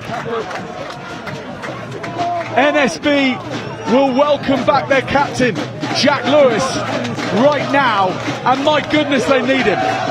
Absolutely they do, because Campion now have their tails up. They have really taken their opportunity with while they've been men down, and they've got confidence about them now. They've got belief about them now. And they've still got a player advantage for another 2 minutes. Langley, what if this goes over? That's what. 28 points to 24. NSB's lead keeps getting cut. Important, a really important kick. They're under quite a lot of pressure. Massive difference between 4 and 6. Massive difference between 15 and 14 players.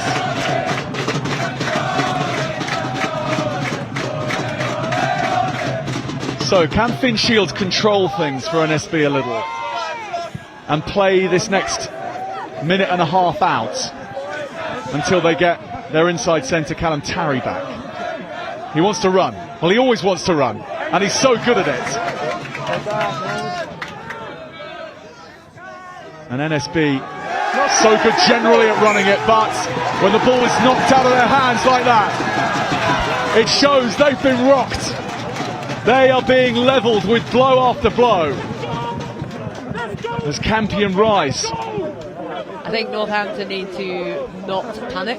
They are still ahead, although the momentum has gone completely against them. They are a player down still for another minute, but they don't need to force things. Just do exactly as they have been doing all game.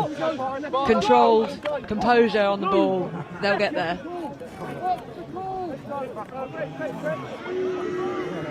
Touch!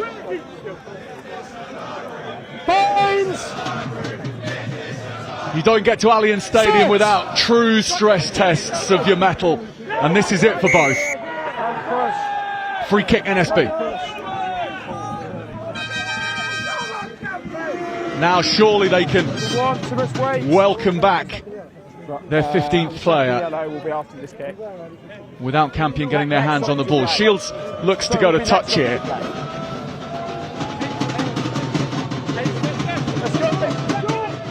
Let's go, please. They tap and go instead. Crafty from Shields. What a tackle. Bouncing off and sending NSB backwards, but now they move it quickly. And they make the usual meters that they do. Penalty, however, for Campion. Cat, goodness me. Northampton seem like they're rattled, and the thing is, out on the pitch, they won't really. Sometimes you can get carried away and you don't think about the actual scoreline. You are ahead. Northampton are ahead, and they need to play like they are. At the minute, they're playing almost like they're chasing, and they're forcing things, and they don't need to at all. It's a great shot in there. There's been some huge hits. Tom Stock giving him the roughhouse treatment.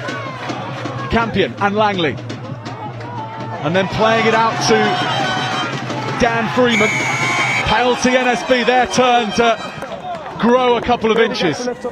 Yeah, that was a brave jackal attempt there, because he got a really hard clear out on him, so he's done well there to go for it, and the referee absolutely right, recognised it was enough to be slowing the ball down, so penalty.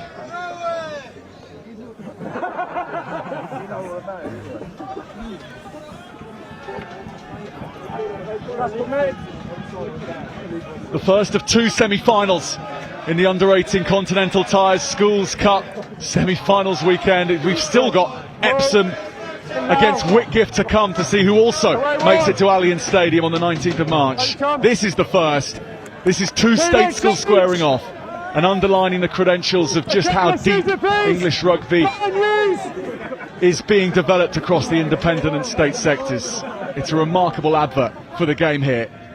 But someone is going to come out on top, and someone is going to go to Twickenham. And we still don't yet know. Campion fighting for every moment to make it themselves.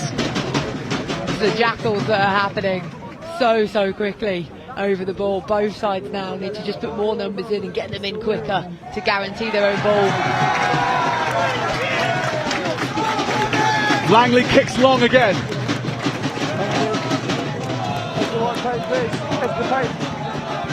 5 minutes to play.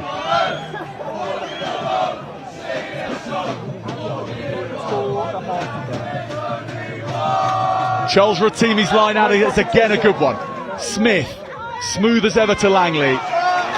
And Langley, as ever, to Josh Leake. Now they're set up. Where do they choose to play? They use Alex Osiegbu. Big carry from the lock forward. Good line up from fullback by Rackham. And he had numbers with him, so NSB's would-be turnover merchants can't get their hands on the ball. Good numbers here for Campion if they can make this work to their open side Stock. Tom Stock. And they pick and go to the left.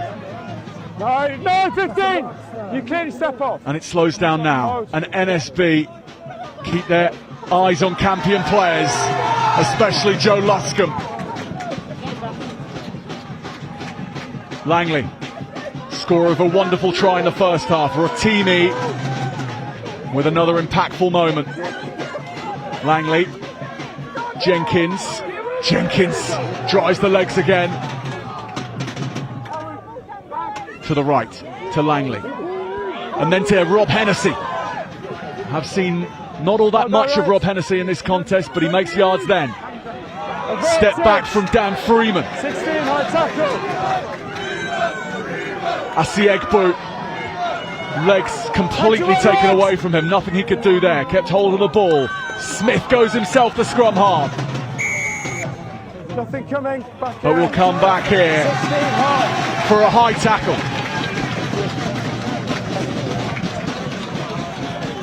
Now, just a few minutes left on the clock. This is now building those absolute pressure moments. 16 high tackle. 4 points behind. We think around 3.5 minutes to play. We can't be certain. Our clock top left is not synced with the referee's watch. It's just a guide. Here go Campion and Langley. They've been behind ever since the early stages. They opened things up with the first score in the match, and then NSB rather took control. It's been wrestled back from them. A series of yellow cards, and now they are making this count. Yeah, time is yours, Charlotte. 2 minutes.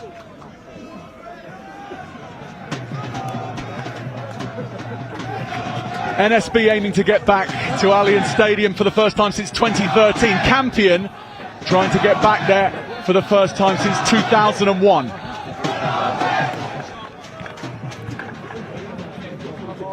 Okay, wait for me to get to the back. I'll put the back on, then we'll go. So Charles Rotimi, the hooker, who's found his man so consistently today, needs to do it again. NSB shaped to stay down and defend this. It is up to the top. Usman Gumbo rises. NSB were waiting, and they repel the initial Campion rolling maul. So it is backs and forwards that have to make it up. With Rotimi, penalty for offside. Campion fans going wild all around us, but still that try line an agonising number of metres away. think the fans thought it was a try rather than the penalty, but penalty means they get to have another go at it and decide what they're going to do, if they kick it to touch or if they're going to tap. Looks like they're going to tap. Dylan Jenkins, of course. The big pieces in the Campion pack go to work and they look for the line. So close, held up by NSB. Heroic defence from Northampton School for Boys. They've got 1 minute now.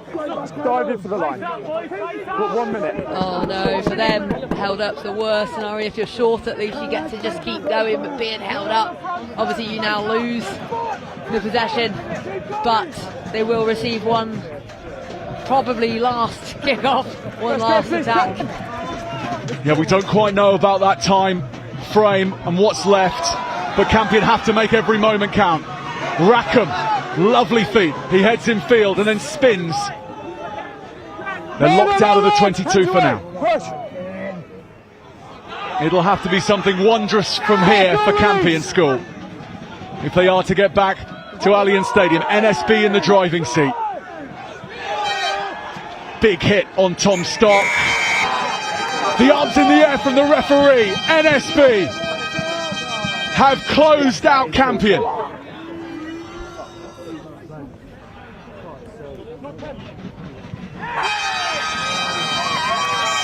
Every trip to Twickenham has to be a test. This was the test for Northampton School for Boys. It came against a fellow state school. It came against a school who've won the competition before, but it won't be this year. It just might be this year for Northampton School for Boys. A pre-eminent force in English rugby in 2026. They are off to Allianz Stadium in 2 weeks' time to see if they can lift the big one. A monumental semi-final, which Northampton School for Boys win 28 points to 24.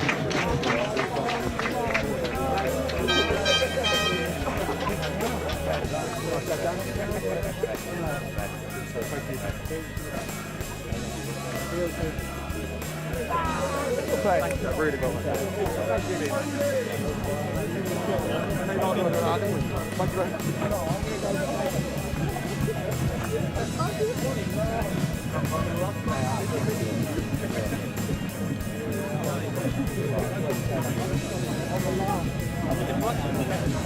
thought they were going to start running away with it, and then to be fair to Campion.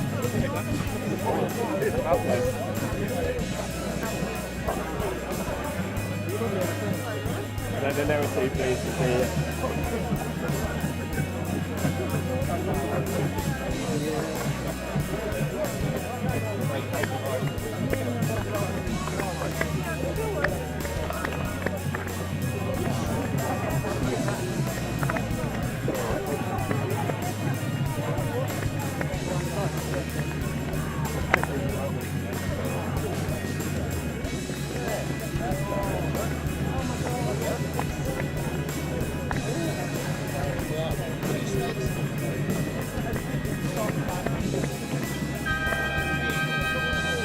Cheers, guys. Did you enjoy it?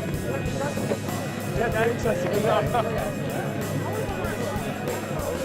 No, really good. I thought NSB were going to run away with it, and then Campion played some really good rugby in that second half.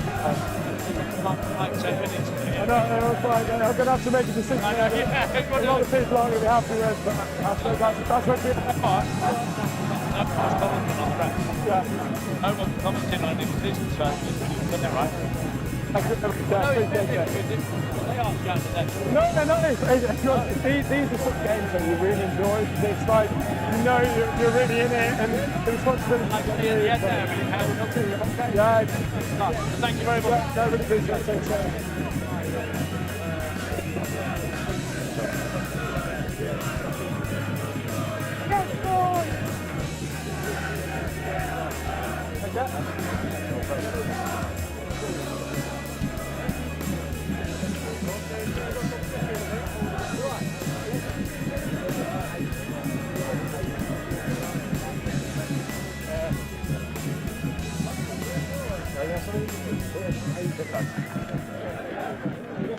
Thank you.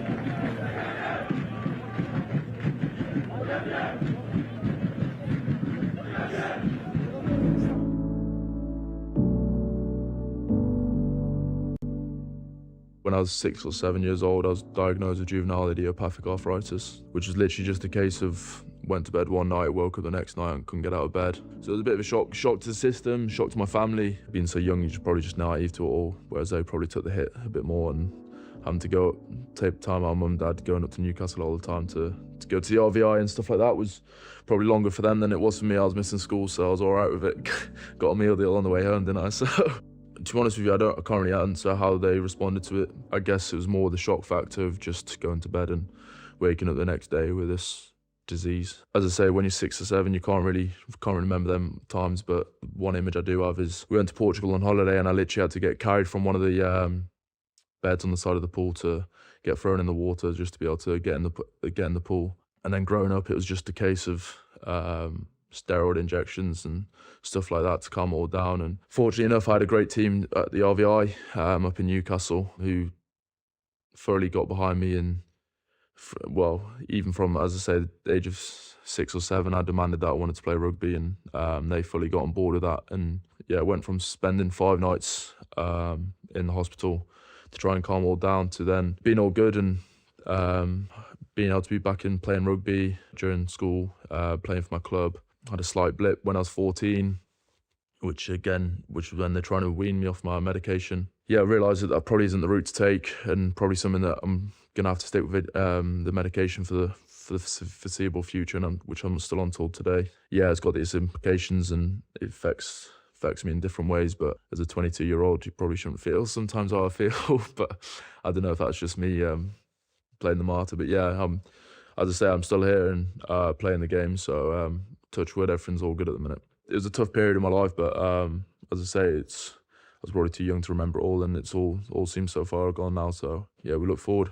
Arthritis is probably something that everyone grows up ending up having in the end, but because of me having it so young, it's such a shock to say the people that I was working with at the RVI that someone my age at that time with such a disease with such little research. Obviously they had a few cases of it, but not many, and for me to be so demanding that I wanted to play rugby and play sport, probably knew they had their hands full, and to be fair to them guys, they fully got, as I say, got on board with it.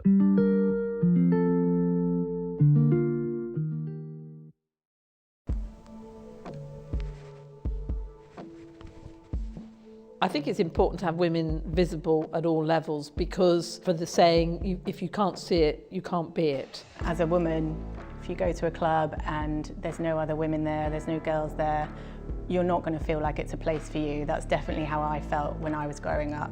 So if you don't have women at all levels and girls at all levels, you're not going to think that it's something that you can do, that you can try. Belonging's important, and visibility is key, and I think International Women's Day gives us that chance to celebrate each other, and being able to see women in the industry just helps inspire people that may not have seen that before.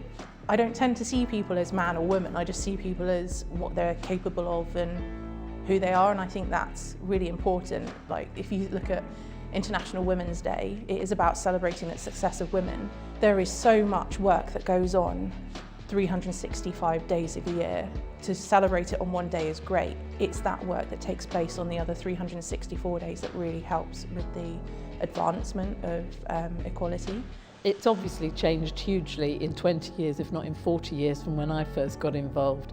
As I go around the country, I do see a lot of women involved in their clubs, whether that's as secretaries or chairs. You know, there are more and more, and I think the more that they are seen, the more they'll be in the future. Say yes to opportunities. Don't wait till you feel like you fit in. It's really important to have that so that people know that there is something there regardless of what ability or skill set you have. You can always find your place in rugby and your place in sport.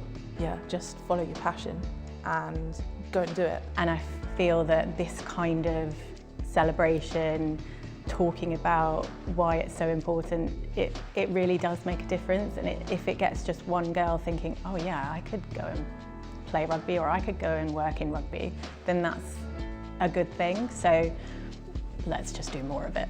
And this is a way to celebrate that.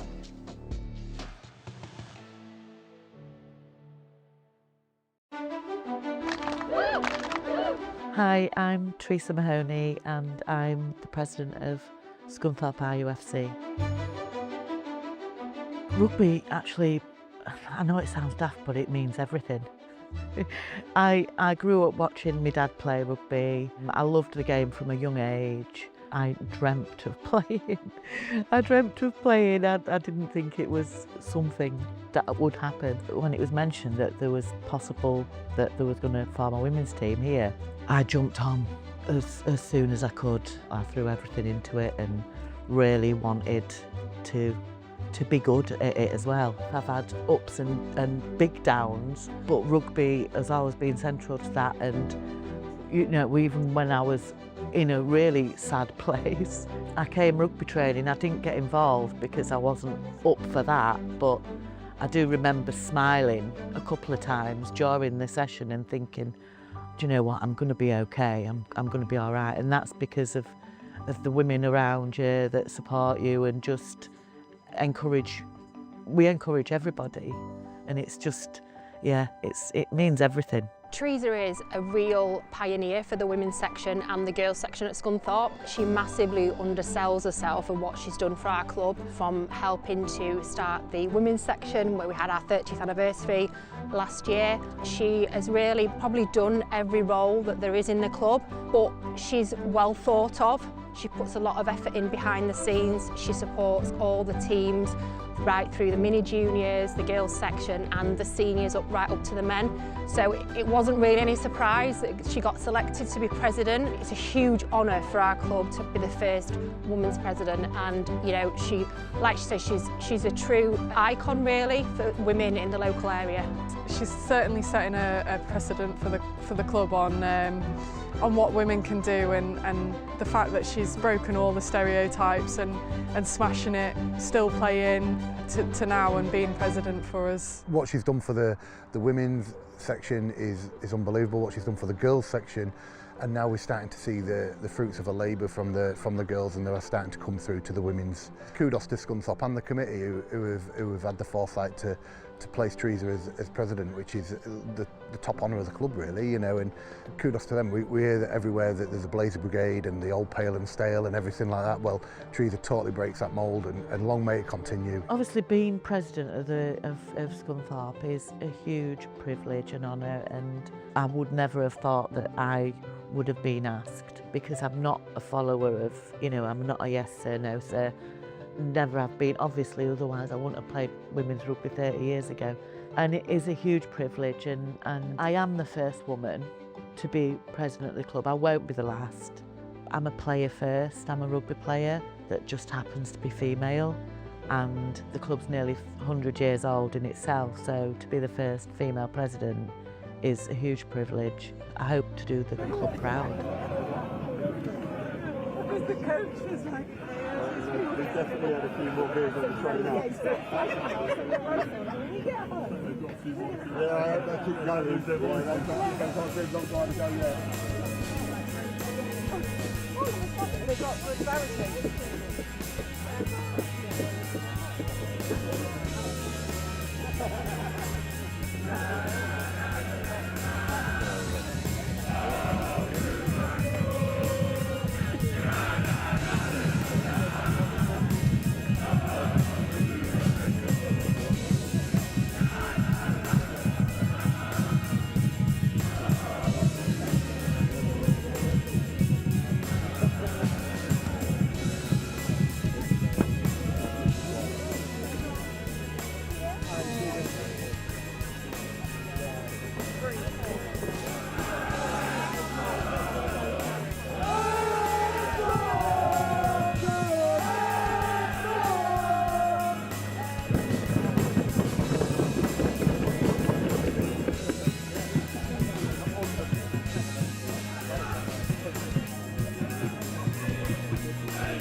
Good luck.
Hello everybody and welcome back.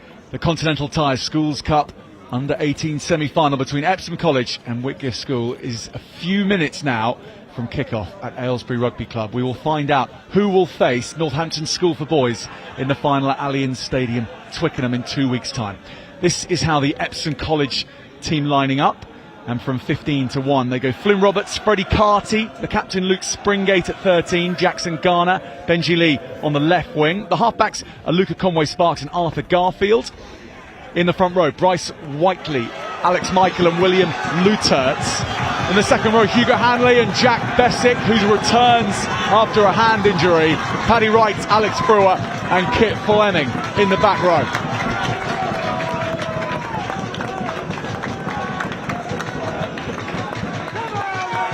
For Whitgift School, this is how they read.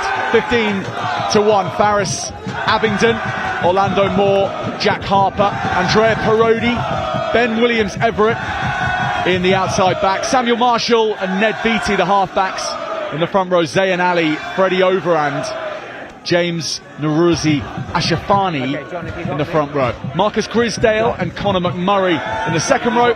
And in the back row, CJ White, Alexi Clapperton, the captain, at number 7, and Sasha Freshwater at number 8. I can hear you. I can hear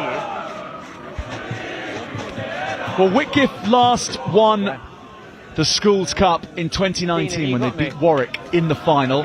Epsom College, meanwhile, have never made a Schools Cup final before. They have been in the Champions Trophy final on a couple of occasions in recent years. That was for one-term rugby schools, but that trophy is no longer. This is the big show, the opportunity and the chance to make it all the way to Allan Stadium, Twickenham, and compete for the Continental Tyres Schools Cup final. Testing. You got me? Well, England World Cup winner from 2014, Kat Merchant, is alongside me for this one. Kat, the intensity of the cup match in the first semi-final was on such a high level. This will, of course, be very similar. What have you got to keep in mind whilst your body's got to be ready for the action up top in your head? What's important? Just have to keep composure, because if you set off too hot, if you're guns blazing, you can run out of steam quite quickly, or you can make errors that you don't normally make. So just have to play their own game, their own style, and stick to it for both teams.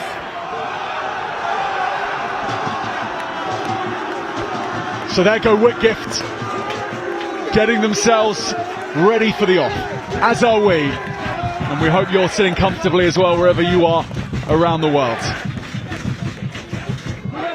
Aylesbury Rugby Club, for the last time today, hosting the fourth of 4 semi-finals. So much drama already on this field. There is set to be a whole lot more here. Whitgift will kick us off.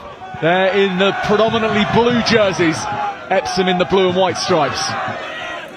So Epsom gather it in and go to work.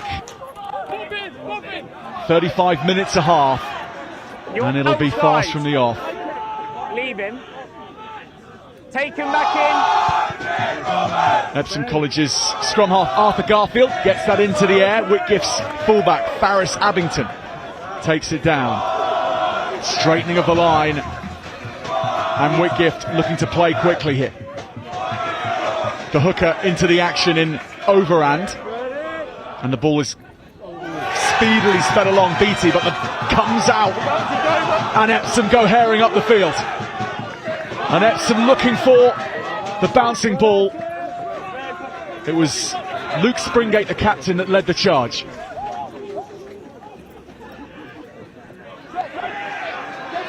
Alexi Clapperton, Whitgift's captain, and number 7, on the ball for the first time. Then Grisdale.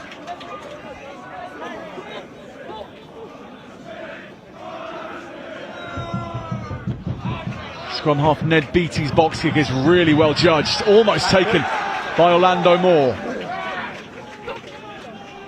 No knock on, so they can play this. Epsom College with a reception party of 2, which is about as unwelcoming as you get.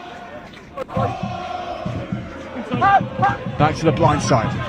1-on-1 for Whitgift, but Moore taken down. And Epsom doing a good job of felling the Whitgift players before they can get going. Yeah, Epsom defence really good there, solid. Some huge double hits come out really with that effort in mind defensively.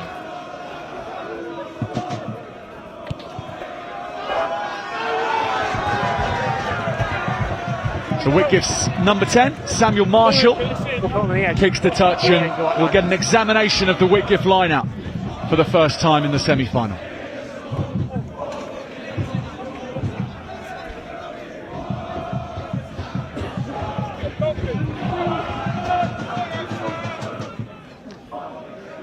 Overran the hooker, finds his man, and then they bring this down, and the pace of the rolling Moore was picking up. Get out, thank you.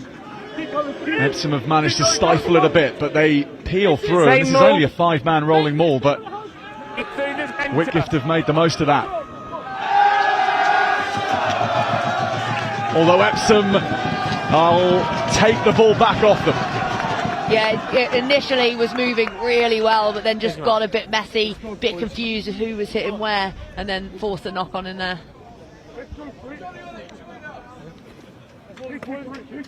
Well, 2 schools with really established rugby programmes to call upon. Whitgift's credibility through the years has been well established. Back-to-back Schools Cup titles in 2010 and 2011.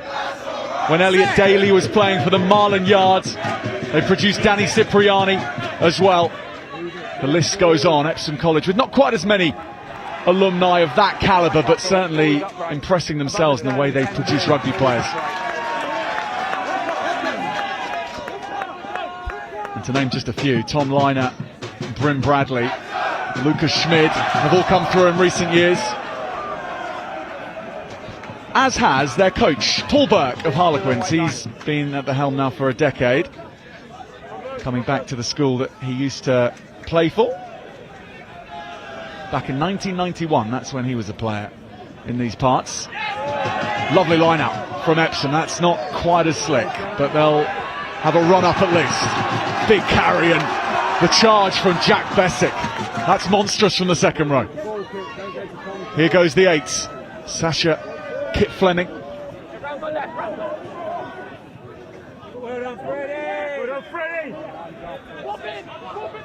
Whitgift's defence being forced to bend a little bit, but never looking out of shape.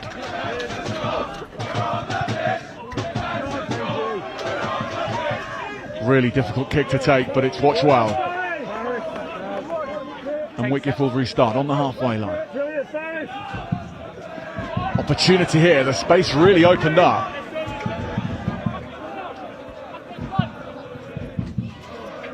Three in the backfield for Epsom, so they'll deal with this relatively comfortably. Tricky one for Faris Abington.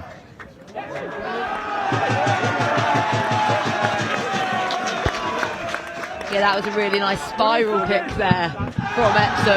It was one that has a horrible bounce, especially on the 4G pitch, so very difficult for back three to field.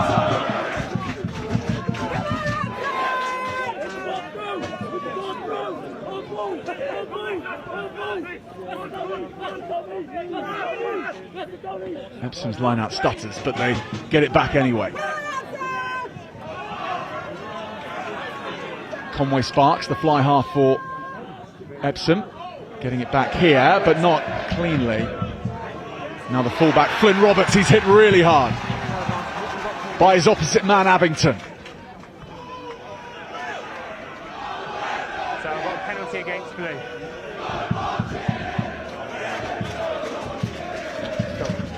Stop well.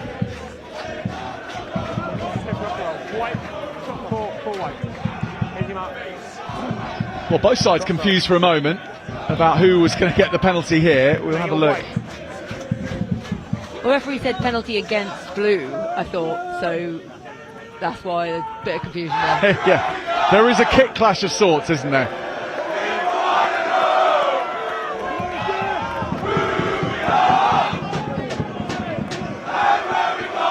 The important thing is you know who you're watching on for.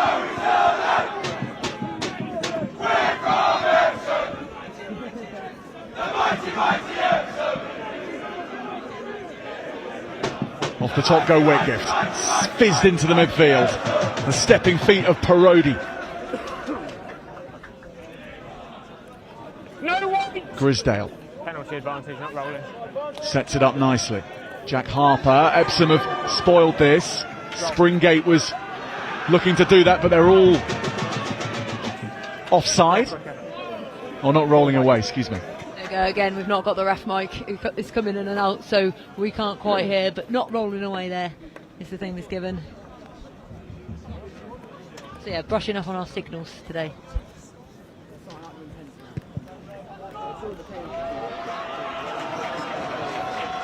Yeah, we'll put on the edge of the white line. Whitgift will take themselves to within 10 metres here. And still no team on the scoreboard. Yeah. Not been a common theme today, there's been so many early tries. But Whitgift with a great chance now. Tapped back, not clean. Epsom spoilers in the air, doing a good job. Pulls out. And they've come right through here, and they'll bring this away. Epsom ball. There are numbers here. If they can make this work, Springate picks it up after some nice footwork. It's high risk, but it was worth the risk. There was a real chance they could break downfield. Kick to touch from Epsom. High risk is exactly what's going on there from both sides. They're flying up, they're making those 50-50 passes, both thinking very much about attack currently, I'd say.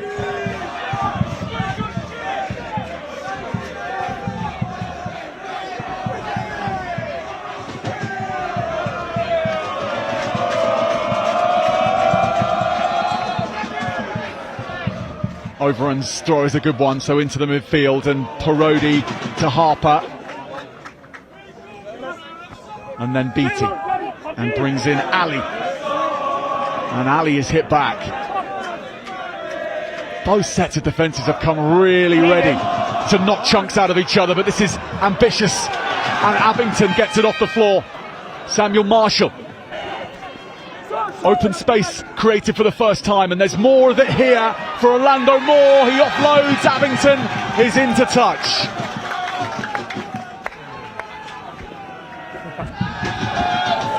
The offload was brilliant. I thought just enough to make sure they didn't go into touch, but Orlando Moore just not quite able to keep in field of play whilst he does it.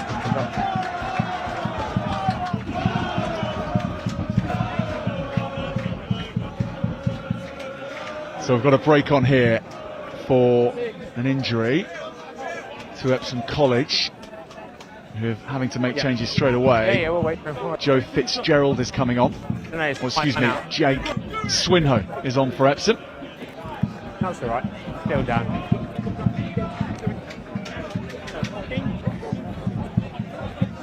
And we can't be certain who for Epsom is coming off, but it certainly looks like it's a permanent change. Yeah, it looks like a shoulder injury, potentially. He stayed down after a tackle. But medics are all with him, so they'll make sure he's in good shape.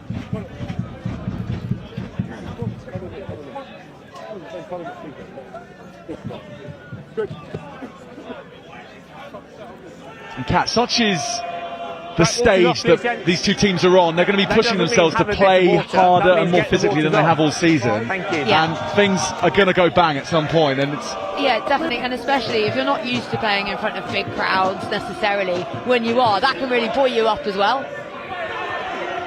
Yeah, they are rising to the occasion, aren't they? And unfortunately, one man down for the day for Epsom, but they're getting on with things. This is hook to touch, and it'll make it just about. Whitgift pressure is really intense, and Epsom have relieved that somewhat, but far from over. Yeah, I think they would have wanted a little bit more distance on it, but when there's pressure on, just trying to get it out at all is good. Tell you what, whenever I watch at Aylesbury, there's so many dogs here, and I love dogs, and whenever it gets kicked to touch, I always just think, please don't hit a dog. That's my main thing. Bounces over the top, and we'll have a set piece, Epsom ball.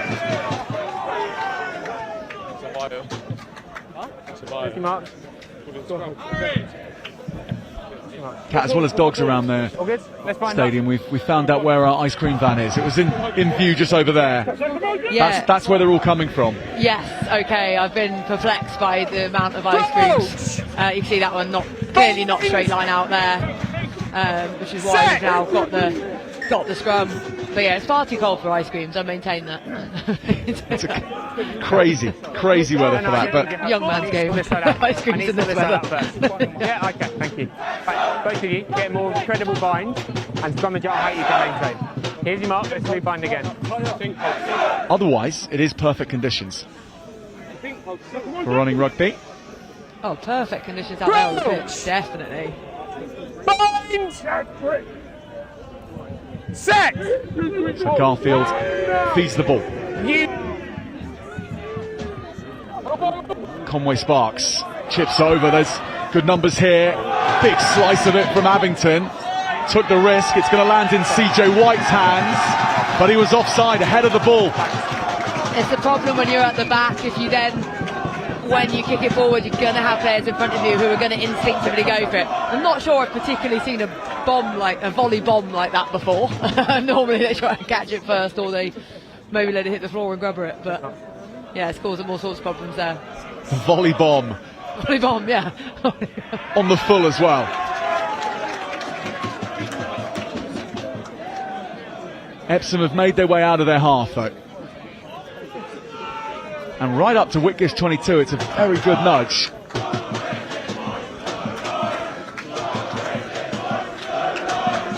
Alex Michael with the line out. Under pressure, but they get it. And with enough space still to run what they wanted. And it's looking and shaping up nicely. They've worked an overlap on the left wing.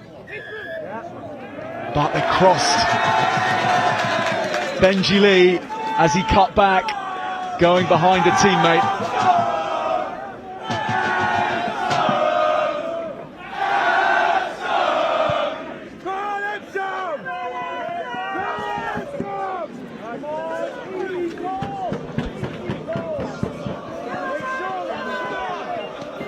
Upshot for Epsom is they're in their most advanced set-piece position of the match so far. Still, surprisingly,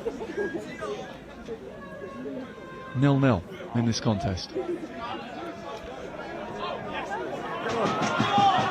Take at the back. Epsom over the 5-metre line. And then they pick and go round the corner, aiming for that Whitgift try line, which they've seen precious of so far, but here they are to make the first move in the match from close range. And they are so close here. Epsom College en masse reach for that Now they go to the backs, and there's a few numbers here to work with. Whitgift though, locking them out.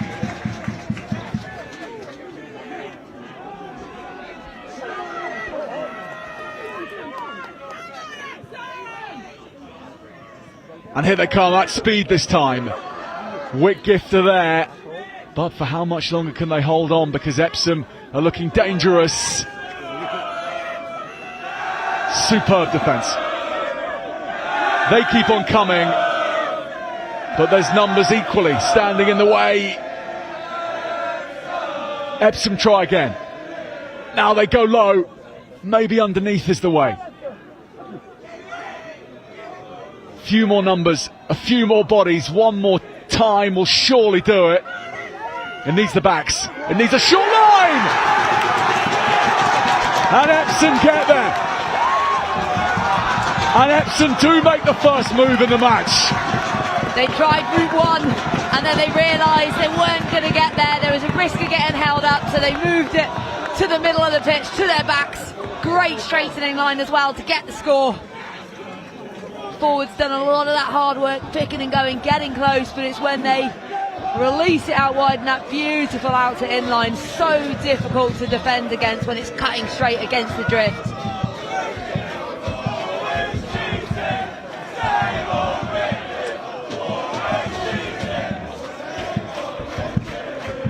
No try, it's scratched off. So Whitgift ball.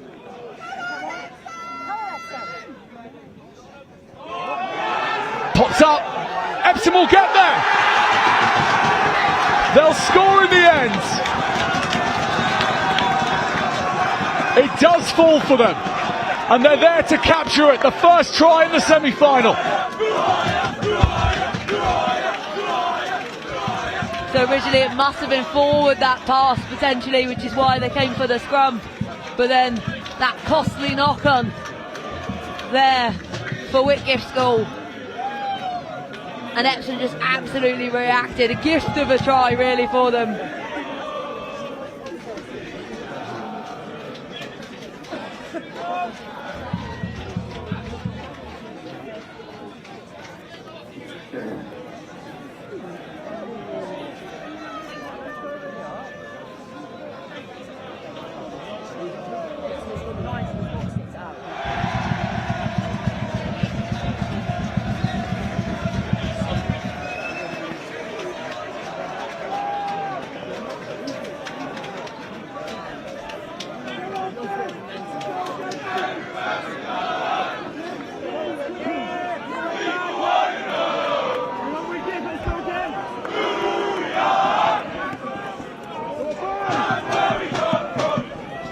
So Epsom go 5 points to the goods, and Whitgift have to restart.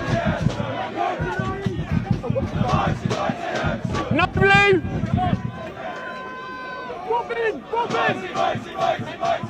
For all their efforts, Whitgift, after 18 minutes, they are down. Epsom ruthlessly efficient once they got there. Big, hanging, climbing claim of the ball, but it escapes Abington's hands. And Epsom have an advantage to play with. Still Scrum advantage.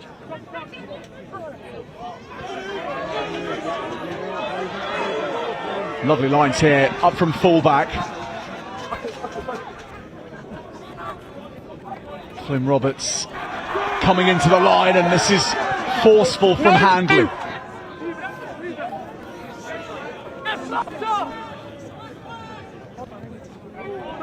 Out to number 8, Kit Fleming.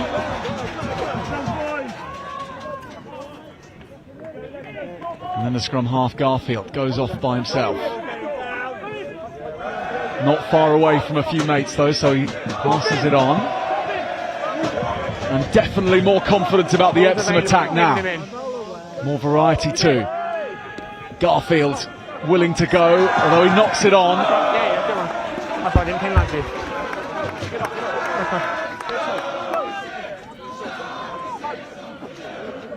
Here's your mark. So a bit scrappy, the ball carries, goes in, and then it just gets knocked on within that tackle.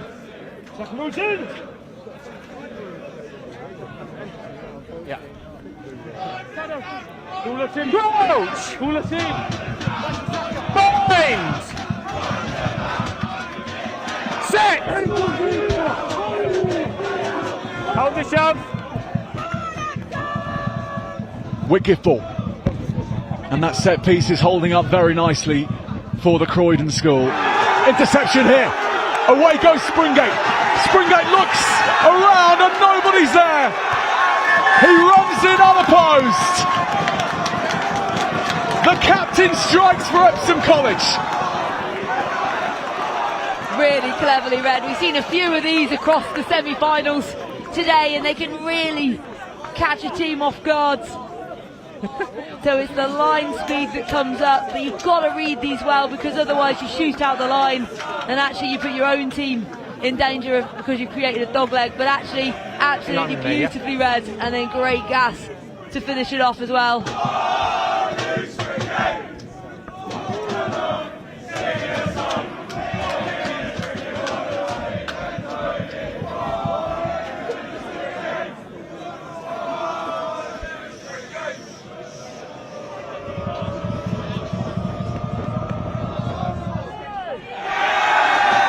Arthur Garfield kicks it through for Epsom. They go 12 points to 0 up against Whitgift. These are two schools who have played each other already this season. On that occasion, Whitgift came out 10-5 winners. So to go 2 scores up unanswered from Epsom, not just morale boosting for them, but a real statement of intent.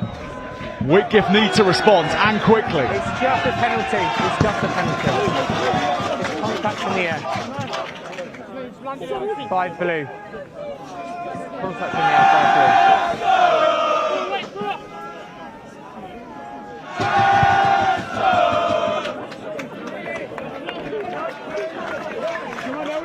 blue. The legs on that cat much, and that is distance from the penalty kick. Yeah, absolutely. Getting the distance exactly that they want from that, putting himself in a good position.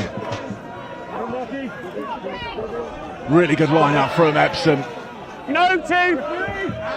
And over that gain line just about, even though Whitgift are coming off the line well. Here they go again on the outside. Numbers in the game here. Whitgift claim it. 9, you're outside. Use. Ball's available. Leave it, White. Nice one. Leave him. Epsom's defenders getting ever more ambitious with who they can knock down and how far behind the gain line they can charge. I don't need that, thank you. Whitgift under all sorts of pressure after being the dominating team.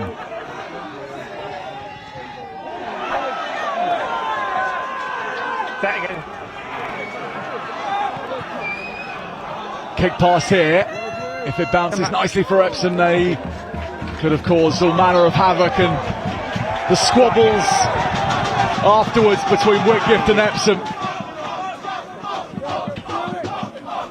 I think there was a late hit down on this left-hand side, which we're about to talk about now.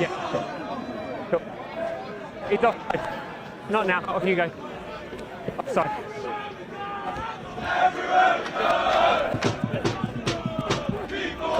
So it actually looks like it's just offside from the kick that they were looking at, so that kick through. When he kicked his own man. Yeah, sure.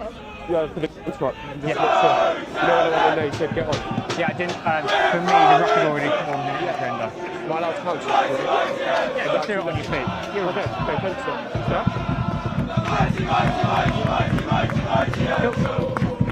Thanks, sir.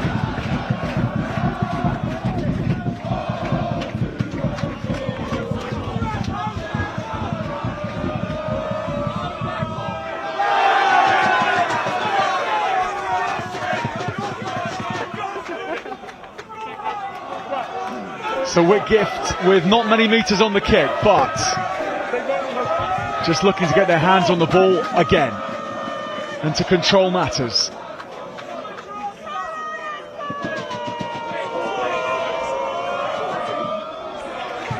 Done nicely.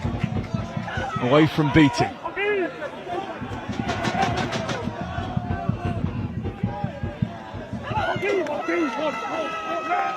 No weight!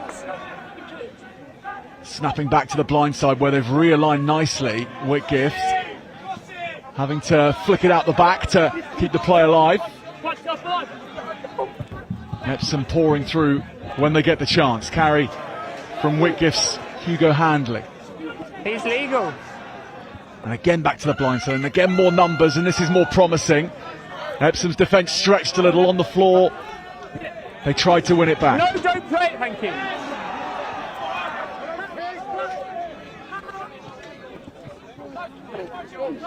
Grisdale. Don't play him. Beattie waits, he can't wait too long. Ball's available.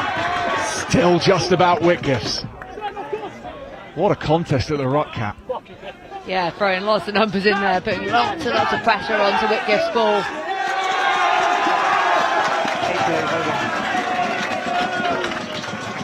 Eight blue holding. And eventually done for that holding on penalty. So all sorts of issues in that breakdown Epsom causing.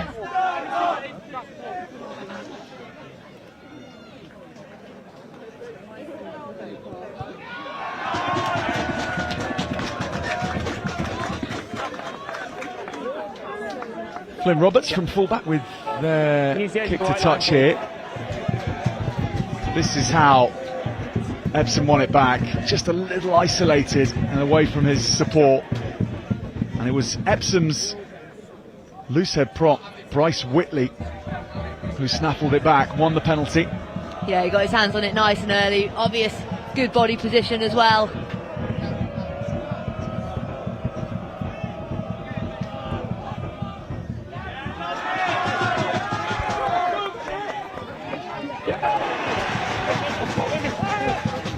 Kit Fleming on the carry for Epsom, and my goodness, he meant that. Springate, Longgate behind the gain line.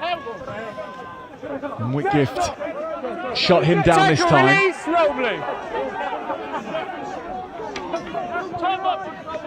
Good sidestep as Epsom's defenders poured forward. Little juggle from Paddy Wright. Penalty Whitgift. Then the ball hammers into the head accidentally, unsure of a Whitgift player. I don't think he actually meant to do that. That's pretty skillful. Yeah, tempers are really rise. I think that was one of those, he's just trying to kick the ball away. So he's still cheeky, shouldn't do it, but I don't think he meant it, the player.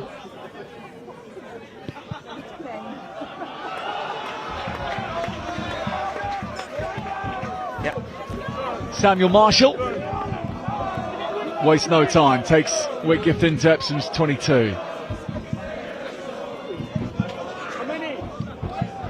The atmosphere once again so loud in Aylesbury for this semi-final. Your AR, thank you.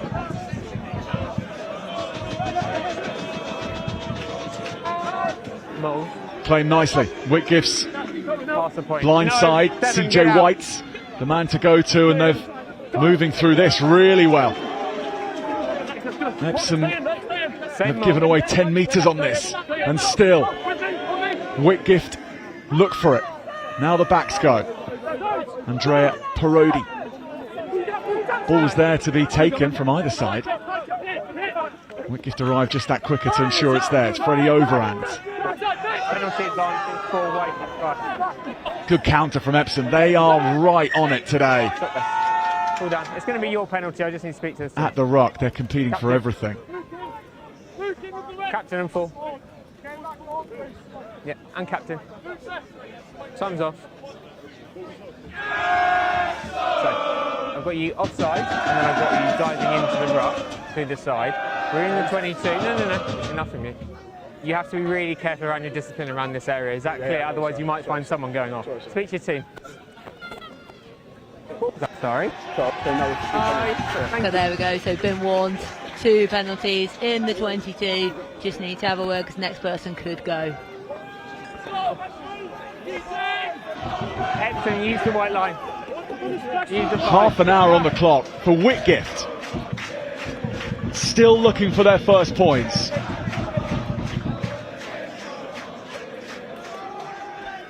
They've got to get this right. No contact. And it just goes wrong at the tail. Whitgift are going to escape.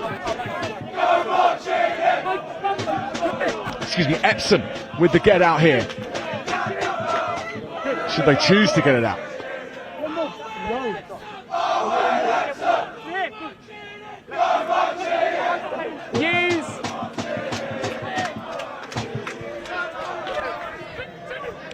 Garfield's kick doesn't find touch, so it's spun back in Marshall's hands now.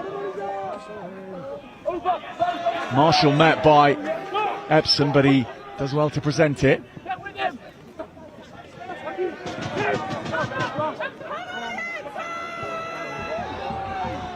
Good meters made after the initial collision. Now. Epsom with a good tackle initially, and then they concede. Zayan Ali with a subsequent carry. Tarodi. Yeah. 7. You've never come back onside. Your team were on a warning. That's enough for me. Off you go.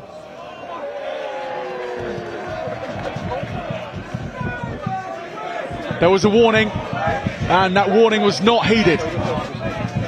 Yeah, you got to back it up. There's no point giving warnings if you don't mean them, and they're still in that area where they're towards their defensive, well, they're in their defensive half. So, referee not messing around, gone to the pocket, 7 minutes in the bin.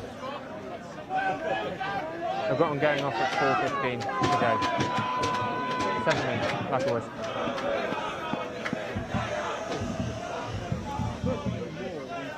Samuel Marshall. 4 minutes in the first, 3 in the second. Whitgift's vice captain. Agree, Charlotte?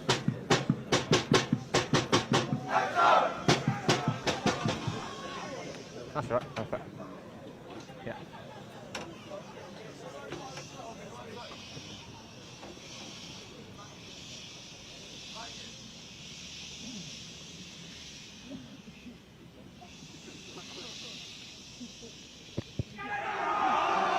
Marshall has got Whitgift on the board.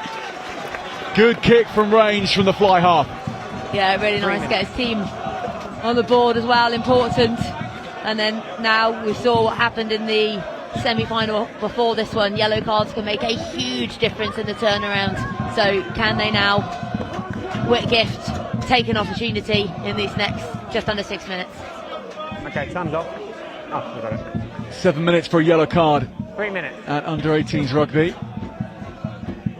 It is number 7, Alex Frewer, who's off for Epsom.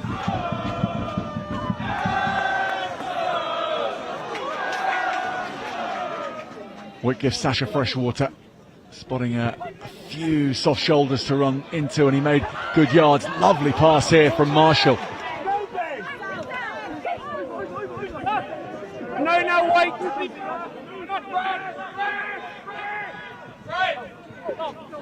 Nice feet before contact as Whitgift almost get up to the halfway line.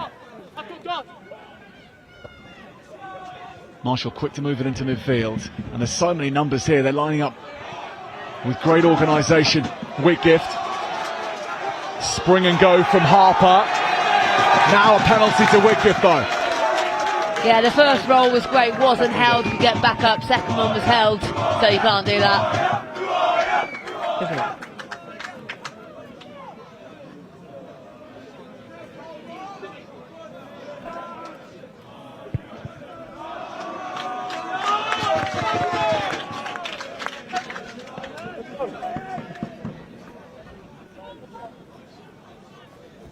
There you go.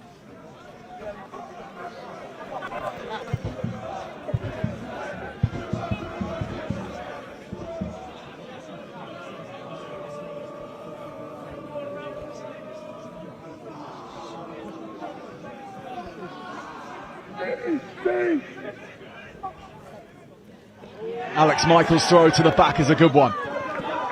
They bring in Paddy Wright. Lots behind the gain line to do here for Springate to recover, but he uses the space outside him. Forward pass. You pass it forward. Yeah. How far? Yeah. So forward pass. Cool. There's your mark. So it comes back in. Forward pass.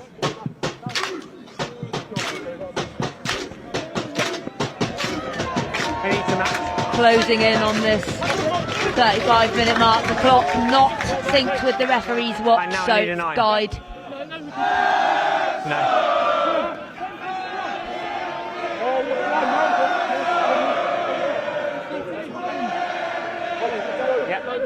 Let's go. Floats! Binds! 6! Epsom scrum moves Whitgift backwards, but they get it cleanly enough.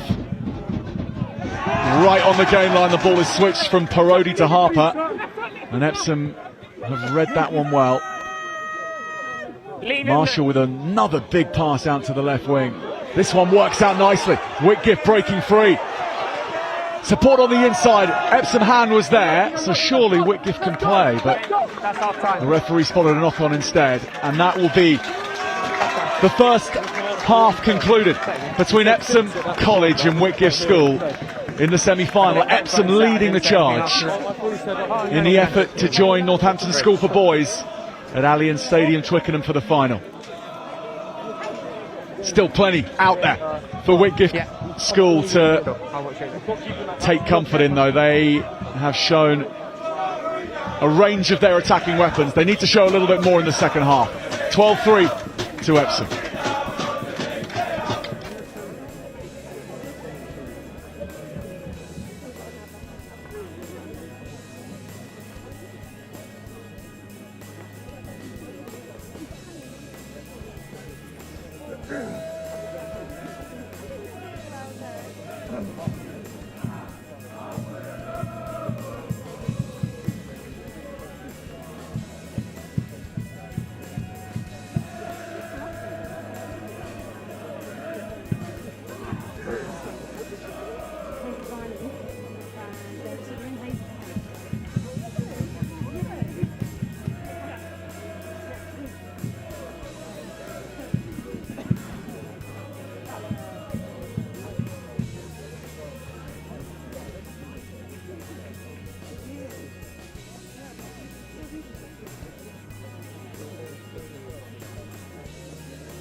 All right.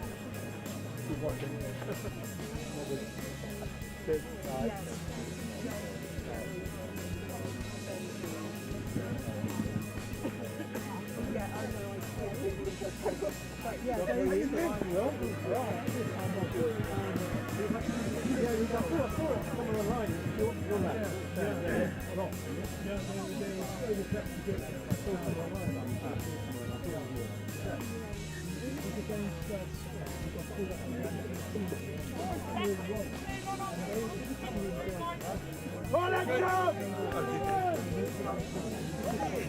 Go, Freddie! Go, Freddie!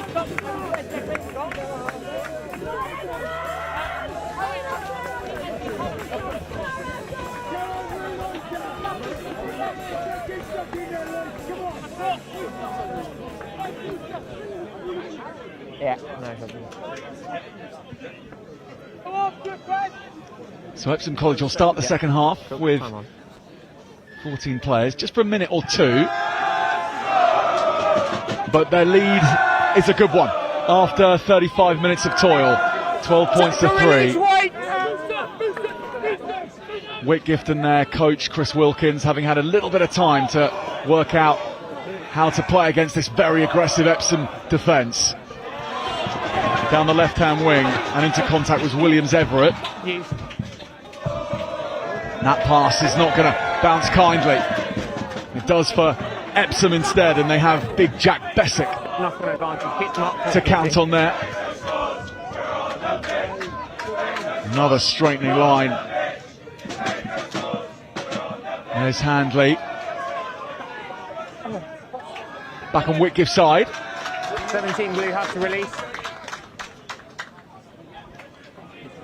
So tackler not releasing, so you can try and strip it in the tackle, but as soon as you become the tackle, like a knee down, you can't do it. You've got to release. Corner.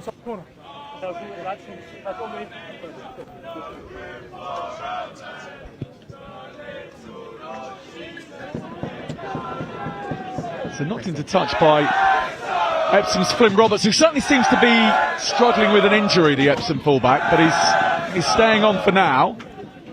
Epsom, let's go, please. Takes Epsom into the 22.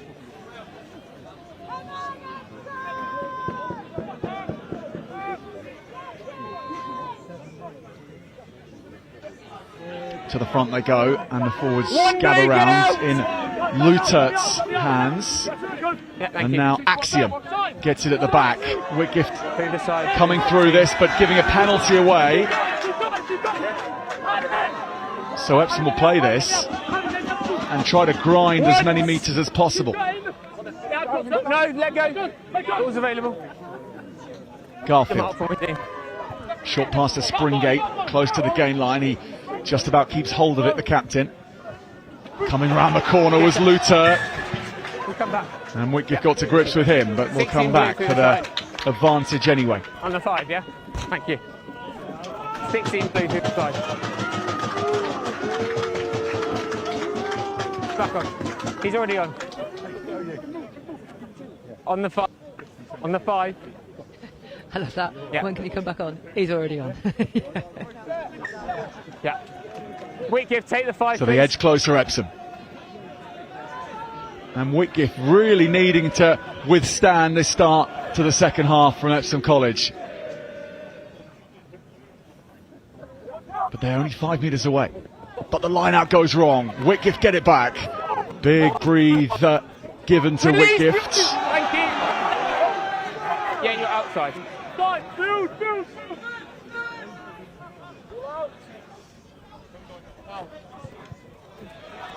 Ned Beattie's box kick goes a long, long way.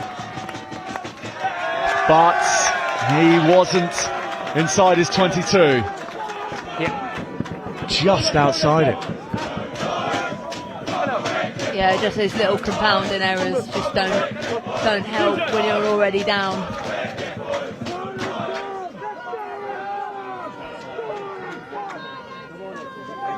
Harry Axiom throws in. That's a great take at the back. Garfield clattering into contact goes Handley. Penalty advantage roll. Takes some time to get this back, but they do in the end. But Whitgift can line them up well. Options either side of that ruck, but really the best one was with Handley.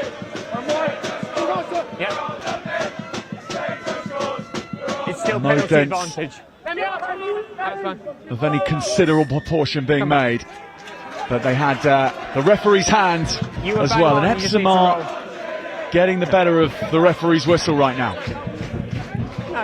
Yeah, giving away few too many penalties, putting pressure under themselves, and Epsom now opting to go for try and get the 3 points.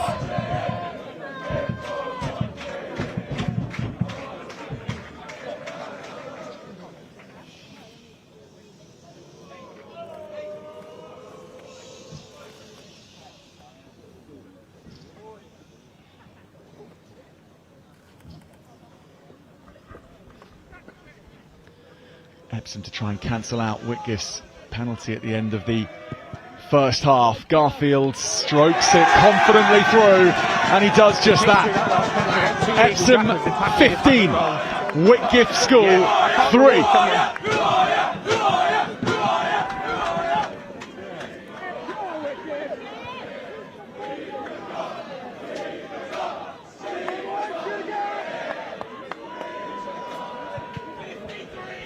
So Whitgift needing to play catch up again.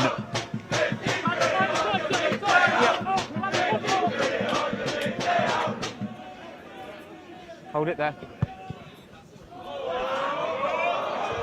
Garfield's kick 50-22 on. only finds the hands of Whitgift's George Forkin. What a kick that is from Forkin. Was he in his half? Was it 50-22? He gets the 50-22. Yes. I wasn't sure if he was quite inside or not when he did the kick, but fantastic. Get back, please. Look at the AR.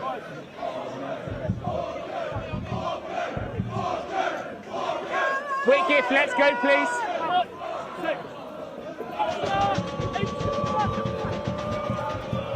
George Forkin's position that he's earned isn't going to be taken by it.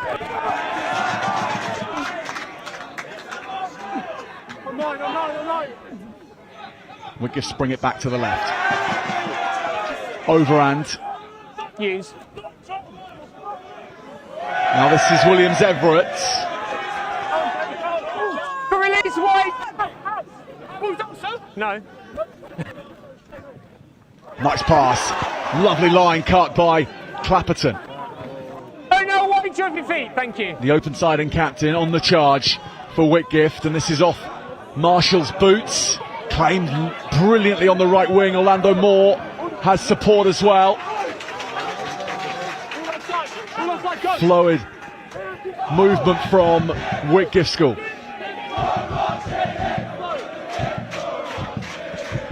Here's the captain again, Clapperton. And then the blindside CJ White. He gets out of a tackle and fends away another.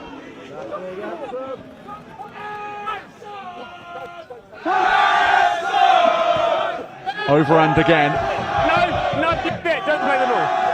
Rory Stevens. And that's Alexander Gear. No, no.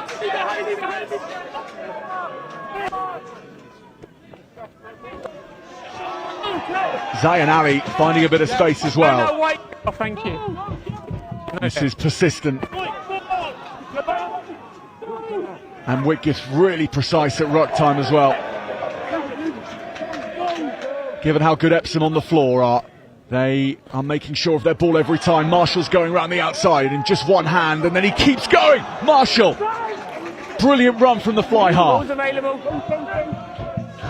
Little duck and go, and then Whitgift scamper in. The try comes in the end.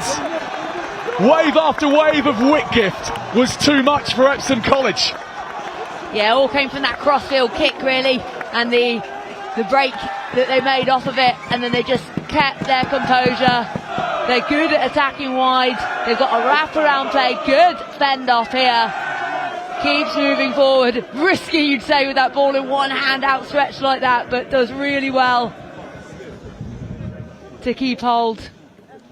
And then a little pick and dummy in through.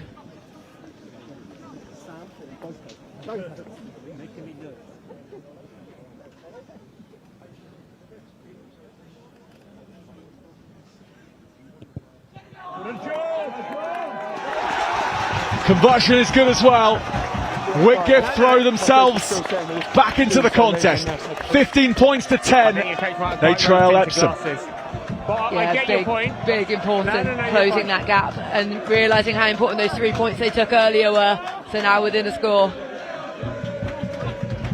Much more like the Epsom, the Whitgift school of most of the season so far. They've been forced by Epsom College to look a little off colour in this match, but that is them bursting back into life. Time is off, wait there.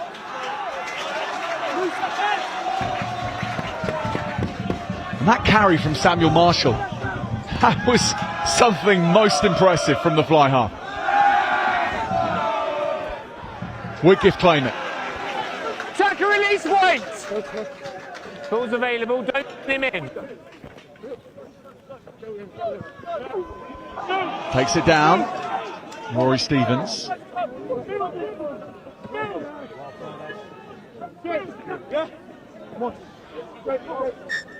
Stop. Can we get someone Whitgift have a injury to deal with here. It was to Rory Stevens after making that carry. And this looks like there'll be a degree of time off. Time is off. I've got 24-25 to go, Charlotte, yeah?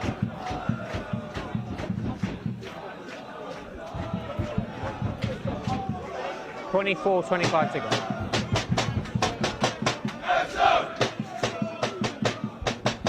He just got his knee caught in the wrong place when he got tackled. Okay. Well, Whitgift have been forged by a very tight quarter-final win against the Thomas Rich. 24 points to 22 that they won that in December. So they have that experience, that cup experience of recent months of closing out close encounters. But they've also beaten plenty of sides in their block fixtures, the likes of Hampton, Northampton School for Boys. Started their season with a couple of losses though to Sedbergh and Wellington, but once those are out the way, it's been all really one way for Whitgift School from Croydon. It's just 8 miles between the two schools here as well. It's a local derby, but they've had to come to Aylesbury to make the fixture for this cup. For both of them about an hour's and a half's journey. To see who will face Northampton School for Boys in the final at Allan Stadium, Twickenham, in 2 weeks' time.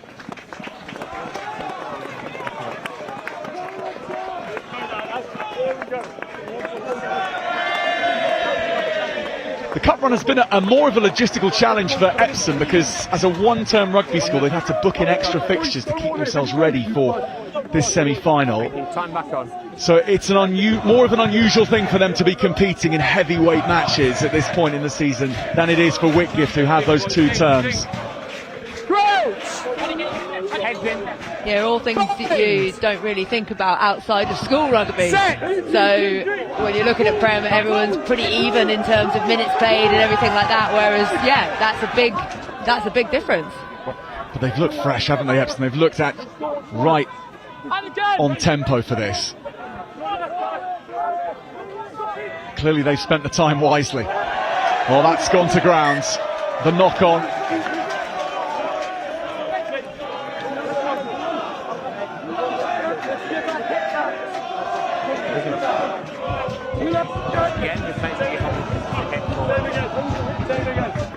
So much more of a set-piece focus semi-final, this one, Kat. It has. This one's felt a bit more niggly, perhaps, than the others. Slightly stop-starty at times, but both sides almost still it seems like even this late in the game, working each other out, like testing each other still. Bind! Set! Epsom pour the force forward. Whitgift will get it out at the back, however. Sasha Freshwater doing well until then.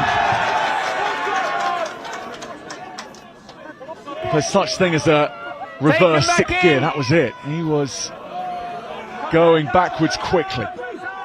Oh no, Moore goes after this for Whitgift.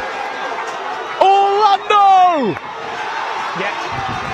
He hits the try line and Whitgift level up the semi-final.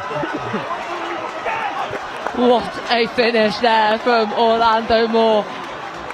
Everyone's still, I think, in a little bit of shock about that one. It looked so comfortable for him, the bounce, everything. And then even the confidence, I thought he was going to get caught, but he was just so confident in himself. So here's the kick over. The chase is on. And there's just a slight fumble. I don't think he knows just how fast Orlando's coming up behind him. Great pickup. But he gets to him, manages to tackle, and even does a really good turn to try and hold him up. But that one-arm placement, and he gets it down.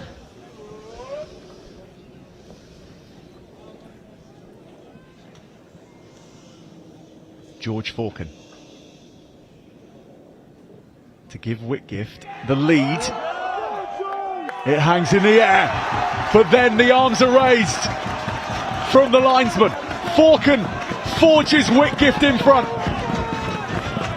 Oh, after a slow start, they've really come back and been super focused into this second half.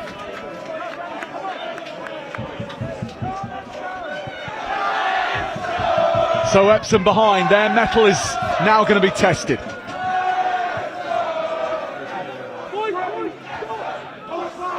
Whitgift playing with width now, but not the precision required.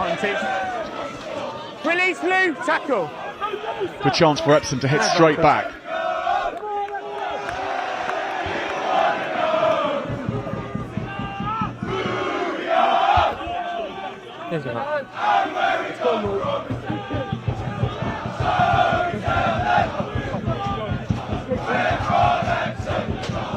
So pretty much centre field scrum, so can attack either way from this.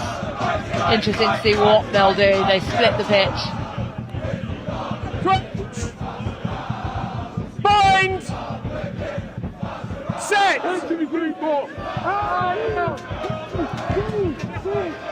Epsom fishing around for it at the back with Wright, who gets it and has done really well under a lot of pressure.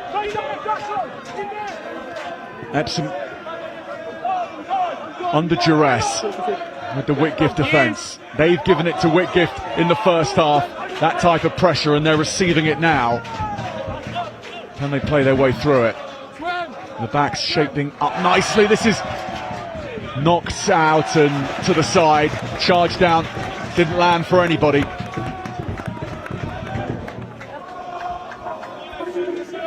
It's come off a blue boot. It's come off a blue boot, yeah? So white line up. 2 points in it, Kat. 20 minutes to go, and so difficult to call. Yeah, pretty evenly matched so far. Off the top at the back for Epsom, Garfield. Now Wright. Here's Springate, the captain. That's a lovely short pass from the centre. Fizzed along. Epsom trying a few more things out now.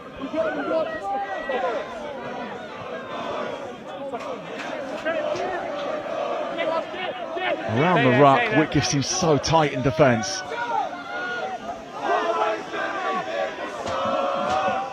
Garfield had a go, needed help from his friends to get that ball back afterwards. Wright's there.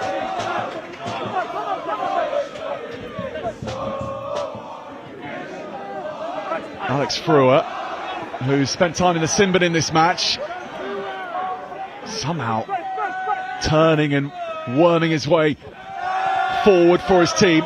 Here's Marshall again with that capacity for the one hand, stolen on the floor by Whitgift and stolen brilliantly by McMurray. Use! Lovely feet here from the open side. No, wait! That is Clapperton again.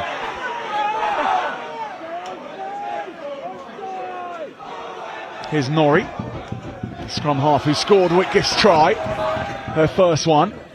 Taken well by Epsom, really well.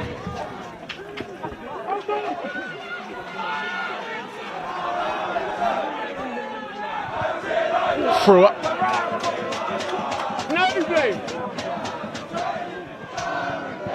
Lifted off the floor, Whitgift there again.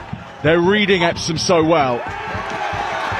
And when they get their chance, they are ripping the ball off them. One white holding. Yeah, they're recognising really well when they're isolated and when they can go in for the ball. It's been a theme throughout the day, hasn't it? As soon as anyone gets slightly isolated, someone straight in for that jackal. Post. Post call. Gone for post. Long way out.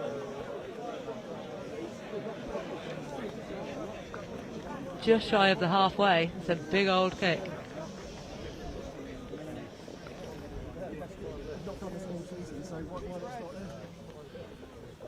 George Falcon again.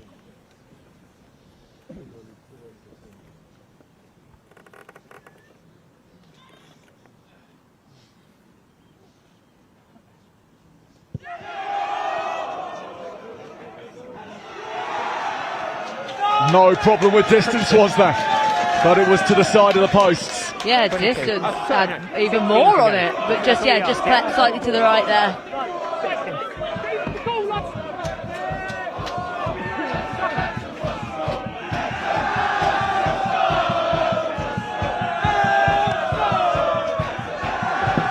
Garfield's drop kick is really high.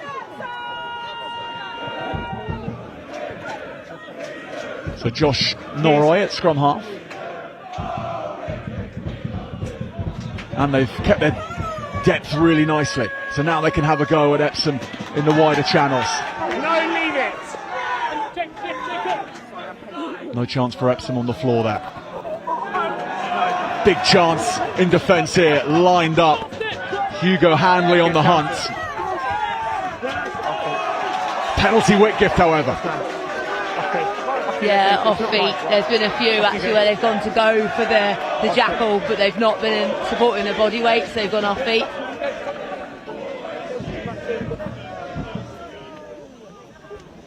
George Falcon goes again.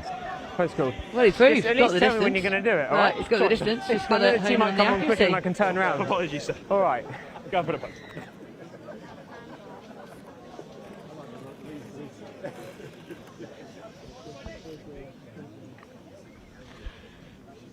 Is this going to be the Falcon Thunderbolt that lands?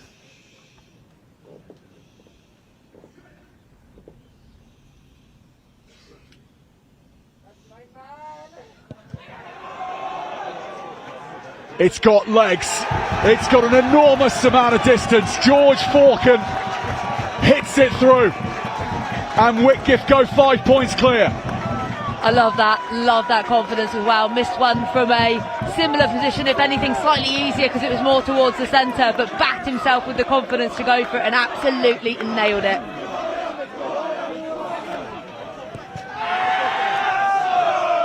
And suddenly Epsom finding themselves restarting with all too much frequency. It's the 5 point difference that was enough for Whitgift against Epsom in their block fixture earlier in the season. But we have 15 minutes still to play. Whitgift on the 22. Whitgift, take a step, use the line.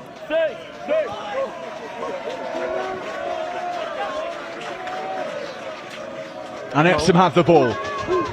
And their forwards gathering rounds. Okay, one. And Garfield takes it away. There's Springate. Backwards! Ball hits the deck off Springate, doesn't go forward though, so Epsom and Wright can keep playing. That was a little speculative. Falcon gets it back. Great steal. And Epsom regather. And this is okay, says the referee, so we're playing. And Springate goes to the edge with Wright. Good jink back on the inside. Really strong contacts from both sides here. And Epsom with 2 quick passes to spread the play, and they've got a chance on the left wing. It just goes forward.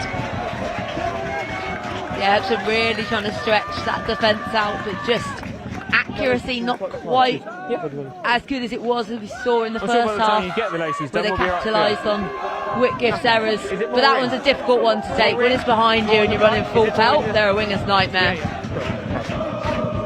Thank you. 12. 12.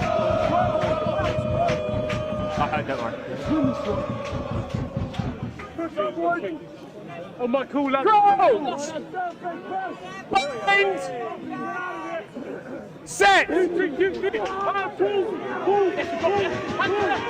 The squeeze from Epsom, and they get the ball back, and the backs have fresh space to run into. Springate, most of all.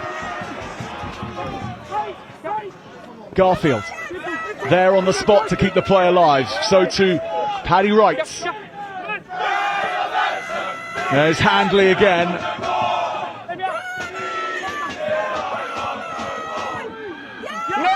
Plenty of numbers for Epsom. Securing the ball, their first priority, so they resource it well. The forwards now pick and go.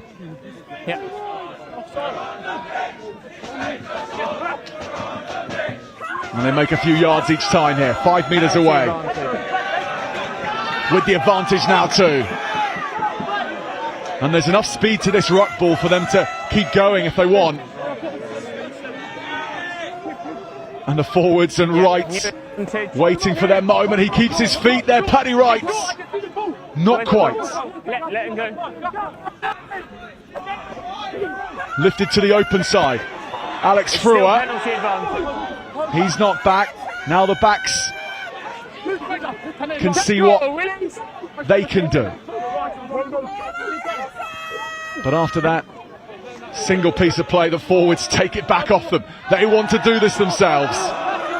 And they know the way to the line. These muscular Epsom College forwards aiming to score the try that will level up the semi-final. Ball's available. Again, Whitgift keeping them out.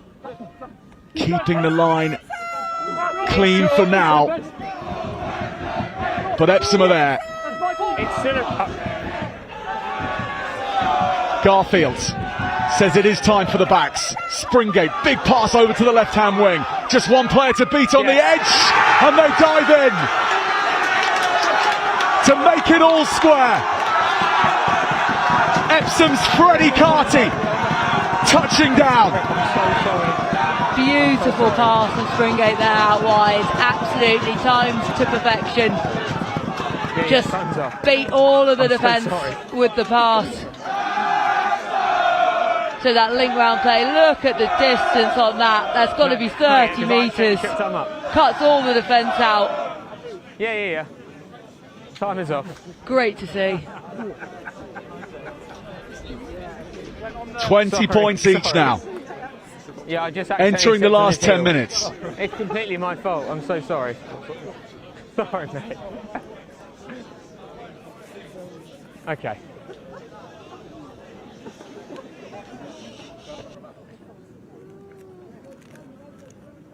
Yeah, time is back on. I've got 9:24 to go.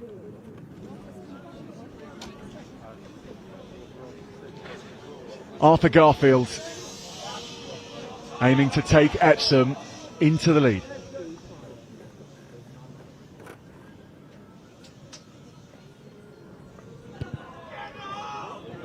Difficult angle. He's got the heights and he's got the points. Epsom College 22, Whitgift School 20. That is an incredible kick from Garfield. Not just of where it is on the pitch, but the context of the game, to take the lead as well with it. So much pressure on the young lad's shoulders. Nailed it.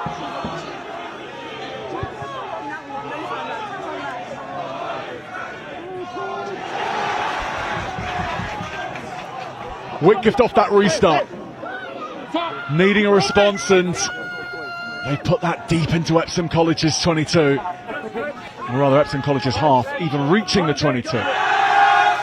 Garfield with a different kind of kick to make. Falcon, he searches for space inside. Josh Norrie, nice feet close to contact from Freshwater. Back to the left hand side, good hands here with Clapperton now.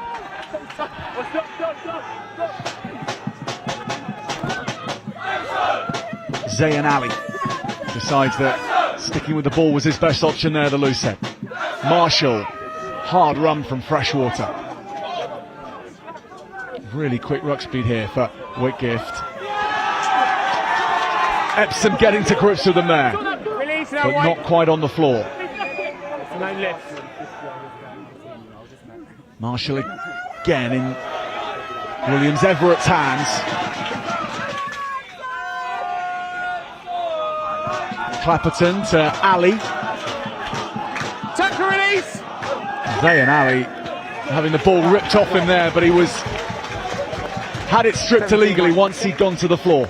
You got loads of time, 9 minutes. 9 minutes. Yeah, and you can tell the desperation in the defence. They've just been told they've got loads of time, 9 minutes, so they can both calm it.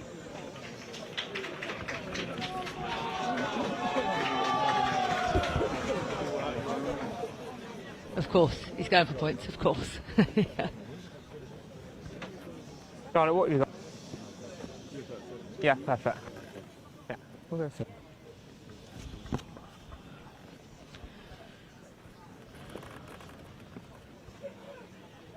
George Falcon in the battle between the two kickers who are taking centre stage now. It's Falcon's right boot that has the next say in the contest. He slots it through, straight and true. And he just ran back really quickly, get back into position like it was nothing. The accuracy of the kicking from both sides has just been fantastic. Whitgift 23, Epsom College 22. Garfield now. It's a team sport, but there's two individuals taking centre stage right now. Backwards!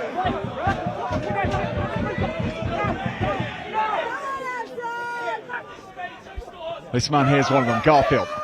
Flicks the ball away.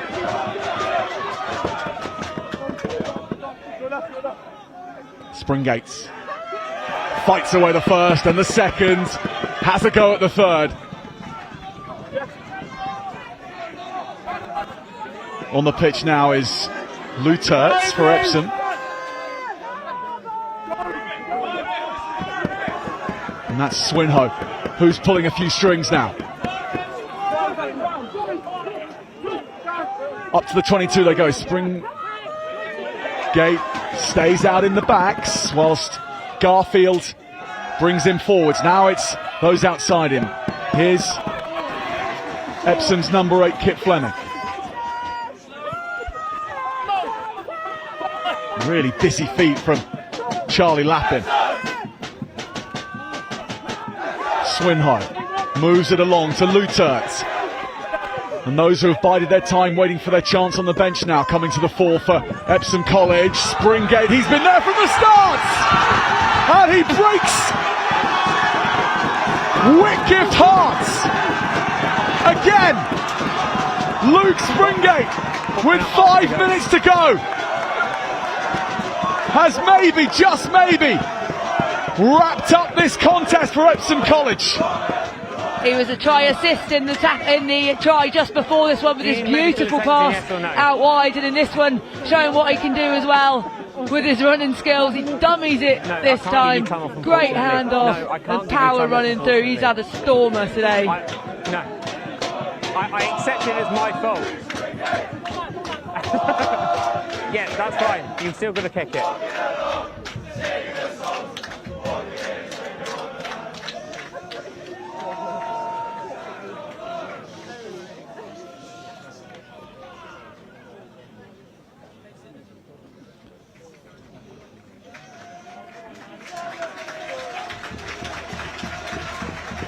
to take this from a 4-point difference to a 6-point difference. Garfield is as reliable as ever. Epsom lead Whitgift 29-23. Just won a game, considering I thought the first half was slightly slower than some of the other semi-finals we've seen. This second half has absolutely delivered in spades.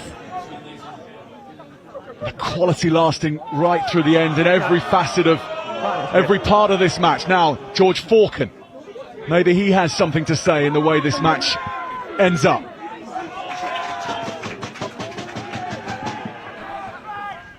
Norrie. CJ White offloads to Grisdale. Norrie gets it back. Clapperton to Freshwater. Whitgift picking up the pace here, and Marshall finding his way through easily.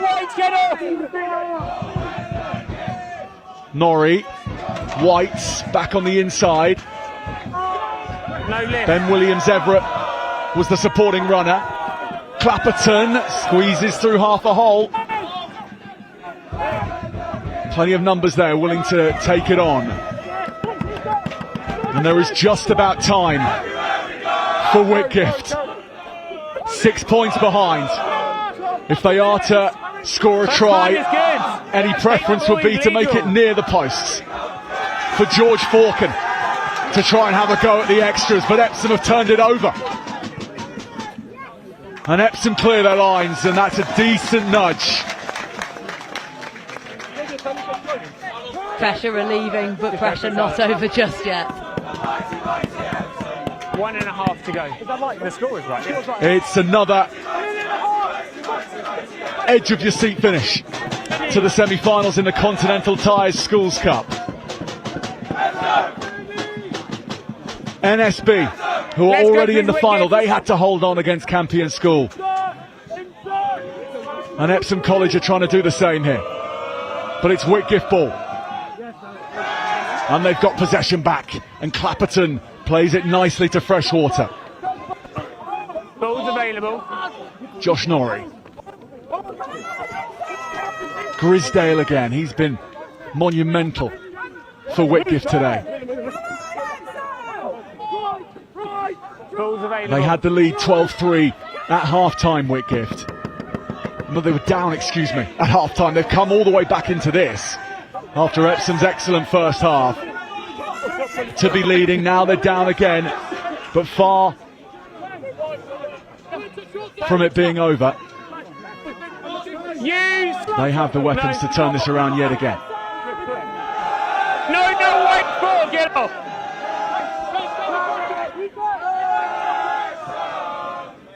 Epsom defending their 22 like it's the try line. He's through the middle, he's up. And they storm into this ruck to try and nick it back. Norrie's got it though. It's off his foot. Whitgift have won it back, chipping over the top here. Freshwater, he claims it. Sasha Freshwater brings Whitgift to 5 metres away. The referee's whistle has gone. It's a penalty for Epsom. And they check the clock, and they have it. Epsom College will head to Allan Stadium, Twickenham. They are in the final. They've beaten Whitgift. They've beaten a school which is one of their closest rivals, and they've done it in Aylesbury. They've done it at the semi-finals, and they have done it the hard way.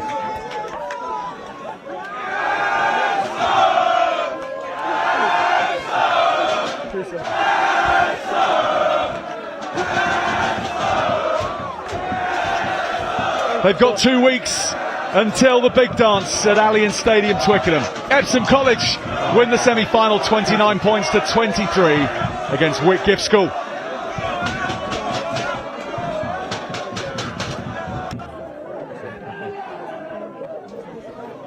Let's begin. Great, mate. Get it.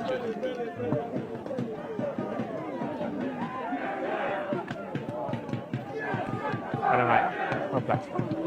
All right, well played.